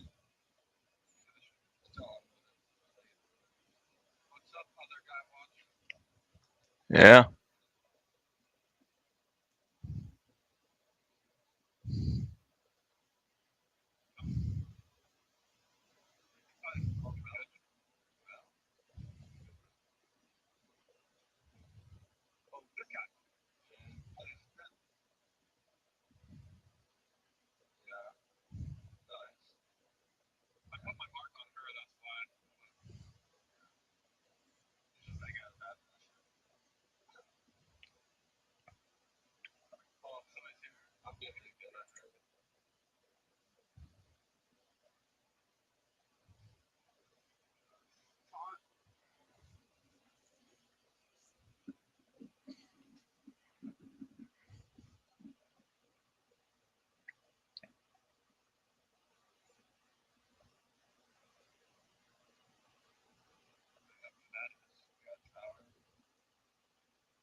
On the team, you need to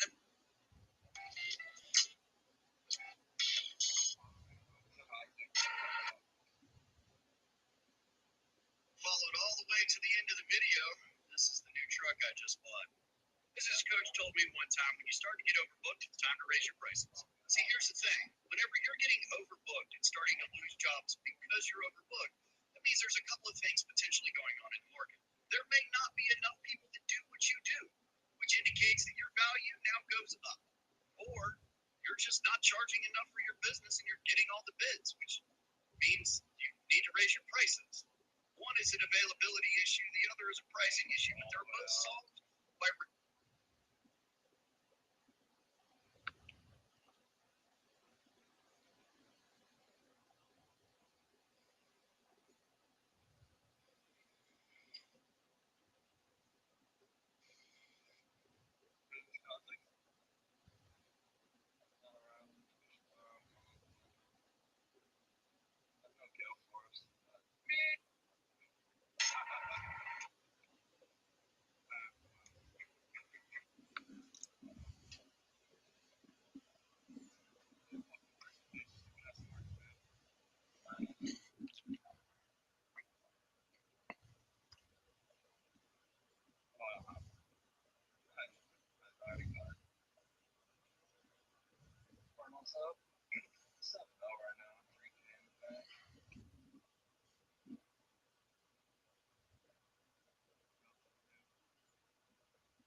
We're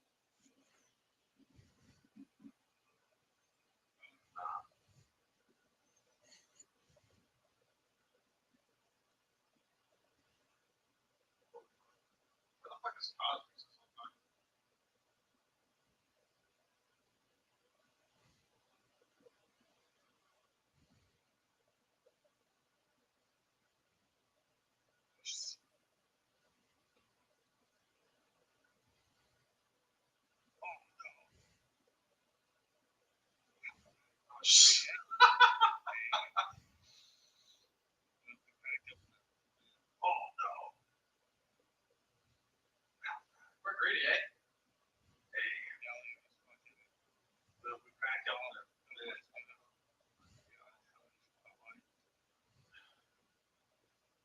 This Gallia was fucking wow, no fucks given up. Yeah, all those like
Mm.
outside. They're gone.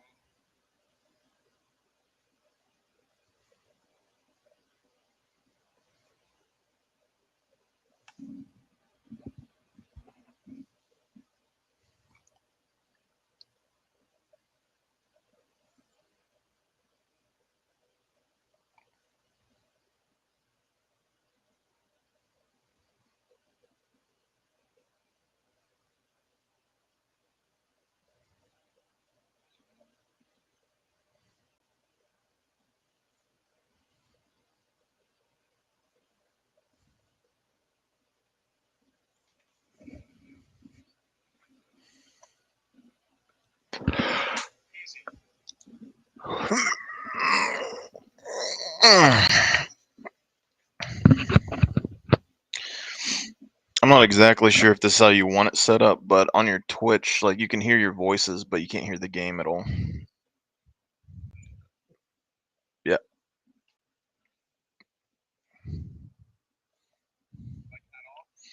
No, there isn't any game volume.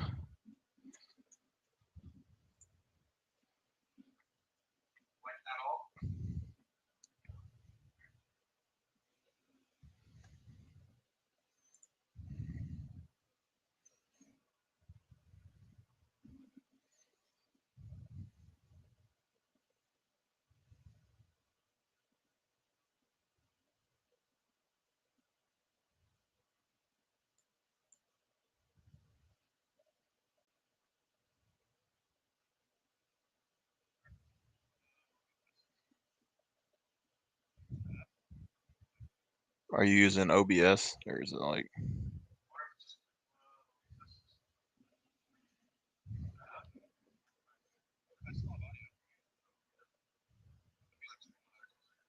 Mm. Okay. I still have audio. Music's pretty loud.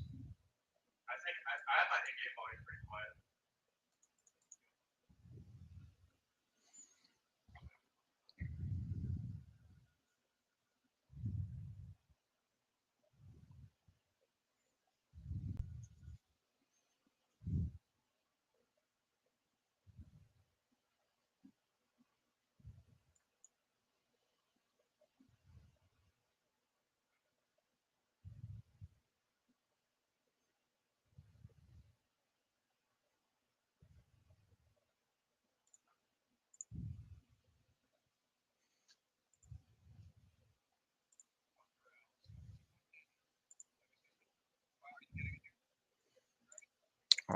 If y'all want.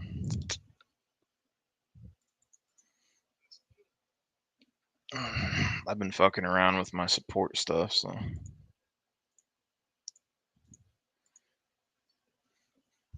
Besides a couple of ADCs trolling me, bro, like I know it isn't the best support pick ever, but I've really been enjoying playing Nard down there. And I have like a, yeah, I have like a, it dropped a little bit because I got a couple of troll ADCs, but I'm still about 80% win rate right now with them. It's pretty good. Not like if you're against like a Leona or something that can hard engage you, not so good, but like everything else, it's handling pretty good.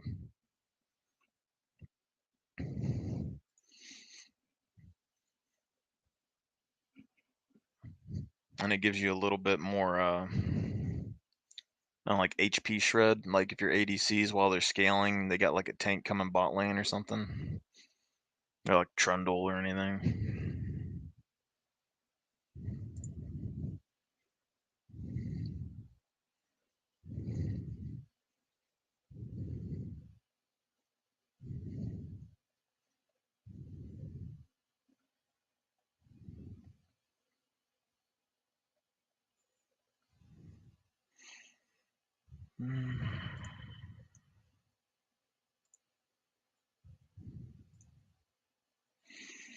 I saw an Azir playing Burst Azir the other day, and he said that it's still really good, so I kind of want to try it.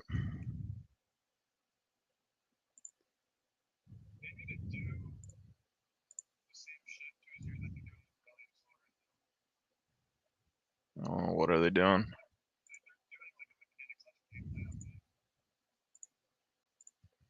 Okay.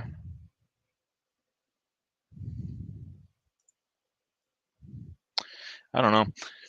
I still like Azir just because he's so versatile, but like I saw someone use lethal on him today too, and he did really good. But I thought they nerfed lethal, so that's why I stopped using it.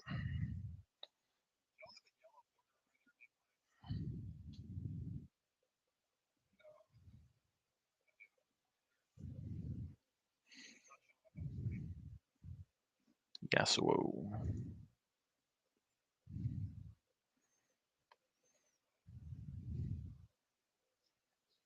They still playing Yasuo mid, or is he a top laner now? Okay.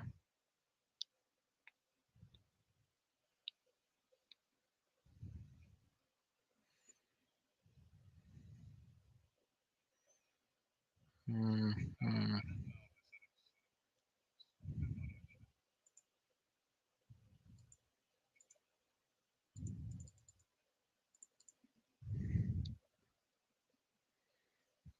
Oh, I got some fat boys.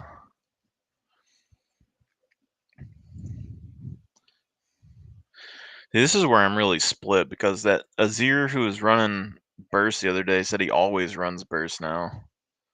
But when they have these thick boys like Maokai and all that, like I really want to go lethal with Anguish.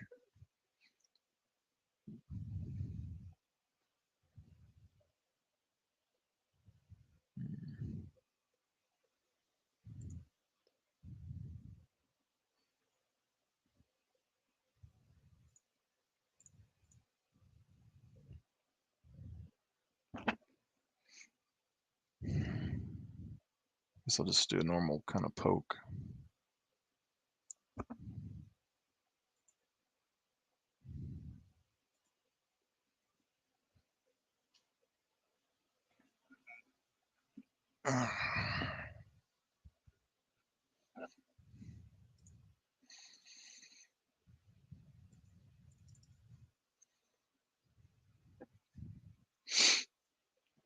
Yeah.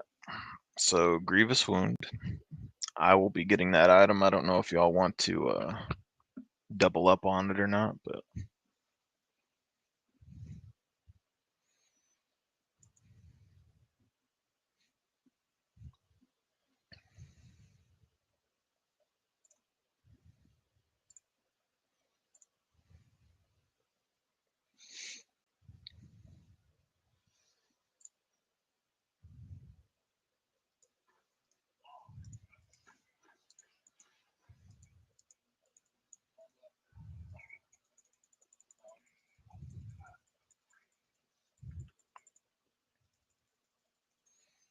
should totally bond with my Azir, and then we can do a sick ult combo.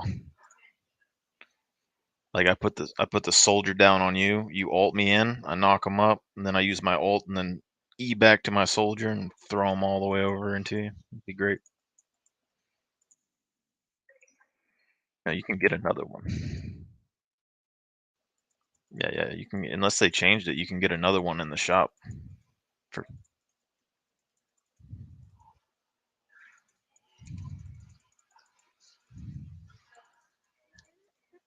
Jesus, he got deleted.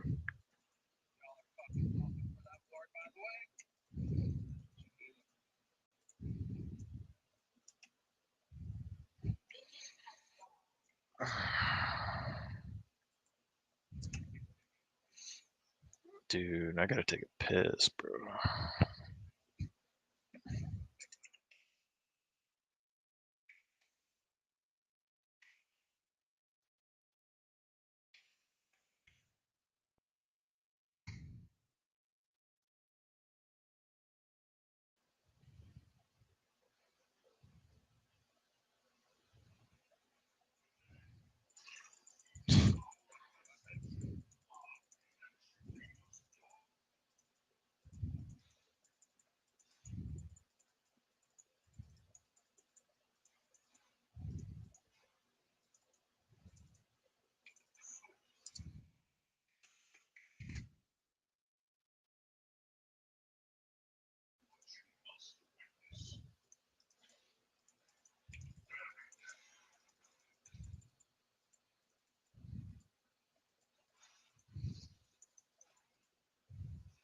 Oh, my CS is fucking garbage.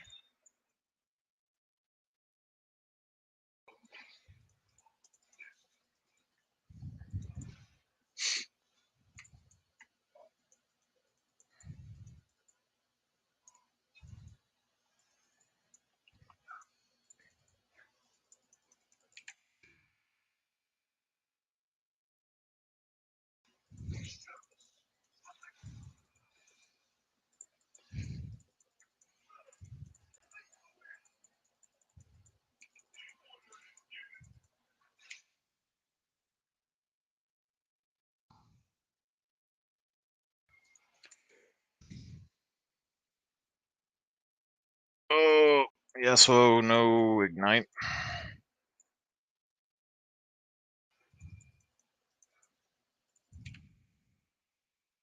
God, he's so low.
Yeah, so it was missing.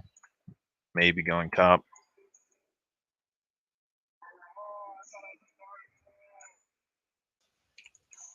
Yeah, so it's still coming.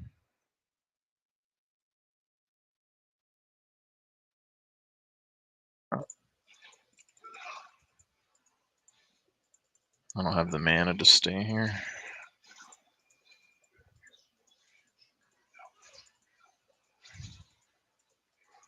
Hey, if you want to take some mid lane farm and hold this for me for a second.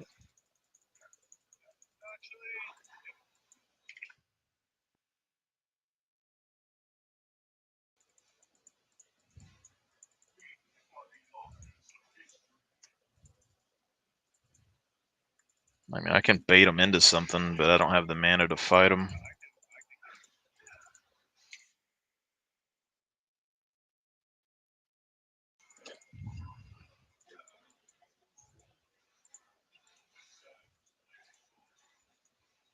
Alright, yeah. Handle my light work. Should I go Zonia's? Because I'm not really feeling it.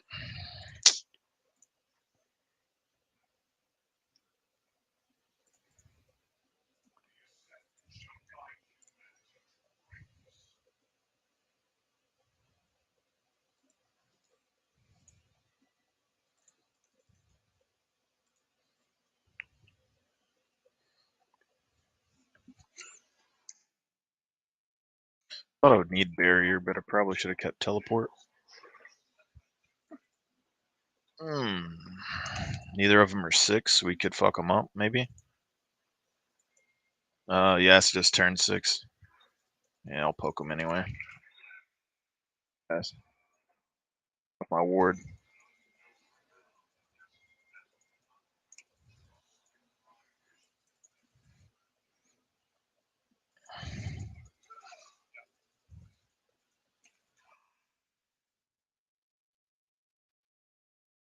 Jesus.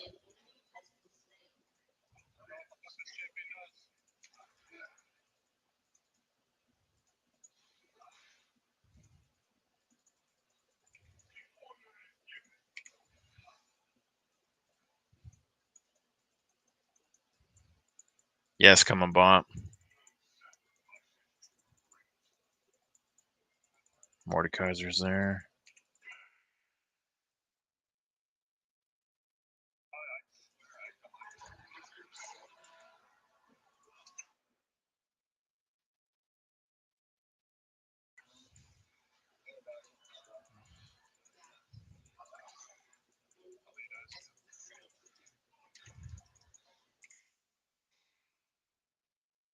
Ooh, that's not good. Oh, what?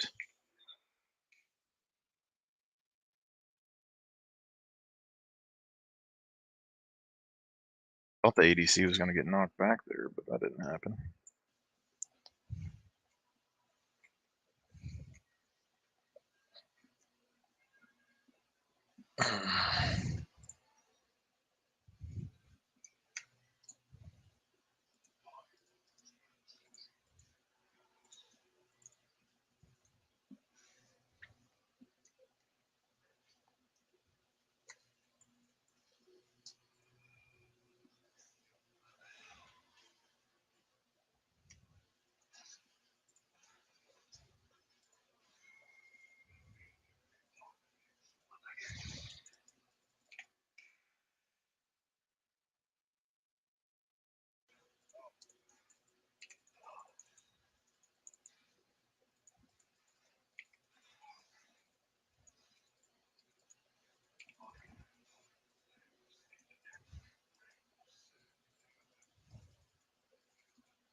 That was awkward.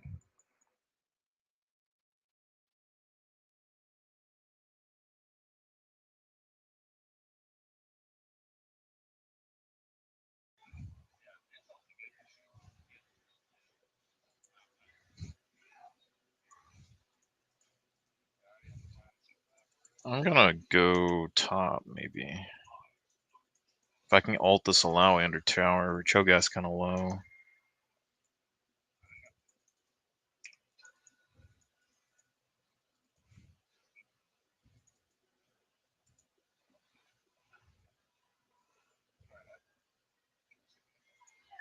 Yeah.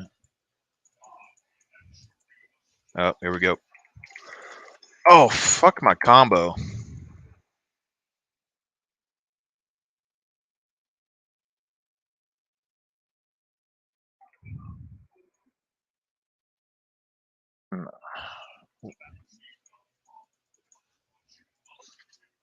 Mordekaiser's coming up. I don't know what they did, but like there's these little stutters when I play League now, and it just fucks up my Shurima shuffles so much.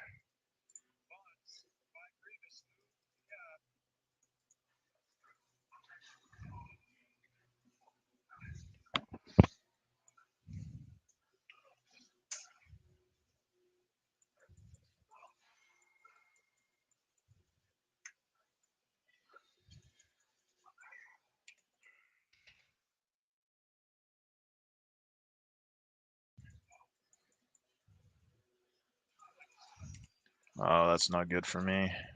Mordekaiser's behind him. I'm gotta bail out of that.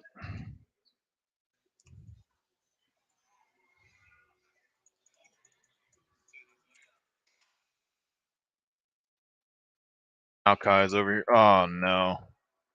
I'm so boned.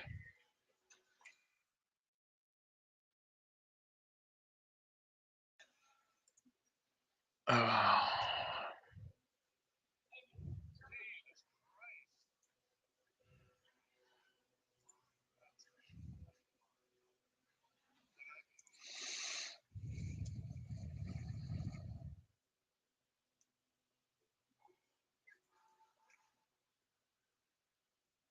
Oh, they do Zonia's just for that.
Little plant.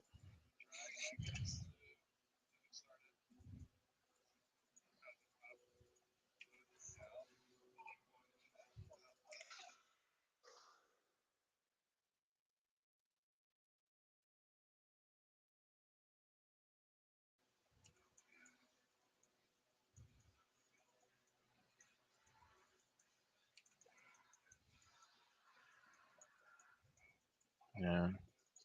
Malachi's showing up.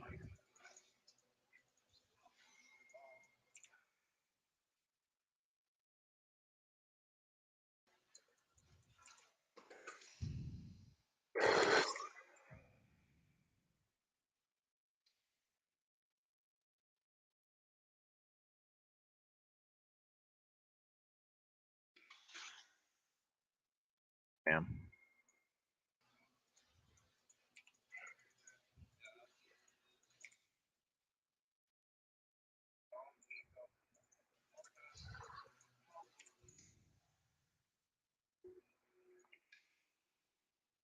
That's not good.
Oh.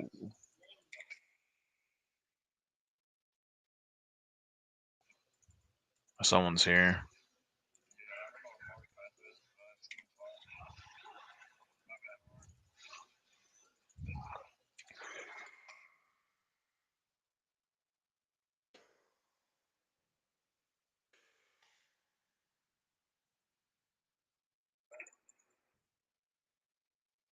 Shit. I'm gonna die right here.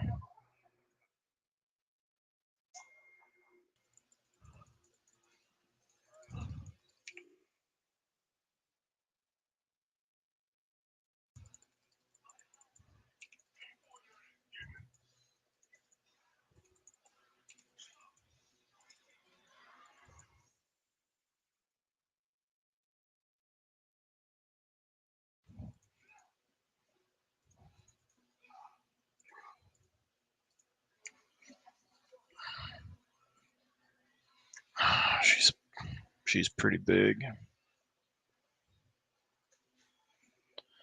Do I want an hourglass or not?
Yeah. Well, I'm about to get Oblivion Orb, so that'll give us something, but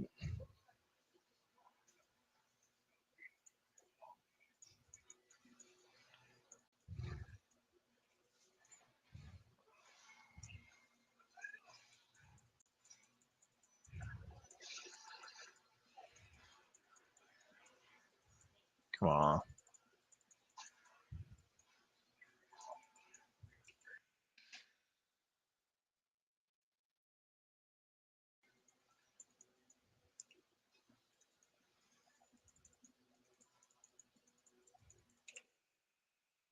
Oh shit. Alawi just chunked my ass.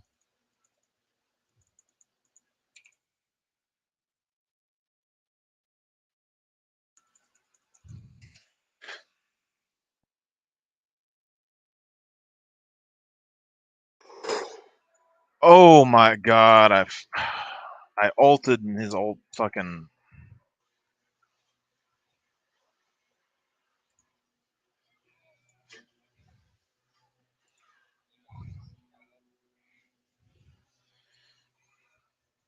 I can get him low. I just gotta stay away from the Mordekaiser.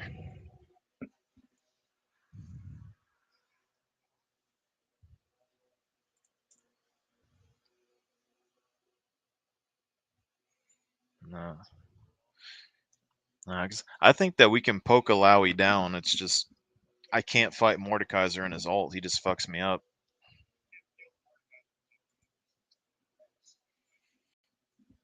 Yeah.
Yeah.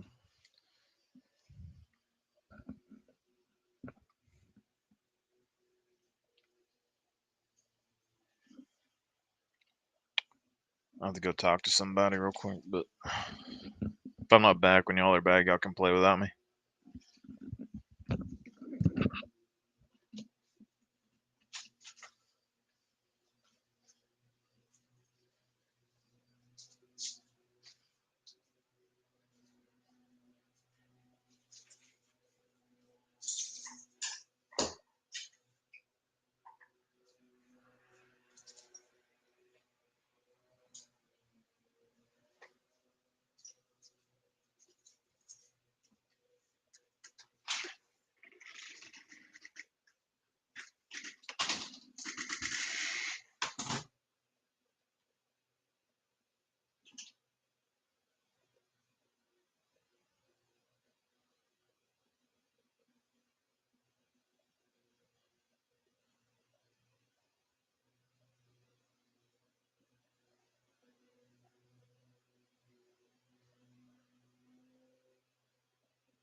Oh, you're.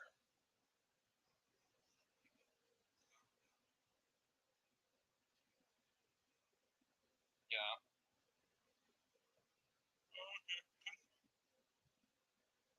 Okay. You didn't say how long? No.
Sriracha is gonna be yummy. All right, you gotta tell me your thoughts.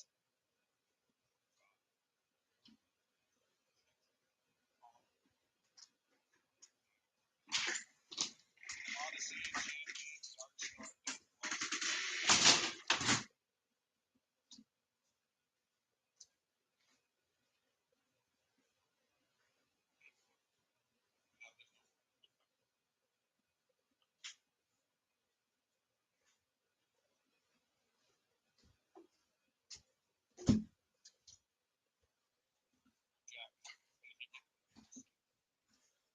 hell yeah.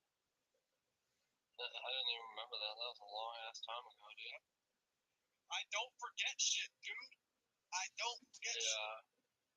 You remember the first skin you ever got? I actually pulled Spirit Hooter from a box, dude.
Is Duality Dragon Polar Bear good?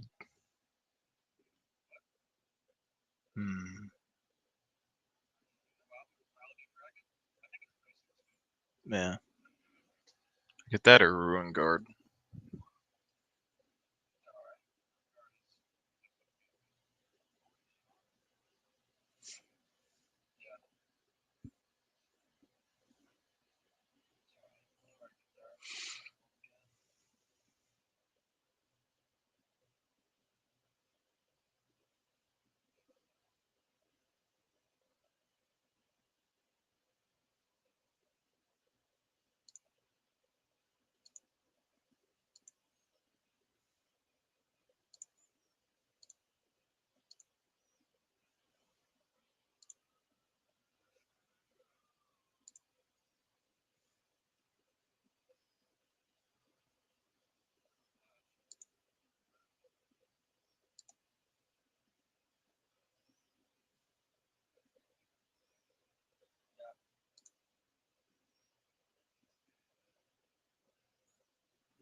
Hey guys, I want you to check out this game called Galahad 3093.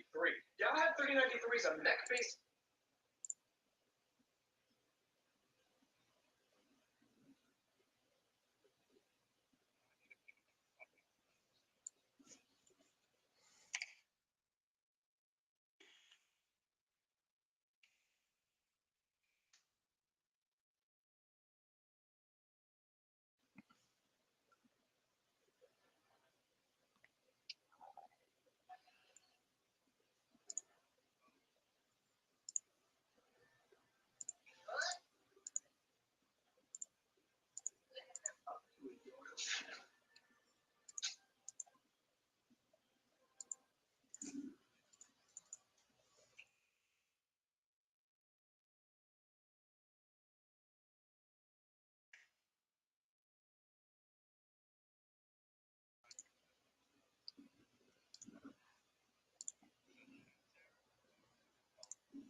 your chances of survival are less than zero.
Let me kill this. This is why I keep shut down.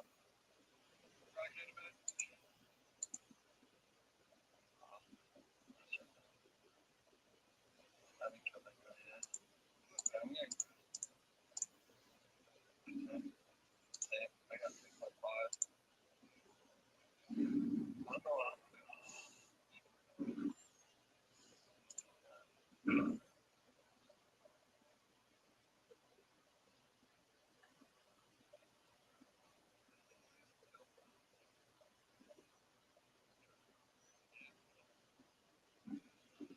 This is just a final. I believe Bias is my case. Maybe at a point in time. Okay.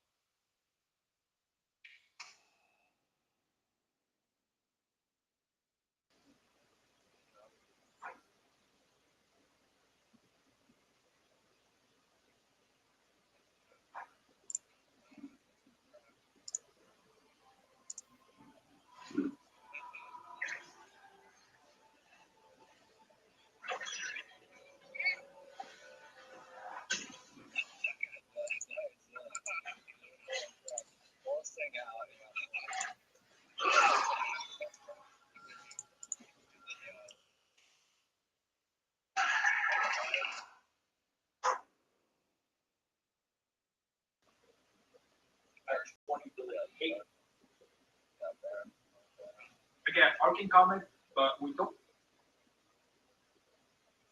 I do hope we get some jungle attention in mid lane, by the way. You know, every time that I'm against Vlad, they always just get a free lane, and none of the champions I play really. So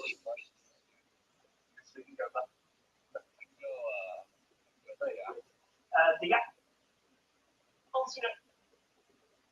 Push the wave so that Thresh misses it.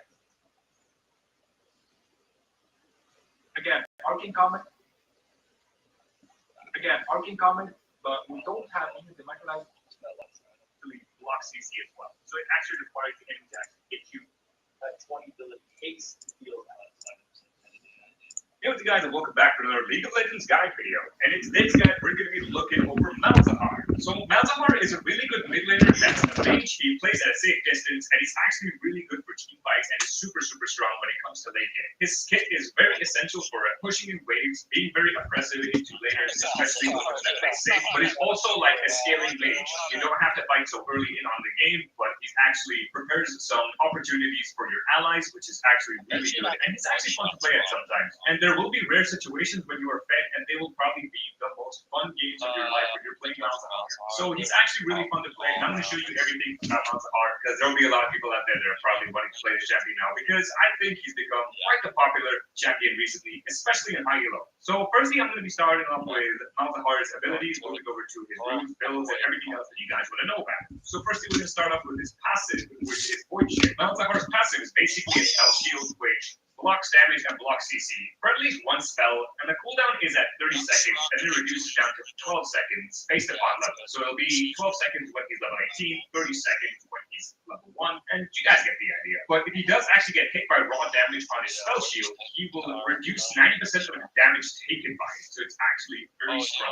It's more like a Yasuo shield, but a little bit stronger since it actually blocks CC as well. So it actually requires the enemy to actually hit you before you even get ganked or even get dived onto. But remember, it can easily get procced by an auto attack as well. You gotta be very careful about that. And then we'll move over to Malzahar's Q, which is Cult of the Void. And that basically opens up two portals, which makes swivels of spaghetti going right through them, and whoever's inside the spaghetti, they get silenced and also damaged. And this also combines with your E ability really nicely, which is what I'm going to go into soon. His W ability is Void Swarm. So whenever Malzahar casts a spell, he gets a stack of Swarm. And when he gets 2 stacks, that is the maximum he can hold for his W ability. And when he actually uses the W, he consumes all of the stacks, and he releases out the little voidlings that go and attack enemy minions. And this ability is going to combine nicely with his E ability, because his E ability is a burn, which I'm going to go into. And if these Void Swarmers actually hit them while the burn is on, they do 300% damage to lane minions, which is why they're so strong against the laning phase. They're really good for pushing out minions, and they deal 50% damage to epic monsters as well when they have the burn effect on them. Now we'll go into the burn effect, which is Malefic Visions.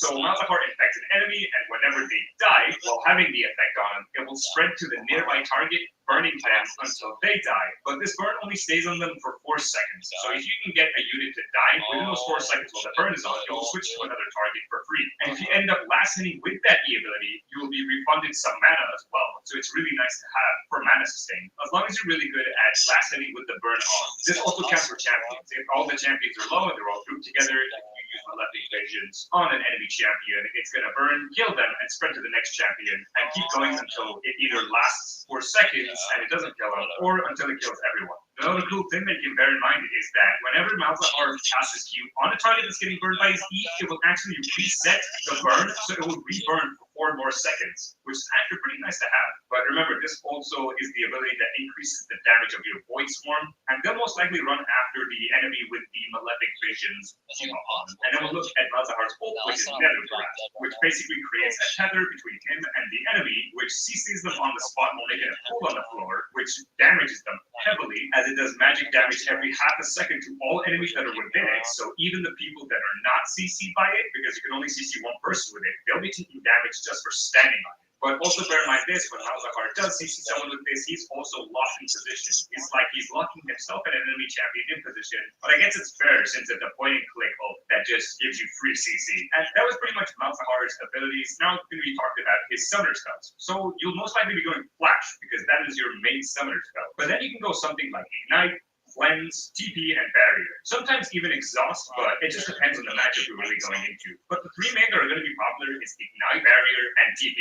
Now, TP is probably the most popular out of all of them because it's really good to come back onto lane with, and Malzahar is not really oppressive in terms of he doesn't have a massive all-in unless he has his damage items, especially in the early game. So he's more of a passive player in the very beginning, but he also does poke enemy champions and is pretty annoying to deal with because he always denies minions and pushes in minions, so he makes it harder for enemy champions to farm under their tower. And TP allows for him to come back to lane quicker, to always grab his waves, to do TP plays, because he can always jump to bot lane and he can always use his ulti on the ADC or the support. He can also use his TP to join team fights, but it's mainly there for coming back into lane and for going to bot lane. Ignite can be somewhat strong if you go Electrocute for the runes, but most likely not a lot of people take that, but it's for matchups that are entirely squishy and can easily be dealt with. If you're playing to a matchup that you counter, it's actually really easy to kill them with Ignite, with having Electrocute. But there are better options, which is probably why a lot of people don't take Ignite. Barrier is really nice to take only because you reduce a lot of damage that enemies do to you. You're likely going to find enemy champions that are good. Hold on. After the enemy might have a fit. Shield, he will reduce 90% of the damage taken by it, so it's actually very strong. It's more like a Yasuo shield, but a little bit stronger since it actually blocks CC as well. So it actually requires the enemy to actually hit you before you even get ganked or even get dived onto. But remember, it can easily get procced by an auto attack as well, so you gotta be very careful about that. And then we move over to Malzahar's Q, which is Cult of the Void. And that basically opens up 2 portals, which makes swivels of spaghetti going right through them, and whoever's inside the spaghetti, they get silenced and also damaged. And this also combines with your E ability really nicely, which is what I'm going to go into soon. His W ability is Void Swarm. So whenever Malzahar casts a spell, he gets a stack of Swarm. And when he gets 2 stacks, that is the maximum he can hold for his W ability. And when he actually uses the W, he consumes all of the stacks and he releases out the little voidlings that go and attack enemy minions. And this ability is going to combine nicely with his E ability, because his E ability is a burn, which I'm going to go into. And if these Void Swarmers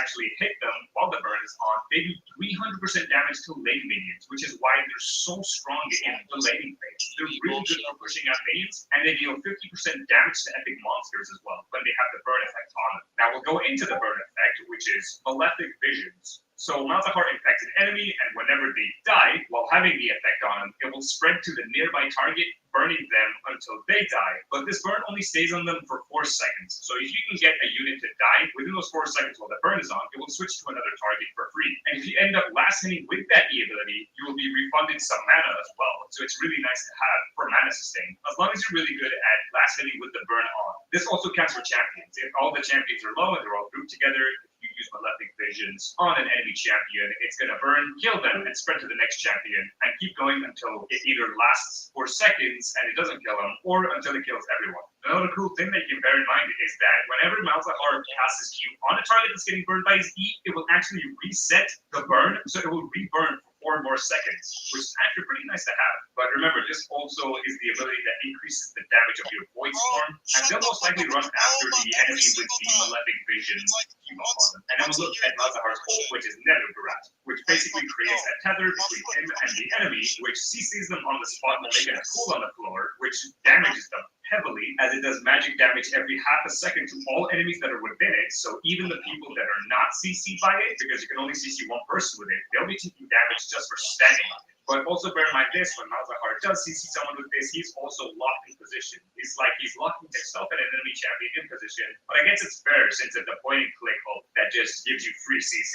And that was pretty much Malzahar's abilities. Now it's going to be talked about his summoner stuff. So you'll most likely be going Flash, because that is your main summoner stuff. But then you can go something like Ignite, Cleanse, TP, and Barrier. Sometimes even Exhaust, but it just depends on the matchup you're really going into. But the 3 main that are going to be popular is Ignite, Barrier, and TP. Now, TP is probably the most popular out of all of them because it's really good to come back onto lane with, and Malzahar is not really impressive in terms of, he doesn't have a massive all-in unless he has his damage items, especially in the early game. So he's more of a passive player at the very beginning, but he also does poke enemy champions and is pretty annoying to deal with because he always denies minions and pushes in minions, so it makes it harder for enemy champions to farm under their tower. And TP allows for him to come back to lane quicker, to always grab his waves, to do TP plays, he can always jump to the bot lane and he can always use his ulti on the ADC or the support. He can also use his TP to join team fights, but it's mainly there for coming back into lane and for going to bot lane. Ignite could be somewhat strong if you go Electrocute for the runes, but most likely not a lot of people take that, but it's for matchups that are entirely squishy and can easily be dealt with. If you're playing into a matchup that you counter, it's actually really easy to kill them with Ignite, with having Electrocute. But there are better options, which is probably why a lot of people don't take Ignite. Barrier is really nice to take only because you reduce a lot of damage that enemies do to you. You're likely going to fight enemy champions that are going to be oppressive and poke you a lot. You're likely going to be playing into champions that harass and bully you a lot. And Barrier is going to help you take less damage when you're fighting enemy champions. Because you're most likely going to be the biggest threat in terms of having to CC one of their strongest champions. But then options like Cleanse and Exhaust, they're self-explanatory. Cleanse is used to clear most CCs, not all of them, and it can also remove Ignite, so you can not get all in so easily, because it can break you from CC and remove Ignite at the same time. So it'd be really good to take it to someone like Ari, but it will only be mostly effective pre-6. You can take Exhaust, so you can get all your damage off, especially following it up with an ultimate straight after, or you can use it after your ulti, so you can try going for the kill. And you can also use Exhaust in team fights very effectively, because Exhaust is actually really strong to use into enemy champions. So now we're going to be going into Malzahar's runes. So on this rune page, there's actually 3 of the keystones. You can go any of the keystones on this rune page, being sorcery. But in this example, I just put Phase Rush up, and then going into Manifold Band, Transcend, Scorch, and then taking Magical Puller on top of the inside. Now, Phase Rush isn't the only option you can take. You can take all 3, being Airy, Phase Rush, and Arcane Comet. All 3 of these are very strong and very situational, depending on how and who you're going to play up against. But usually, I would most likely take someone Airy to be on the safest side. Phase Rush is just here as an example placeholder just to show the rune page. Manifold Band is actually really good because of the mana sustainability that you get throughout the game. Transcendence is really nice to have because of CDR, because Malzahar will be able to sustain his mana really well if you can get killed with his E ability, and it will be nicely influenced with the amount of CDR he builds. Then you can take Scorch because you get to do some extra damage along with the burn ability, and Magical Puller is nice to have because you're not going to be running around a lot as Malzahar. You're mostly going to be stable behind around your area of the map, either freezing against the enemy laner or pushing really hard, and is not going to require a lot of movement as long as you have vision to not get ganked. And then Magical Puller will nicely come into play because you'll get boots for free and you'll be able to get tier 2 boots along with having the bonus movement speed for actually going to rune.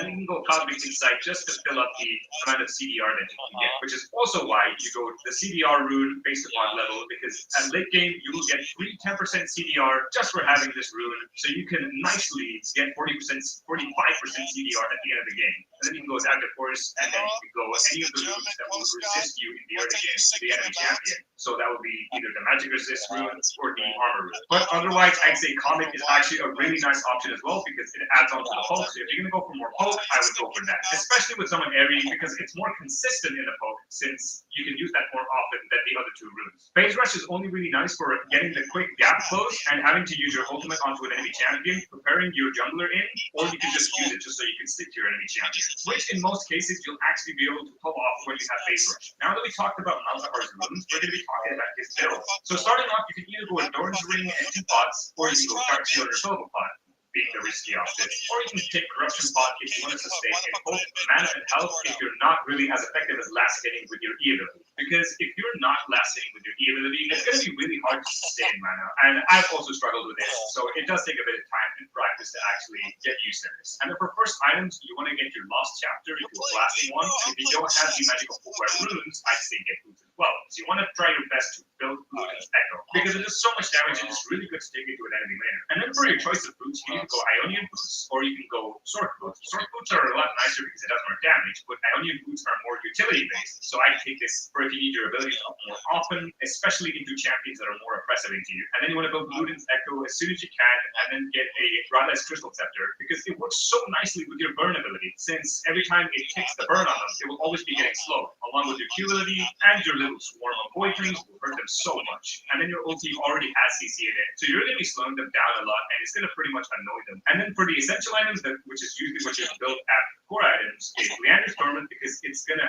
heavily influence your Rada's Crystal Scepter. The amount of burn that comes off this and your E ability is going to really be annoying to the enemy laner. Witch Staff is really good for penetrating magic resistance. Spellbinder is really good to gap close, which is really nicely combined with Phase Rush, so you can actually move around a lot and get the CC on maybe the back line, or maybe to someone that is being more of a problem, so your allies can finish them off. Nomicon is really good for champions that are healing a lot because it has Grievous Wounds, along with having some penetration, which will go nicely with your Sword Boots and your Void Staff. And as for situational items, you can take Zhonya's Arrow.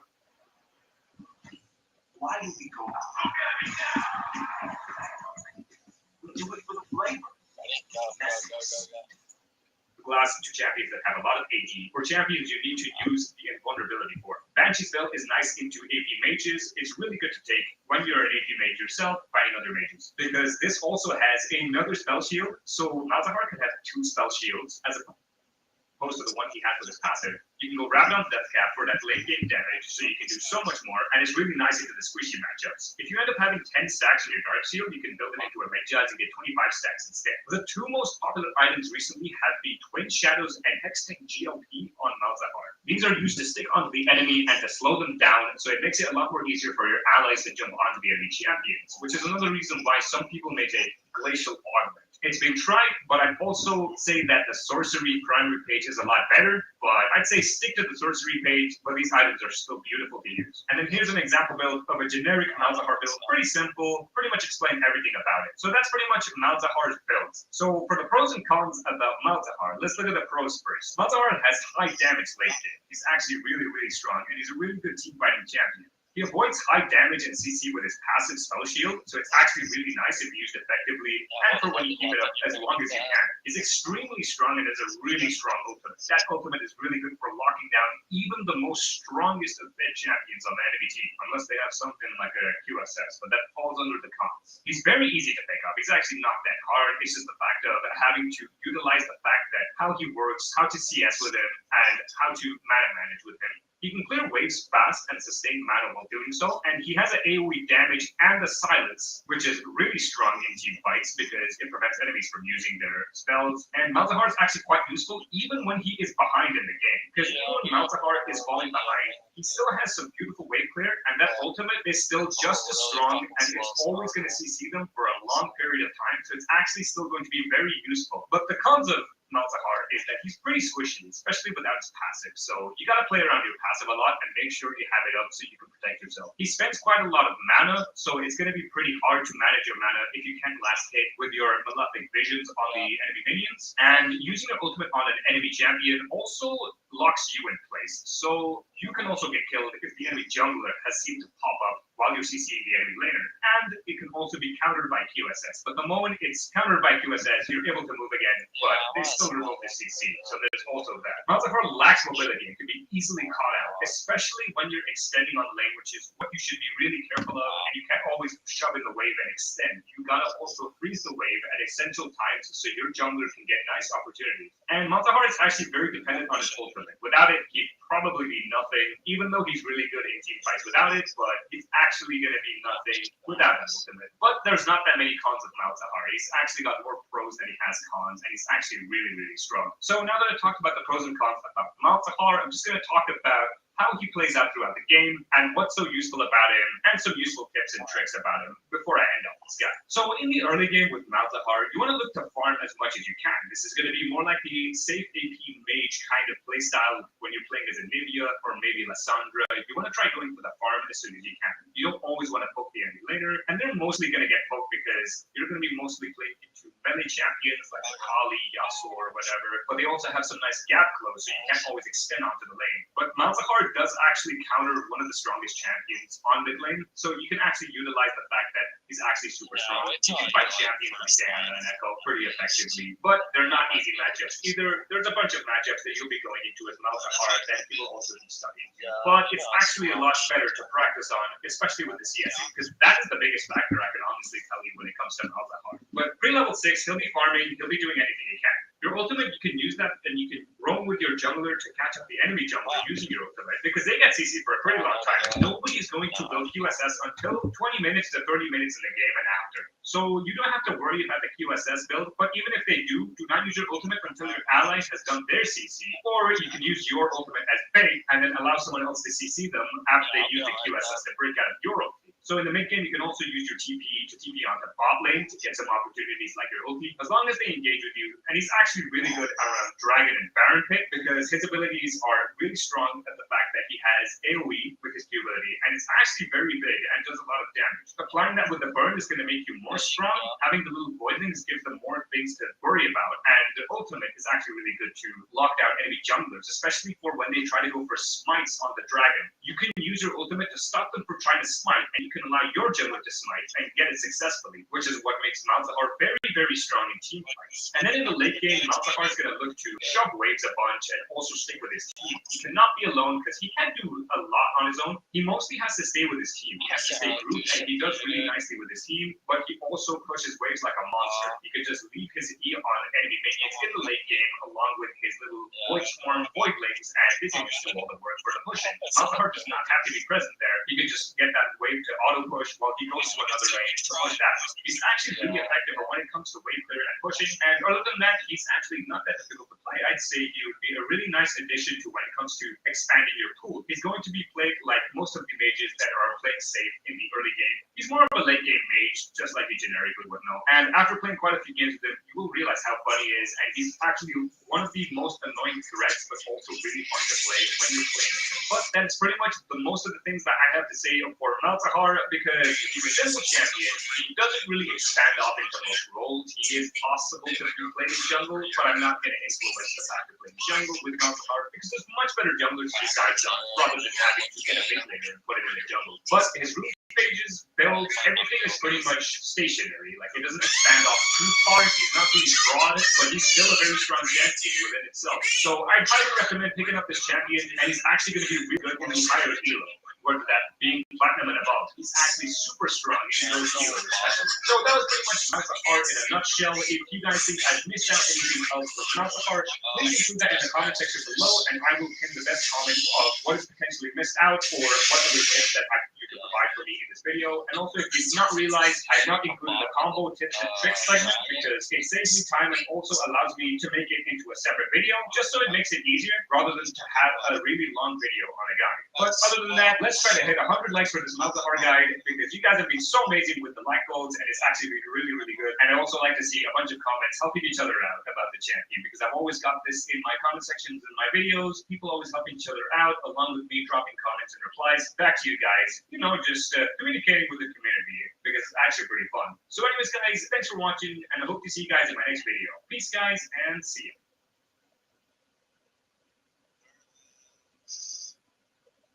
I can come, Dragon.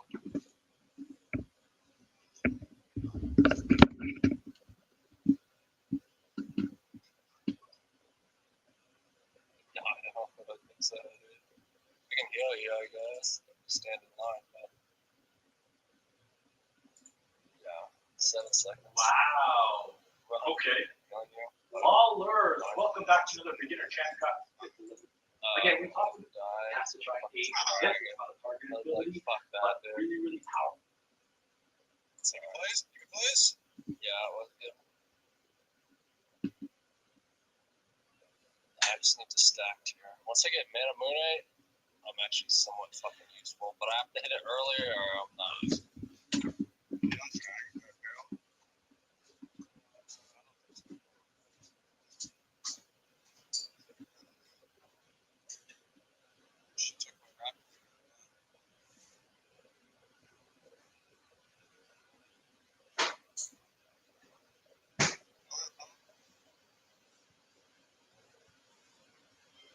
I can't.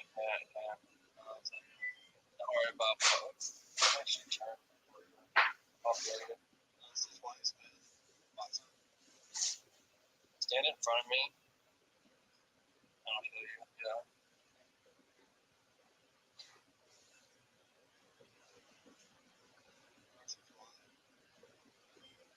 Probably this way.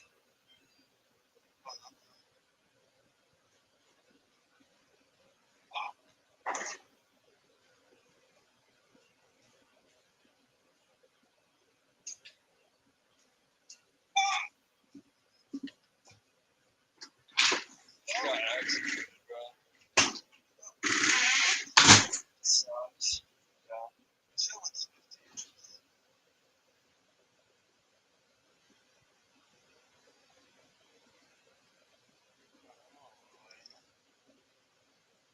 That sucks. I thought about auto and Caitlyn too, but it's like whatever said is the one taking the damage. I've ult in 10.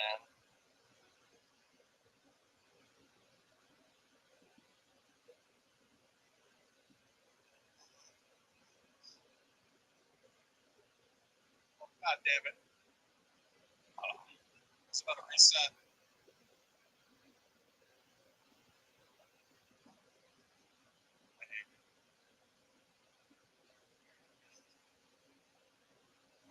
I gotta get 80 souls.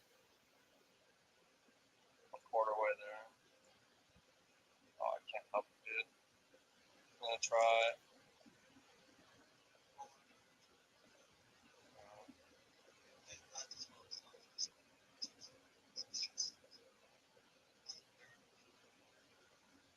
Yeah, it's slow.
Wow, the best. Really? It's alright, I'll just roam somewhere else, dude. Just need to farm up.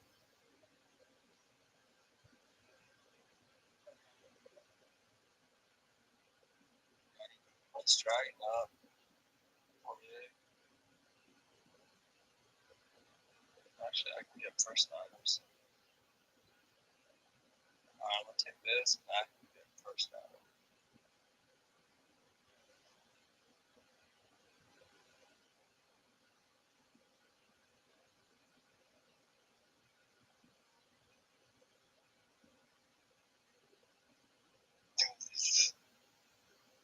I have no ult. It just got collapsed.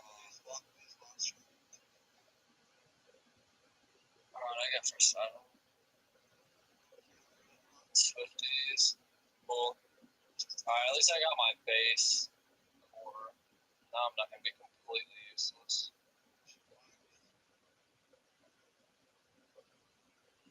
Oh wow, he cast. Oh, we might still have drag. At least I can steal if I get this.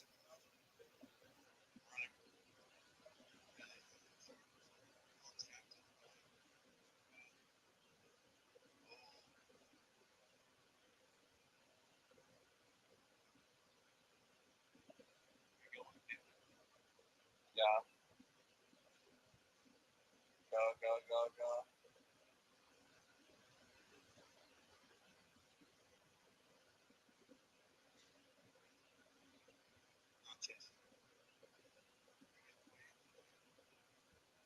Yeah, I can.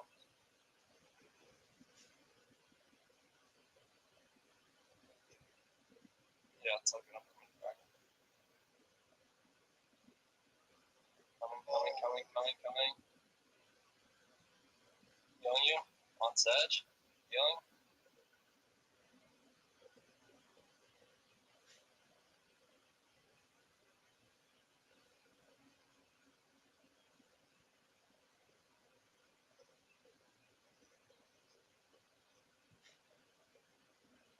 For some reason I thought we had Swain with us.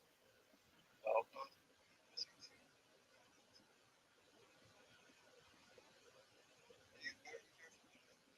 Yeah, I will. Then I read it.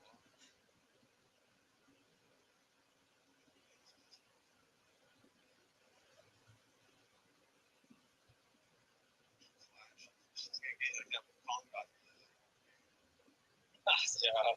Swain is huge, by the way. He stopped his back. Yeah. Yeah, that's a good problem to have, dude. A big Swain.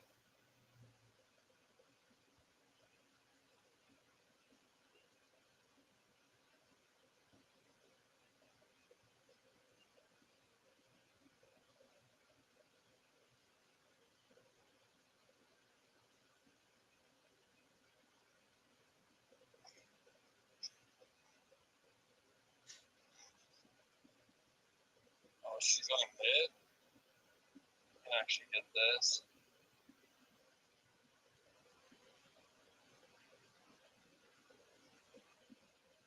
Now the tower's gone. Power.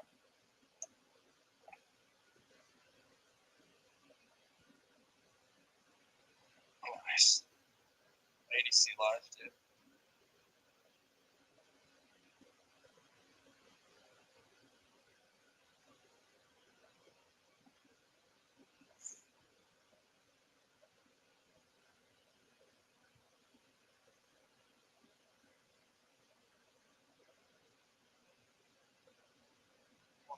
No, I'm not.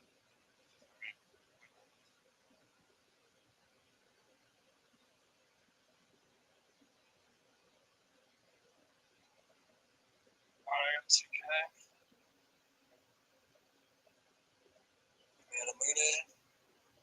40 soul.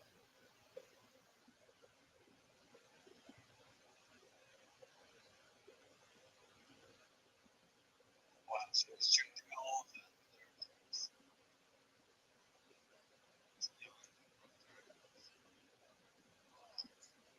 Mid. Oh, you gotta relock. Trying to play next this game?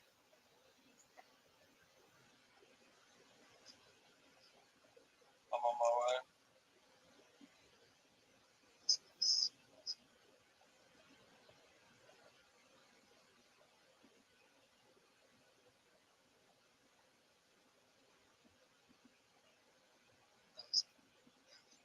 Healing. No.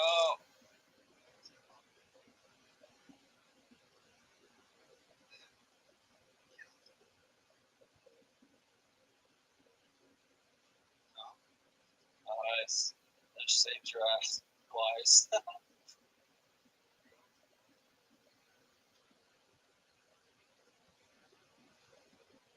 more mana finished. Right as soon as that fight is like happening. Yeah.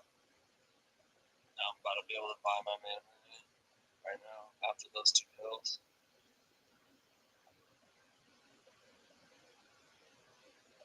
I'm working on rapid fire training.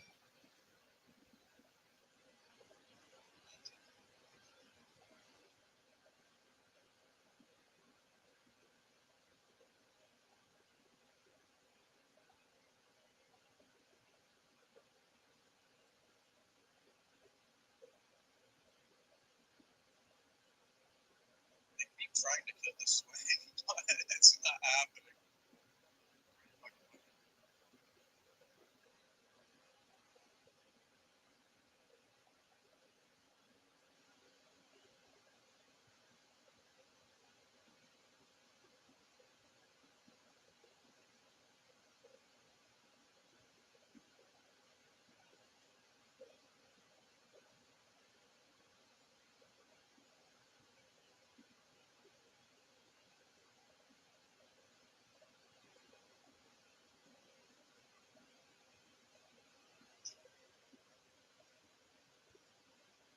This game right there.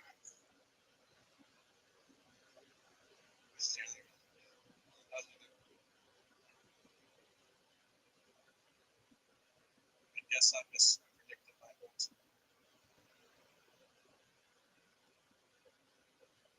Dragging up.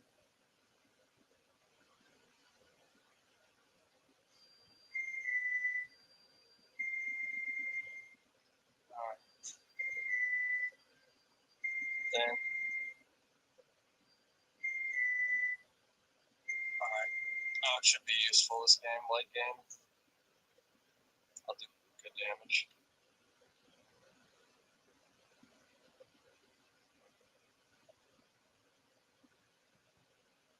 Starting dragon.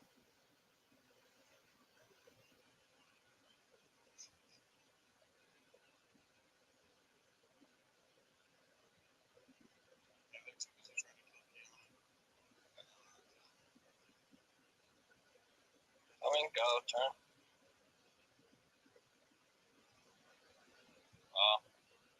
GG.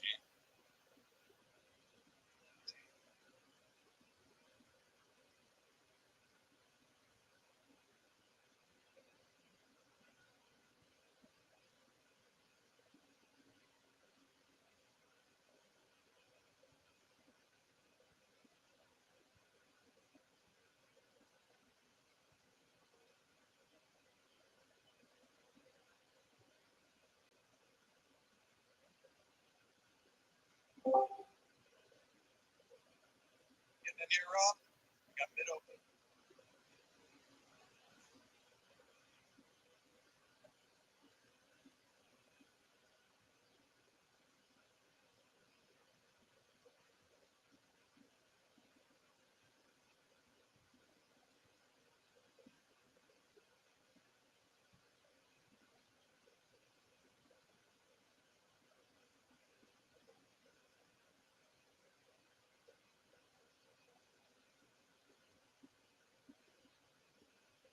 Big fucking told to stop.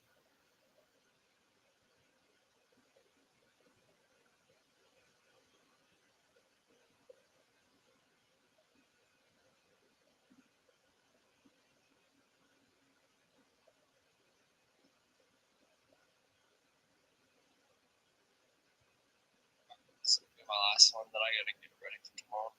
Alright. Just waiting for Rob to get in.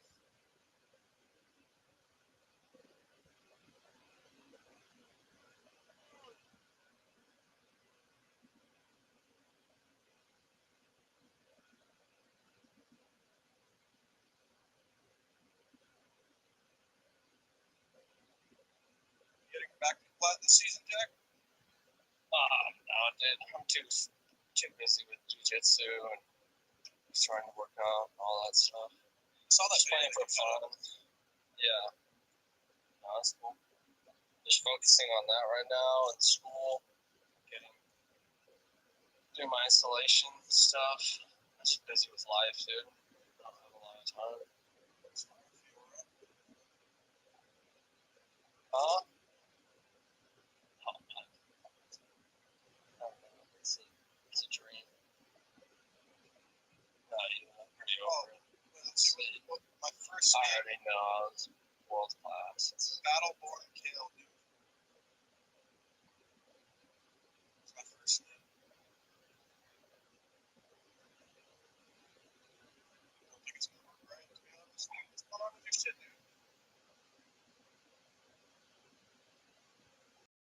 Jack.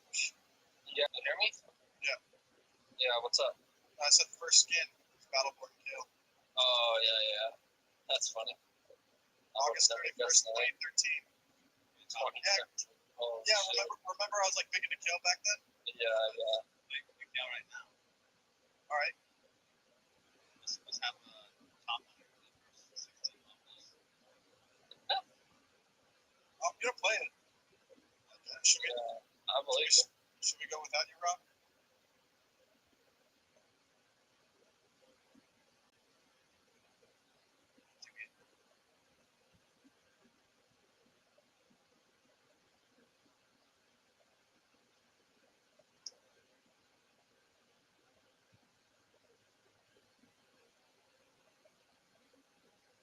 Hello? Yeah, I can hear you. Hello?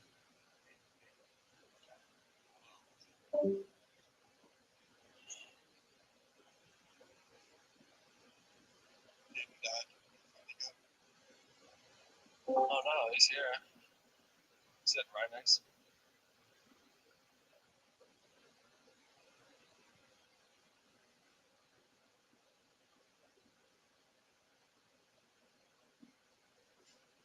Dude, I think I'm gonna start striking too. Try MMA. I want to try judo. Judo's pretty cool. I was on judo team. I use some judo skills, whatever. I mean, I'm not a good wrestler. Pretty much all jiu-jitsu, but you wrestle some because in competition you have to wrestle. And judo is part of wrestling. It's just how to get a standing opponent to the ground. Judo uses that.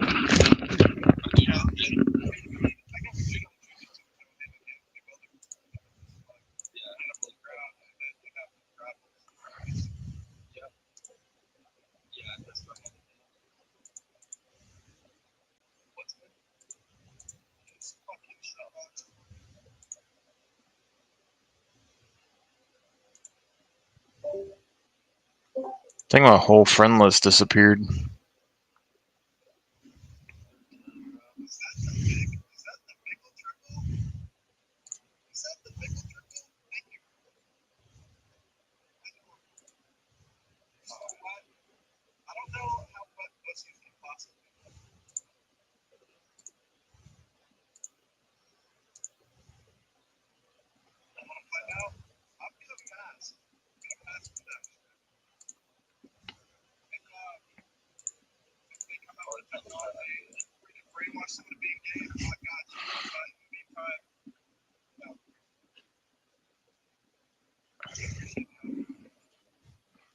I don't think you've ever been to a gay bar. They can definitely brainwash you.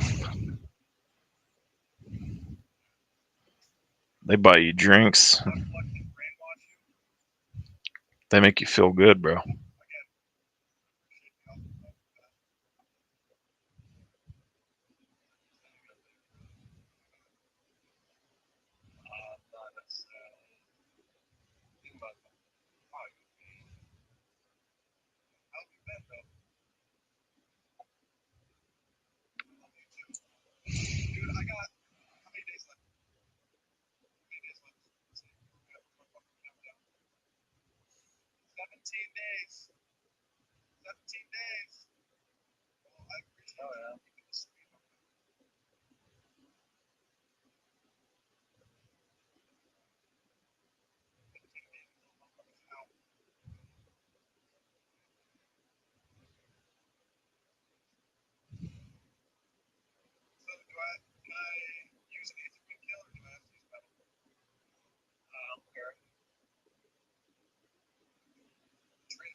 What's that pay?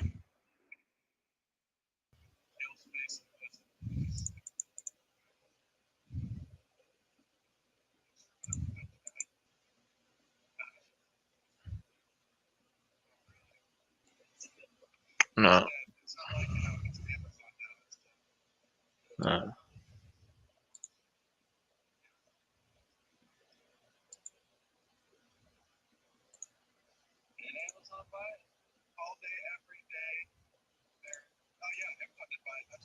so much money when it comes to like the crime move shit.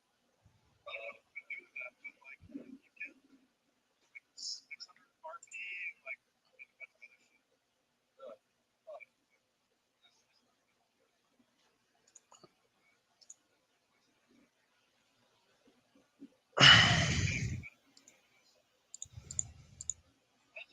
of other shit. I mean, if you have Prime and you're not using like the new benefits, it's probably like month 4 or 5 right now. Like total in a year, it comes out to about a.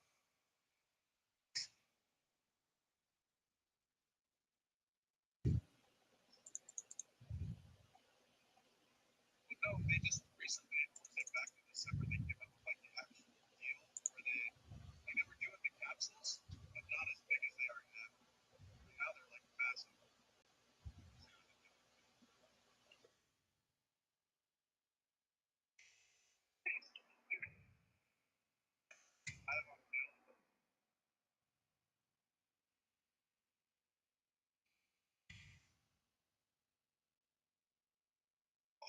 Fuck, I banned that fucking shitter kid. Fuck time cats.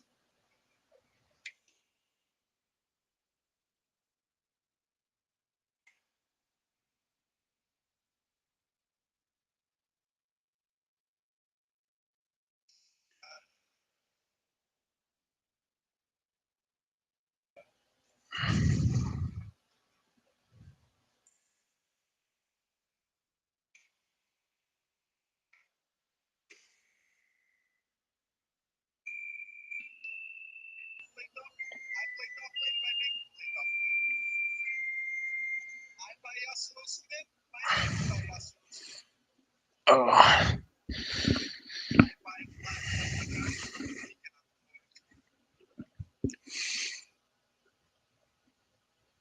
ADCs rage so much when you don't play normal support bot lane. I don't understand.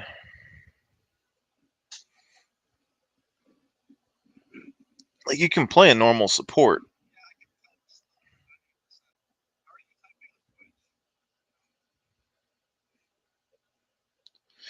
Hey, do you only stream on Twitch though? Because they have this thing called,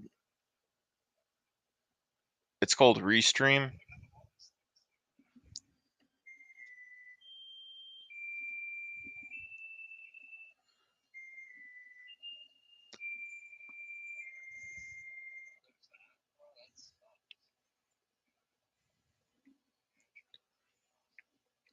If you go,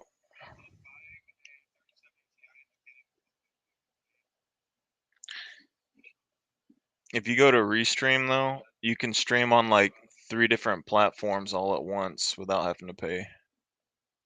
So you can still stream to Twitch, but stream to 2 other.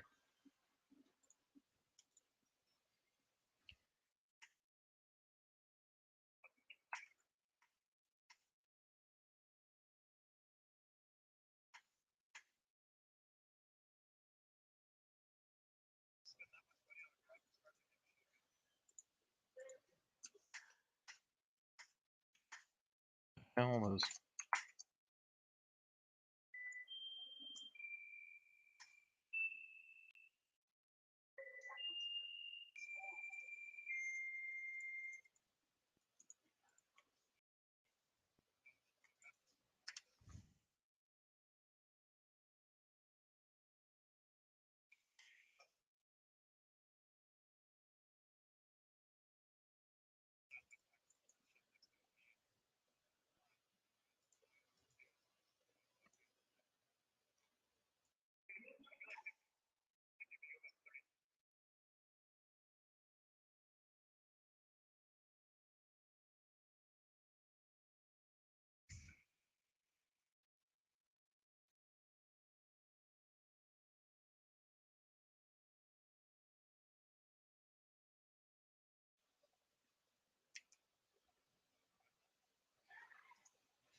Probably not gonna go my way though.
so bad.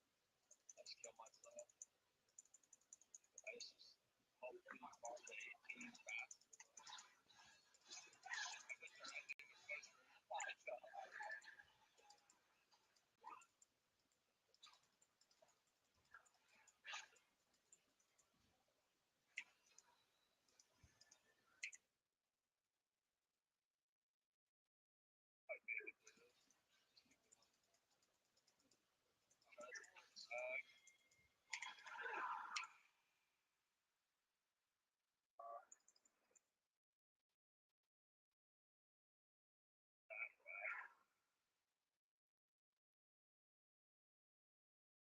That's real. That's real sad.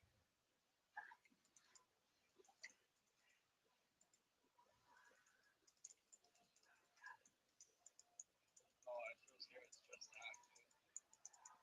I can fucking. Oh, dear God. I got one shot. Yeah.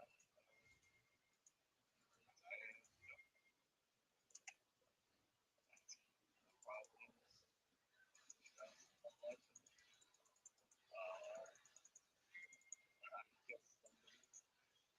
Dude, that's so lame.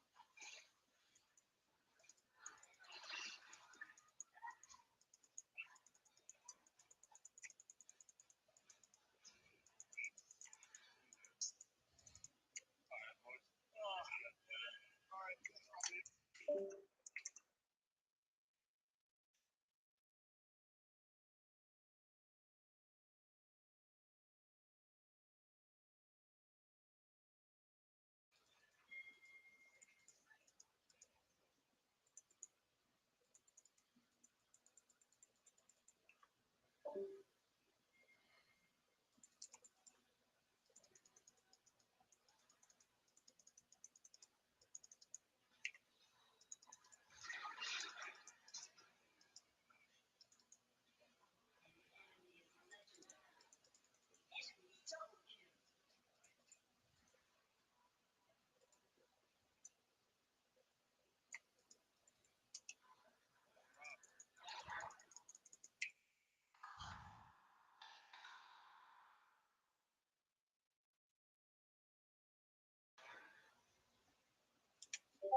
Bro.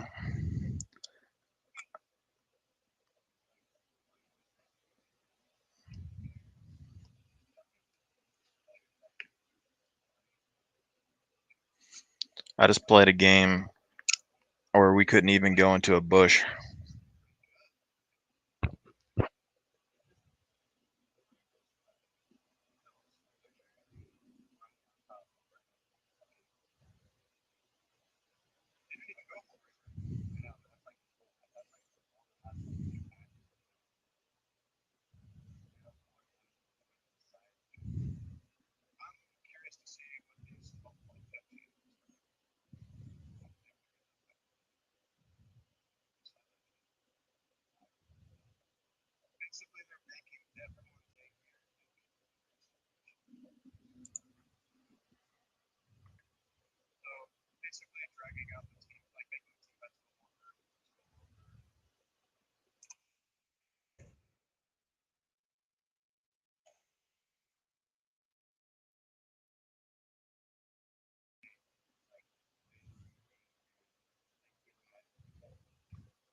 So what you doing, guy that's in here?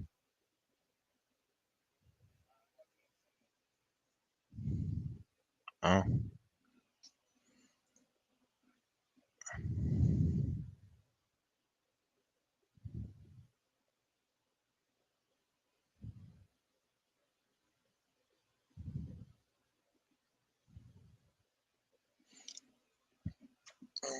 Do that stuff on the stream when you get a following. Just talk about it in the chat room. Oh, watch the game on the stream and then talk about it in the chat room, people. That's how you do it.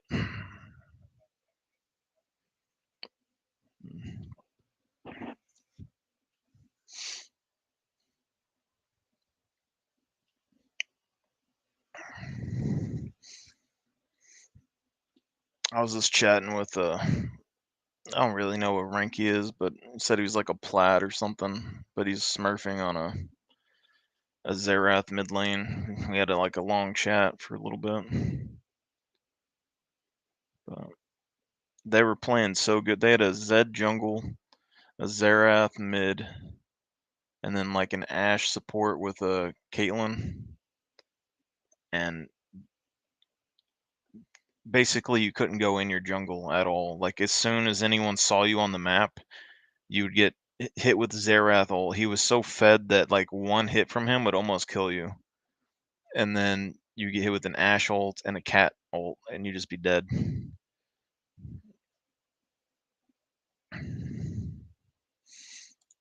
I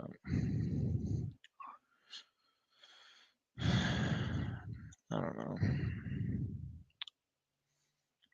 I'm thinking about busting into my friend's the guy I played with in college. Him and his family like made a Minecraft server a while back, and they added me to their group chat when they first made it.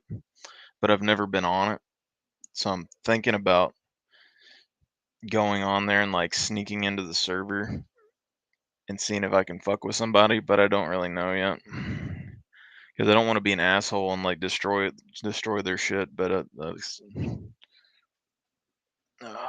they don't have the mods that I like on there. But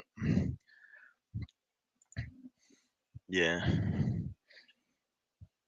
I wish someone I haven't checked it in a while, but I wish someone would update the mod packs that I used to use because they have like a couple of different physics blocks ones, but the oldest one that no one ever updated it was like the best because it didn't like go overboard. It was just blocks have physics and they would fall down. But you get that, and it had I think it had the realistic water like added onto it, or maybe it was just part of it, but you could basically get realistic water to where it would like just flow over the land like normal water and like flow out of holes and shit.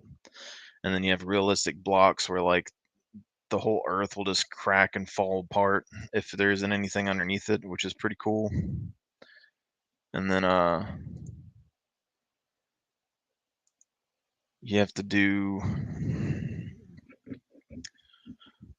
uh I like the main issue I stopped playing Minecraft a long time ago was the mobs are just too easy. Like you build a wall and like nobody could get into your base and stuff, and that always seemed kind of iffy to me. So I used to spawn ghasts and stuff in the overworld, and I found a mod that basically, it would make zombies and stuff dig to you and creepers explode to get to you, but it was a bit too hardcore. Like if you wanted to survive, you had to basically like 24/7 try to build a base and like hope to God that they didn't dig in. But eventually they would always dig to you. But you can get one called like Creeper AI, I believe. So it makes it to where like the creepers like occasionally will get supercharged, but like instead of just being normal creepers, they'll kind of like if they're in the radius of you, they'll walk towards you, and if they can't get to you, they'll blow up. Yeah.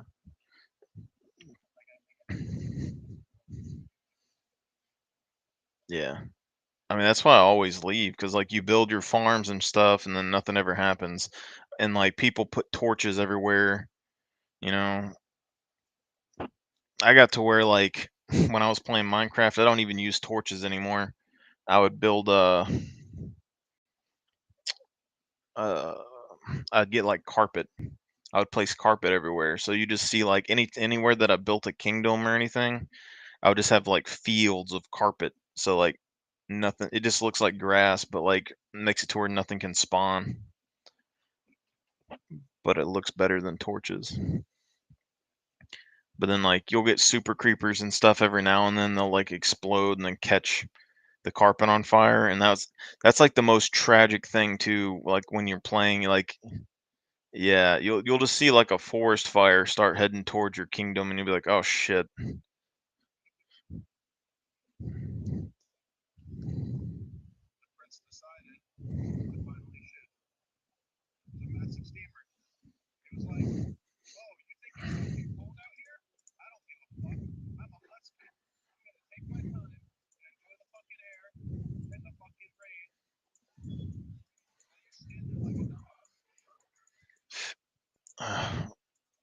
Huskies are built for that weather though.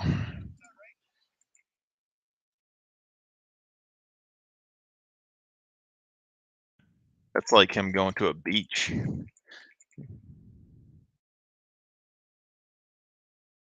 I don't know if it was huskies necessarily. I don't really know if it was a husky or not, but there was like I don't know if it was one of those, but there's a dog that has to run, right? There's like a certain kind of dog that the ones they use like in Alaska or whatever. Mushing dogs, they have to run so much every day.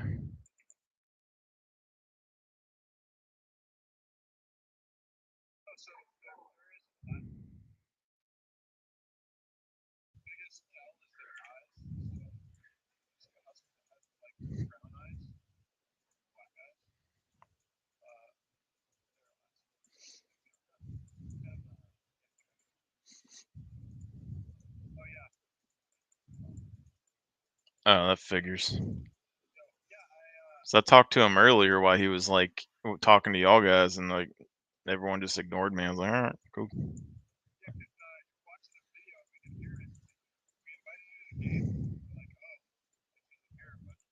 Oh yeah. Well, I usually have stuff playing on my TV. Well, like my whatever this thing is. If it's on Discord, I didn't see it, but my League client thing is messed up. Like all my friends list is gone. But I usually have videos and stuff that I play on my TV while I'm fucking around in the game. When I left, it probably was like YouTube, and then just kept playing.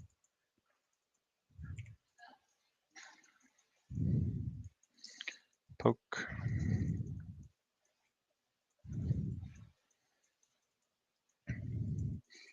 Yeah, I miss Minecraft a little bit, but it's yeah. You said that y'all two were playing on there. I don't know. Like, do y'all mod it or is it just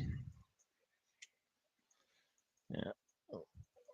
Uh, did you like custom make it or do you pay for like a server like service? Yeah, you got enough like memory and stuff for it. Okay, I was curious. I never really knew how much you needed to make a good one, but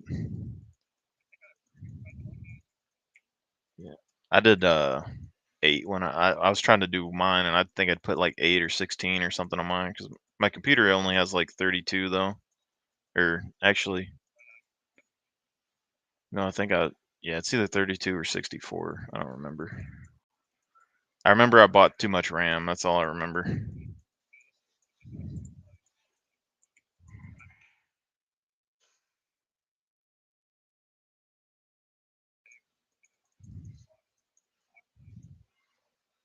Hmm.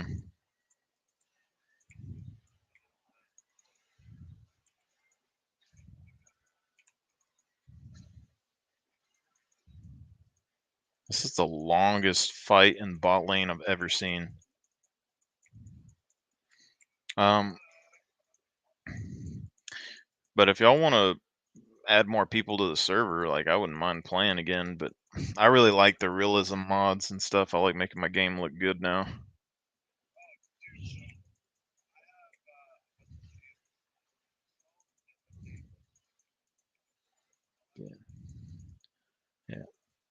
I have an old mod folder that I sent. It's not like the complete one that I used when I tried to build my server, but I could send it over. You can kind of see like I had a certain like shader pack and stuff on there, and I had like a specific physics mod and everything, and it all worked perfectly. And then when I tried to make the server multiplayer for my friend to try and play it, um, something fucked up and I couldn't ever get it to work again. Like it just wouldn't work in the game anymore. But yeah, it was only for like 1.16 or something.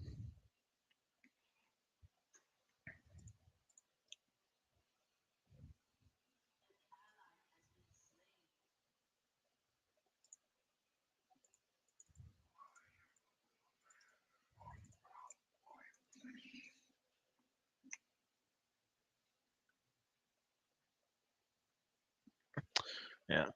I think the bare minimum for me though now is just that AI creeper mod. Like it's the only way I can keep the game interesting is if, you don't check your wall.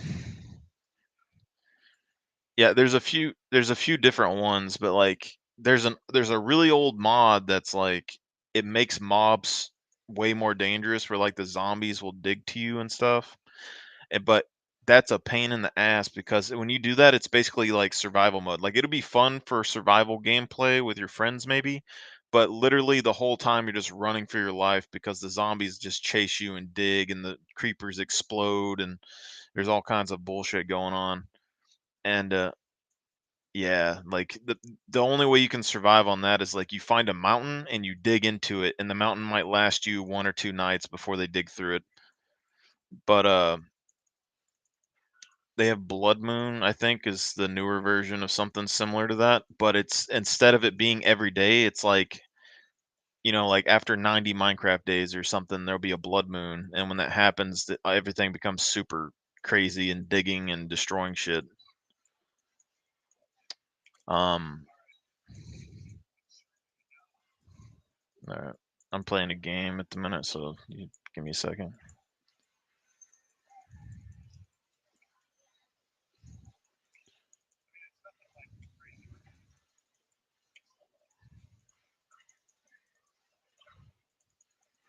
Yeah. Ooh, Zed.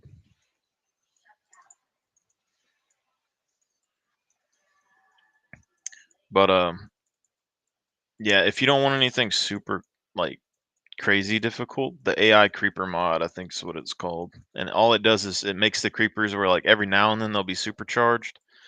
But if you get in the radius of one, instead of it just like following you, um, and then like staying next to a wall or something, it'll get as close as it can to you, and if it can't reach you, it'll explode. And so like if you don't pay attention, they can slowly break into your base.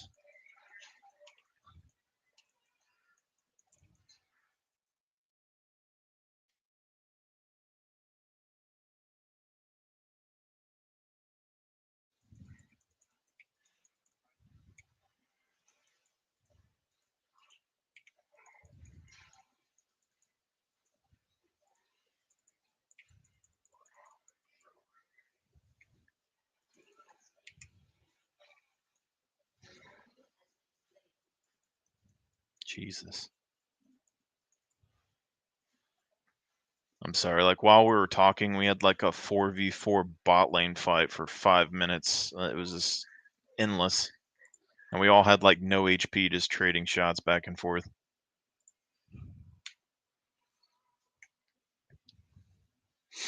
How many people do you think are gonna try and put on the server if you make it like public? Are you gonna like invite your Twitch followers and stuff, or?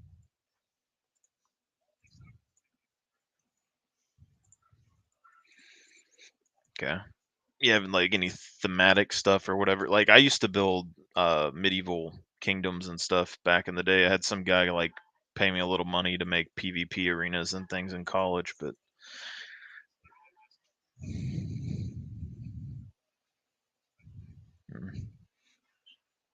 I kind of want to build some booby traps for people.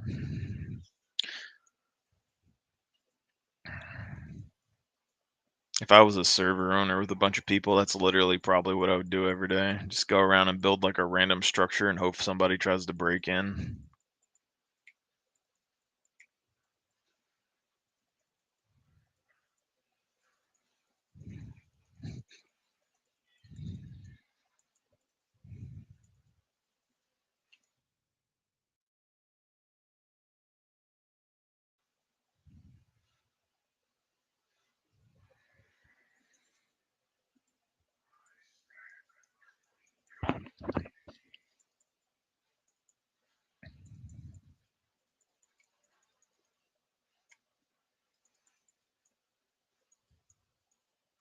Super fast. Zero right.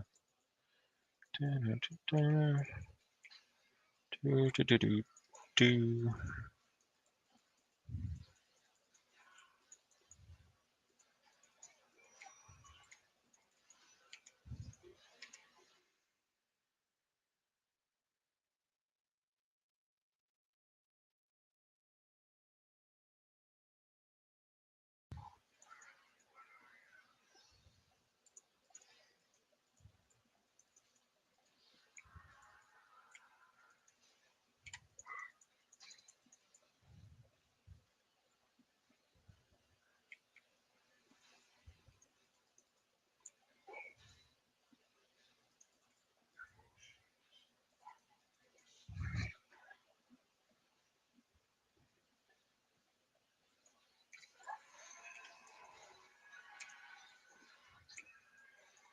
Oh my god, I didn't know she could stun multiple.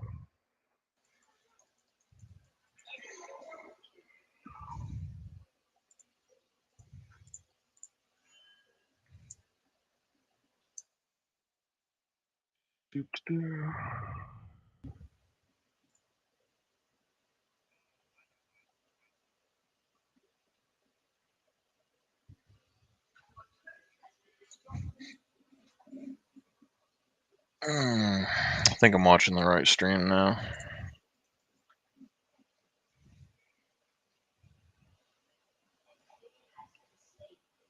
Oh, it looks paused. I might have fucked something up.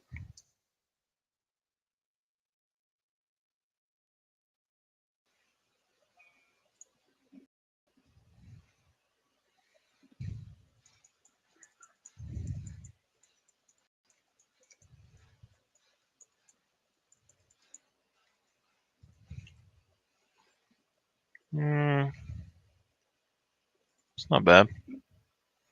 Has kind of the Minecraft vibe, just a little bit cleaner.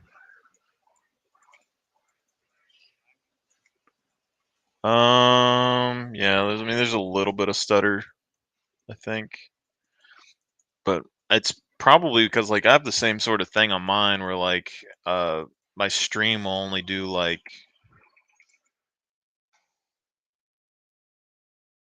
shit.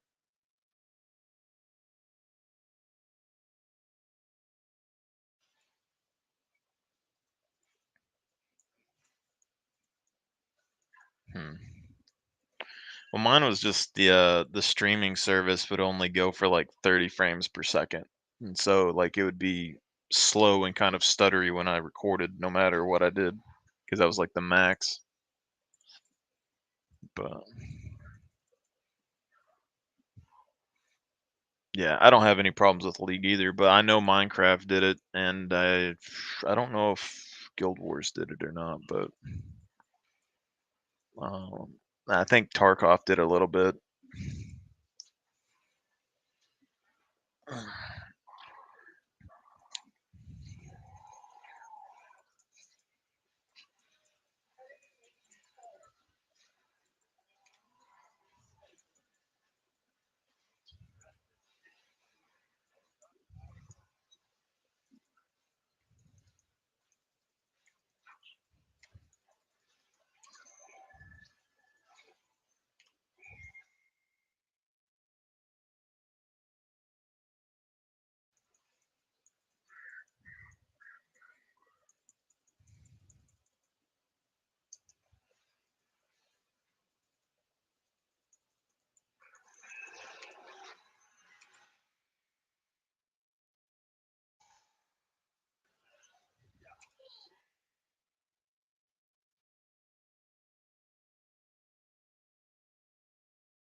Interesting.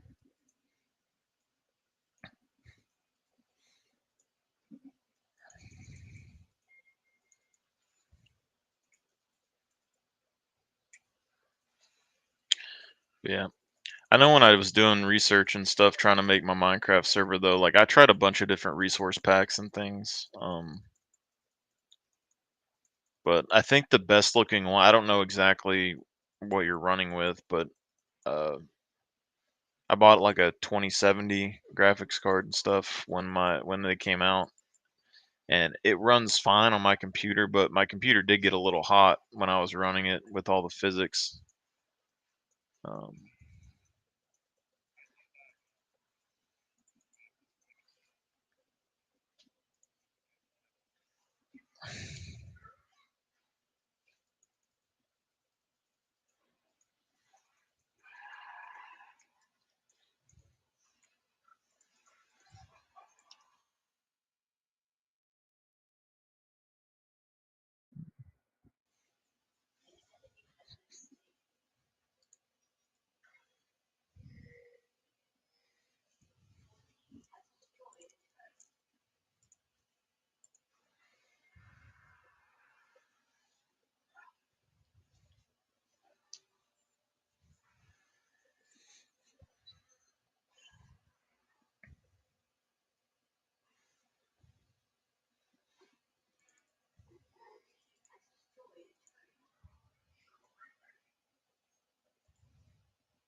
I don't think most Discord streams seem to be pretty normal. I don't know about Minecraft, but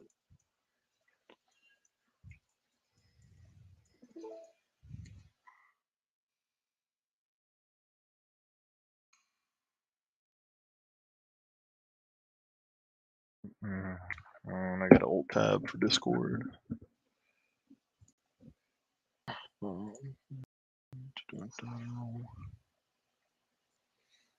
I got it pulled up.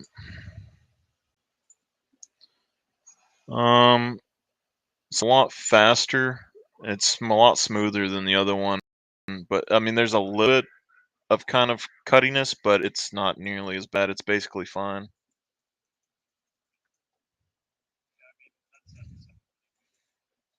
Yeah.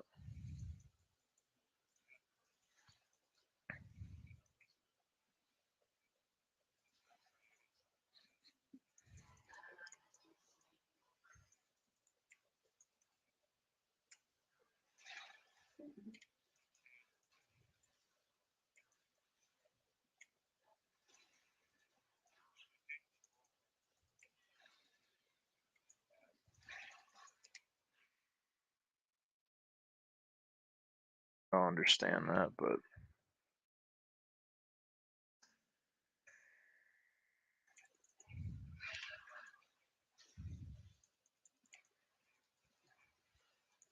oh, okay.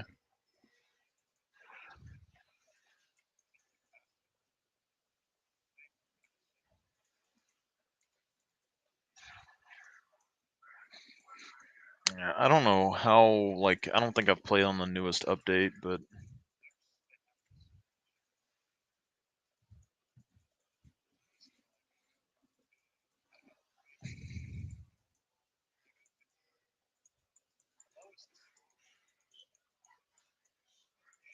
hmm.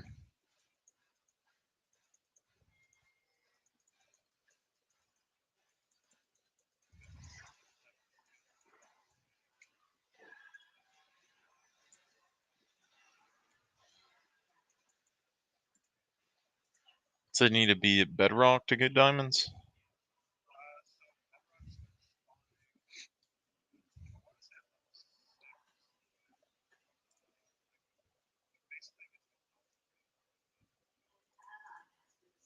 Interesting.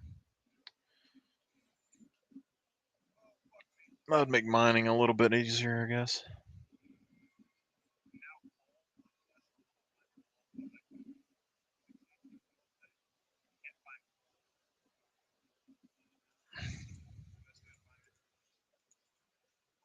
Yeah, so that wouldn't be too bad. That's another reason why I kind of like the AI creeper mod too, is because like mine shafts or like cave systems, like if you're in an area for a long period of time, they'll slowly blow up and like make a little tunnel to you. So like you can find caves after a while. It's kind of interesting. If you're not like a hardcore explorer, you know, because like people go and they do like like the X-ray glitches and stuff to find diamonds and mine shafts and all that.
But yeah, if you can, I don't know, if you want people to join up on it, I don't know when it'll be open or whatever, but if you send me the server or whatever, I can hop on there and play if you want.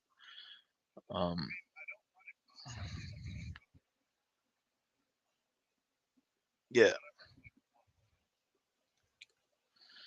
Yeah. I usually just build like a little castle. It's usually what I do, just build little castle kingdom stuff.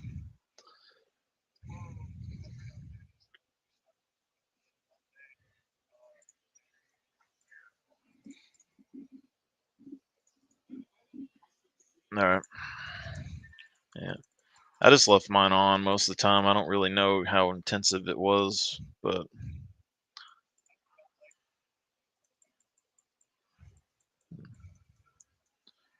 it's probably good for it. All right.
I think it's like when you said completionist, I thought about those people that play games for all the like they have to get all the achievements, and then I wondered if they do that shit in real life. You know? Yeah, but like, yeah, I guess that's true. But you remember how many people like they wouldn't be gay at all, but they would definitely do it just to have the perk or whatever the fuck it is.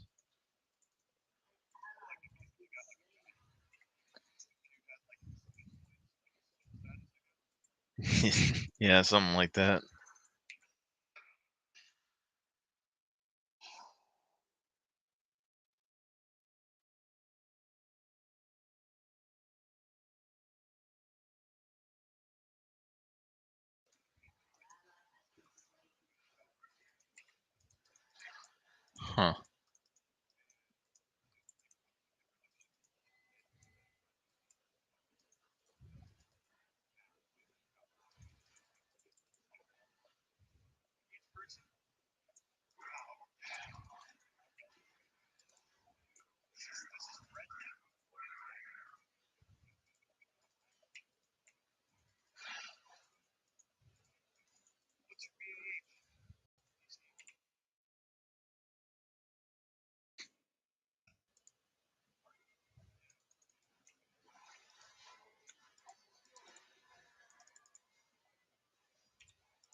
can't even imagine buying a house for $600K.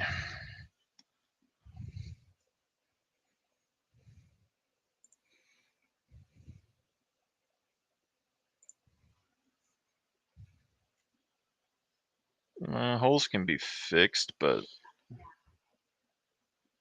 oh, okay.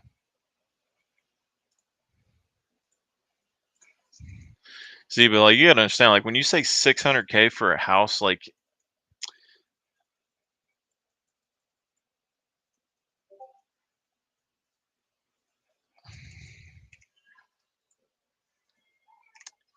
even that, yeah, 260K where I live would get you a really nice fucking house.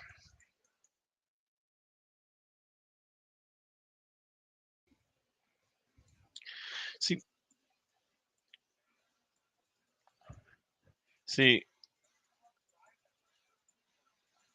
uh, big real estate companies and stuff. It's not really even a house. That's basically an apartment complex. Yeah.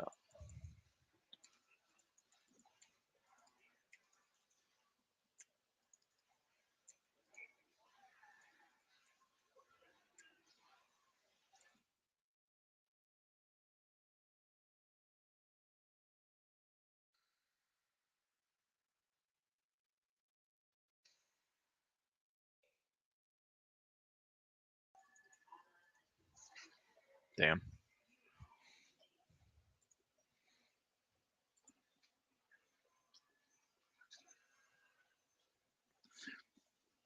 See, that's where real estate investing gets in because, like, you buy one house like that, and then you rent out like the 9 rooms, and you make 10 grand or whatever in a month or whatever the hell it is.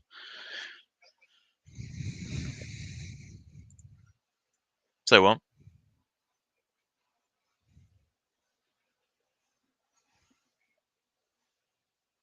Just people living in the area. Like if they have to, like if it's an area that has a lot of work or like place, like because people probably can't afford to buy homes. You said that it's really expensive there, so those people that live there, if they don't have a house, they're gonna have to rent somewhere or go to a hotel or whatever the fuck's going on.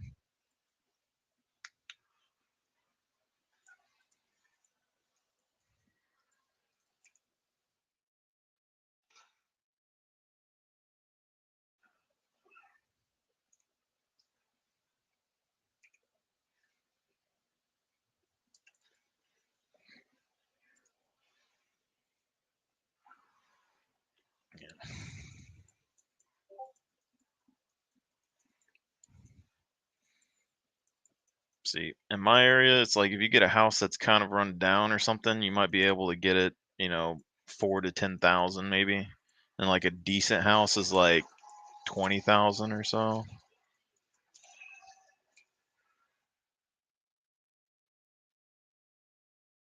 200 grand will get you like basically a small mansion. Oklahoma.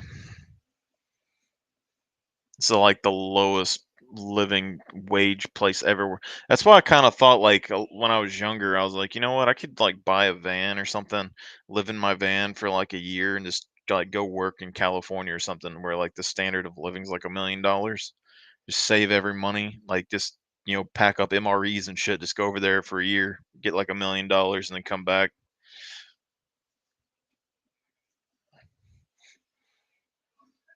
Yeah, well, I mean, like the minimum wage and stuff in some places is like a lot higher because the standard of living is like here it was like $7. Like, yeah, most jobs here, like even now, are like I don't know, like gas station like $9. Some stores are $9. Um, the warehouse, like there's a lot of manual labor around here, and they start out like at 14 to 16 maybe, and then if you're there for a while, it goes up to like 20. But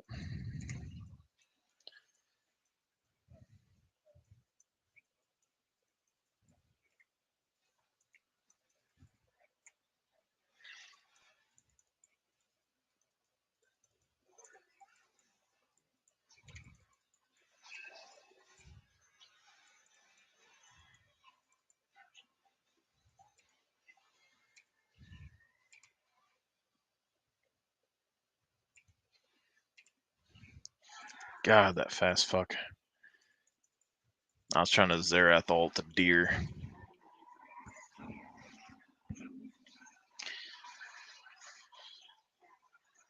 No, it's the freaking whatever Liliana or whatever the deer. She had super speed on, and she was running around in circles, and a Lulu buffed her, and I was trying to hit her. I got her with the last hit, but damn.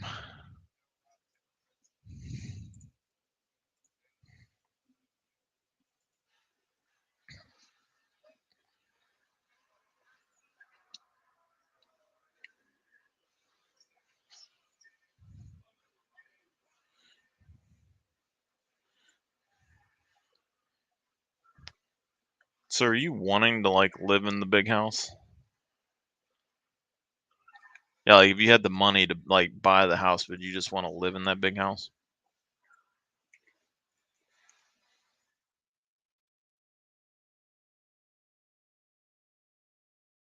Yeah.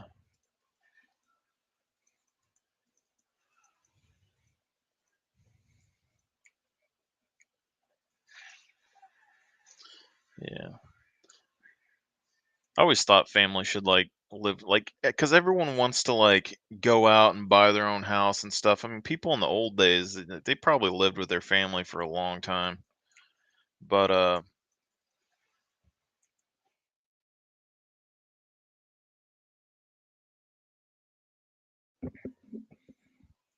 no, but I mean, there's people getting married and stuff in the old days at like 14. So,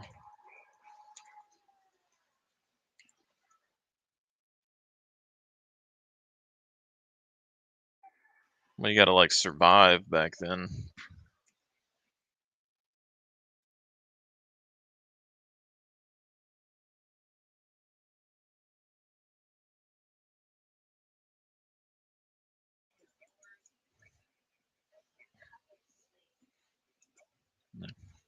That's why you get assets though, because the value of the asset's going to go up with the dollar. As part of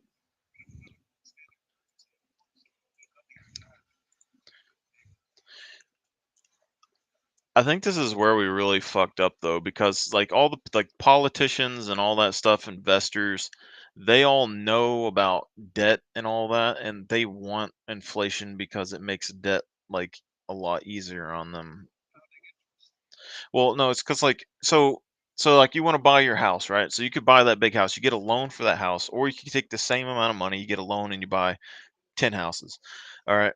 So if the loan's like 3% or whatever a year and like it's 100 grand, then if inflation goes up, you still owe money on the 100 grand, but the 100 grand isn't worth as much. So the more inflation in the longer period of time, you're spending less money to buy the same thing, even if you are paying more interest. And then they're doing like so they don't really care about keeping inflation down so much, but the return that you get on the house is like 10 to 30% a year, depending just on the value of the houses, not to mention the land, and then the rent or whatever else you're doing with it on top of that. So it's just, ooh. And gold's more of like a store of value now. Like people say, like gold goes up in however much a year, but it's more or less like a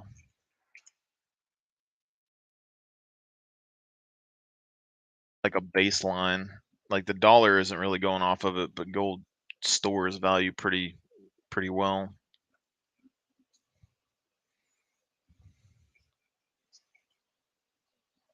Yeah.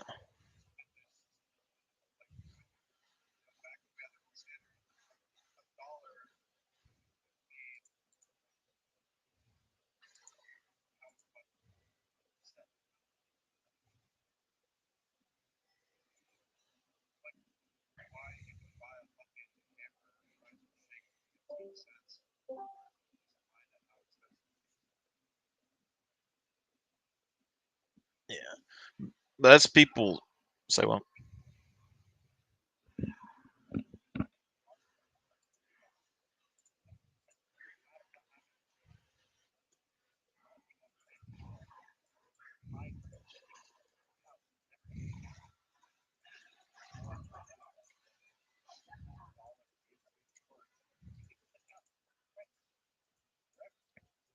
you talking about houses or gold right now? Oh yeah, land. Yeah, land is good. Um, I mean, we have a lot of land in the U.S., but yeah,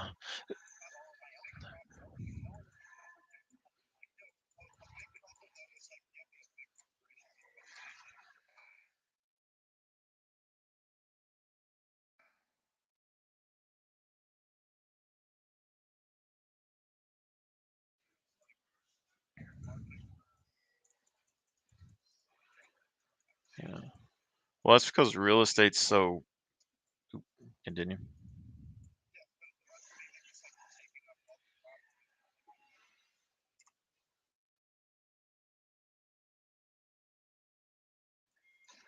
Yeah, but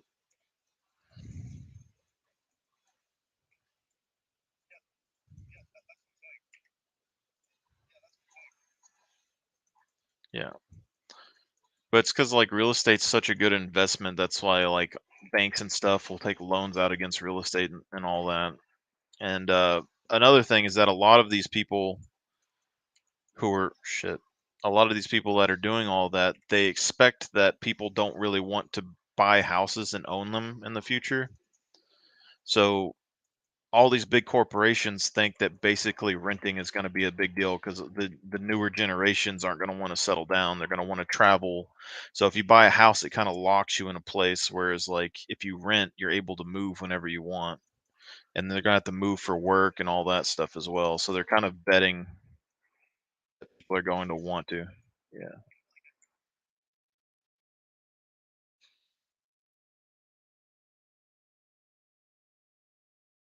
Yeah.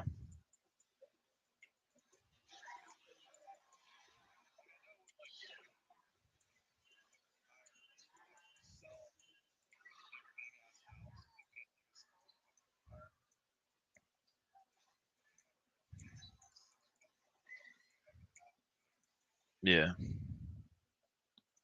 I mean, I would do the same. Plus, another thing is that like 401ks and all that stuff, it takes like 20 years or so for like your money to double or triple or whatever. So a lot of people don't have enough for retirement, and their biggest investment they make is normally their house. So when by the time you're like 80, if your retirement isn't going to pay for the way you live, like everyone usually has to sell their house off, get some money, and then they end up in a nursing home or something. So uh, stop pinging my ass. I'm trying to do something.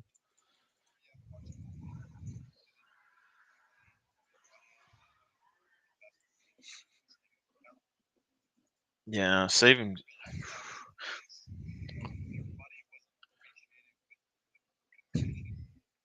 Mm.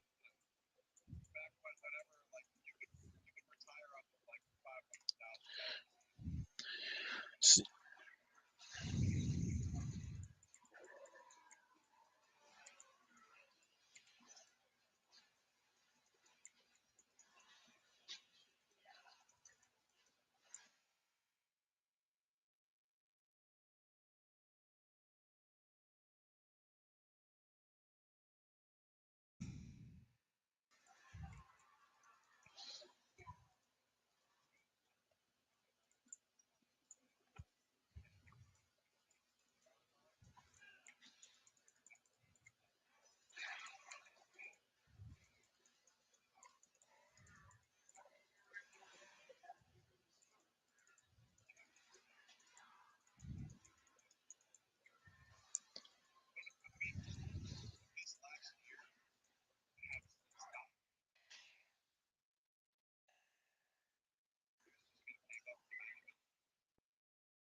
I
think that's cheaper than it is here.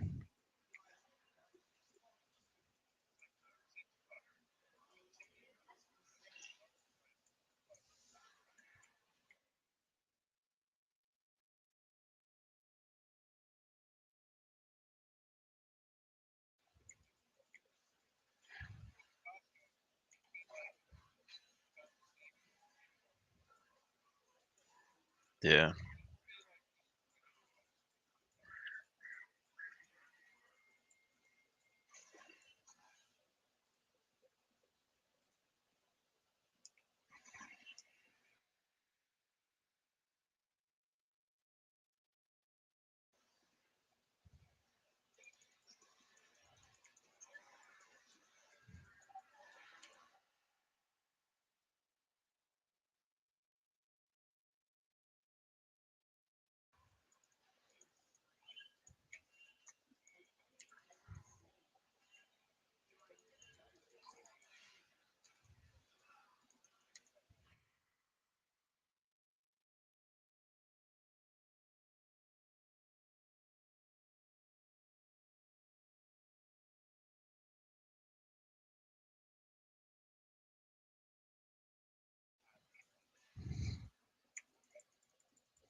We'll say if you want to live like bare minimum, like not going and doing all the crazy stuff that you can do in the world and everything, you can get like a house down here, like a fixer upper, and probably live for, depending on what you want to eat. Like if you eat like just standard basic foods like beans and potatoes and stuff, probably about 200 or 300 bucks a month. Yeah.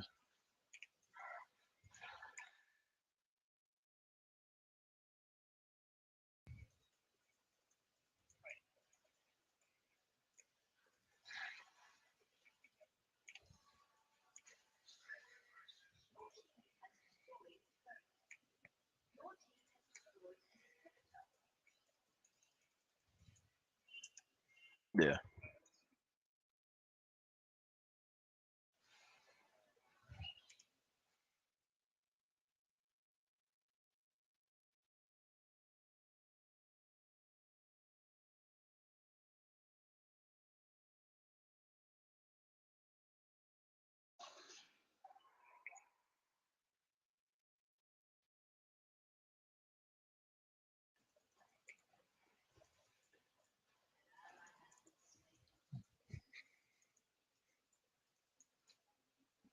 But when it comes to like money, I think you should only really keep enough cash to like for emergencies. So they say like however many, like 6 months of expenses or whatever for your house, but people are using life insurance policies for that too. So if they're buying like a whole life insurance policy, they're able to like put money in. It compounds to like 5 to 10% or whatever a year, but you're able to use the money before you actually die. You can take loans out against it, but when you take a loan out, it doesn't remove the money from the policy, so it still compounds even though that you have to pay back the loan to yourself. And so people are using that for emergency expenses as well. But part of the reason why like having gold or something compared to cash is not only because it's a store of value, but like what I was talking about with inflation before, if you have gold, you can take a loan out versus like against the gold to the bank. And then when inflation goes up, the loan amount would be going down because the cash value is going down, but you'd still have the same amount of gold. So even if you had to like, if you got a loan for 100% of your gold value, and then like 10 years down the road, like if inflation went up 10% a year, you might only have to give like half your gold away by the time you actually like, if something went wrong. Yeah. That's just, I've been slowly trying to learn shit over the last couple of years, so I just don't. We don't have access to like lawyers and shit around here, so I can't study like tax code and all that. I don't know where to get the information at.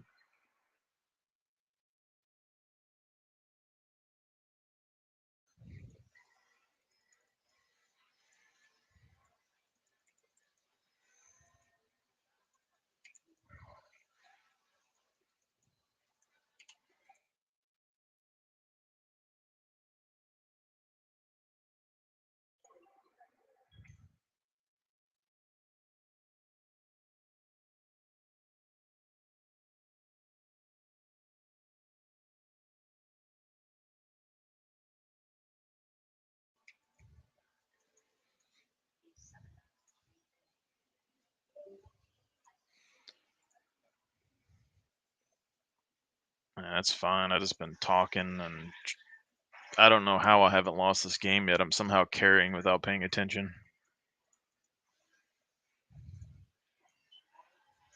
All right. See you, man.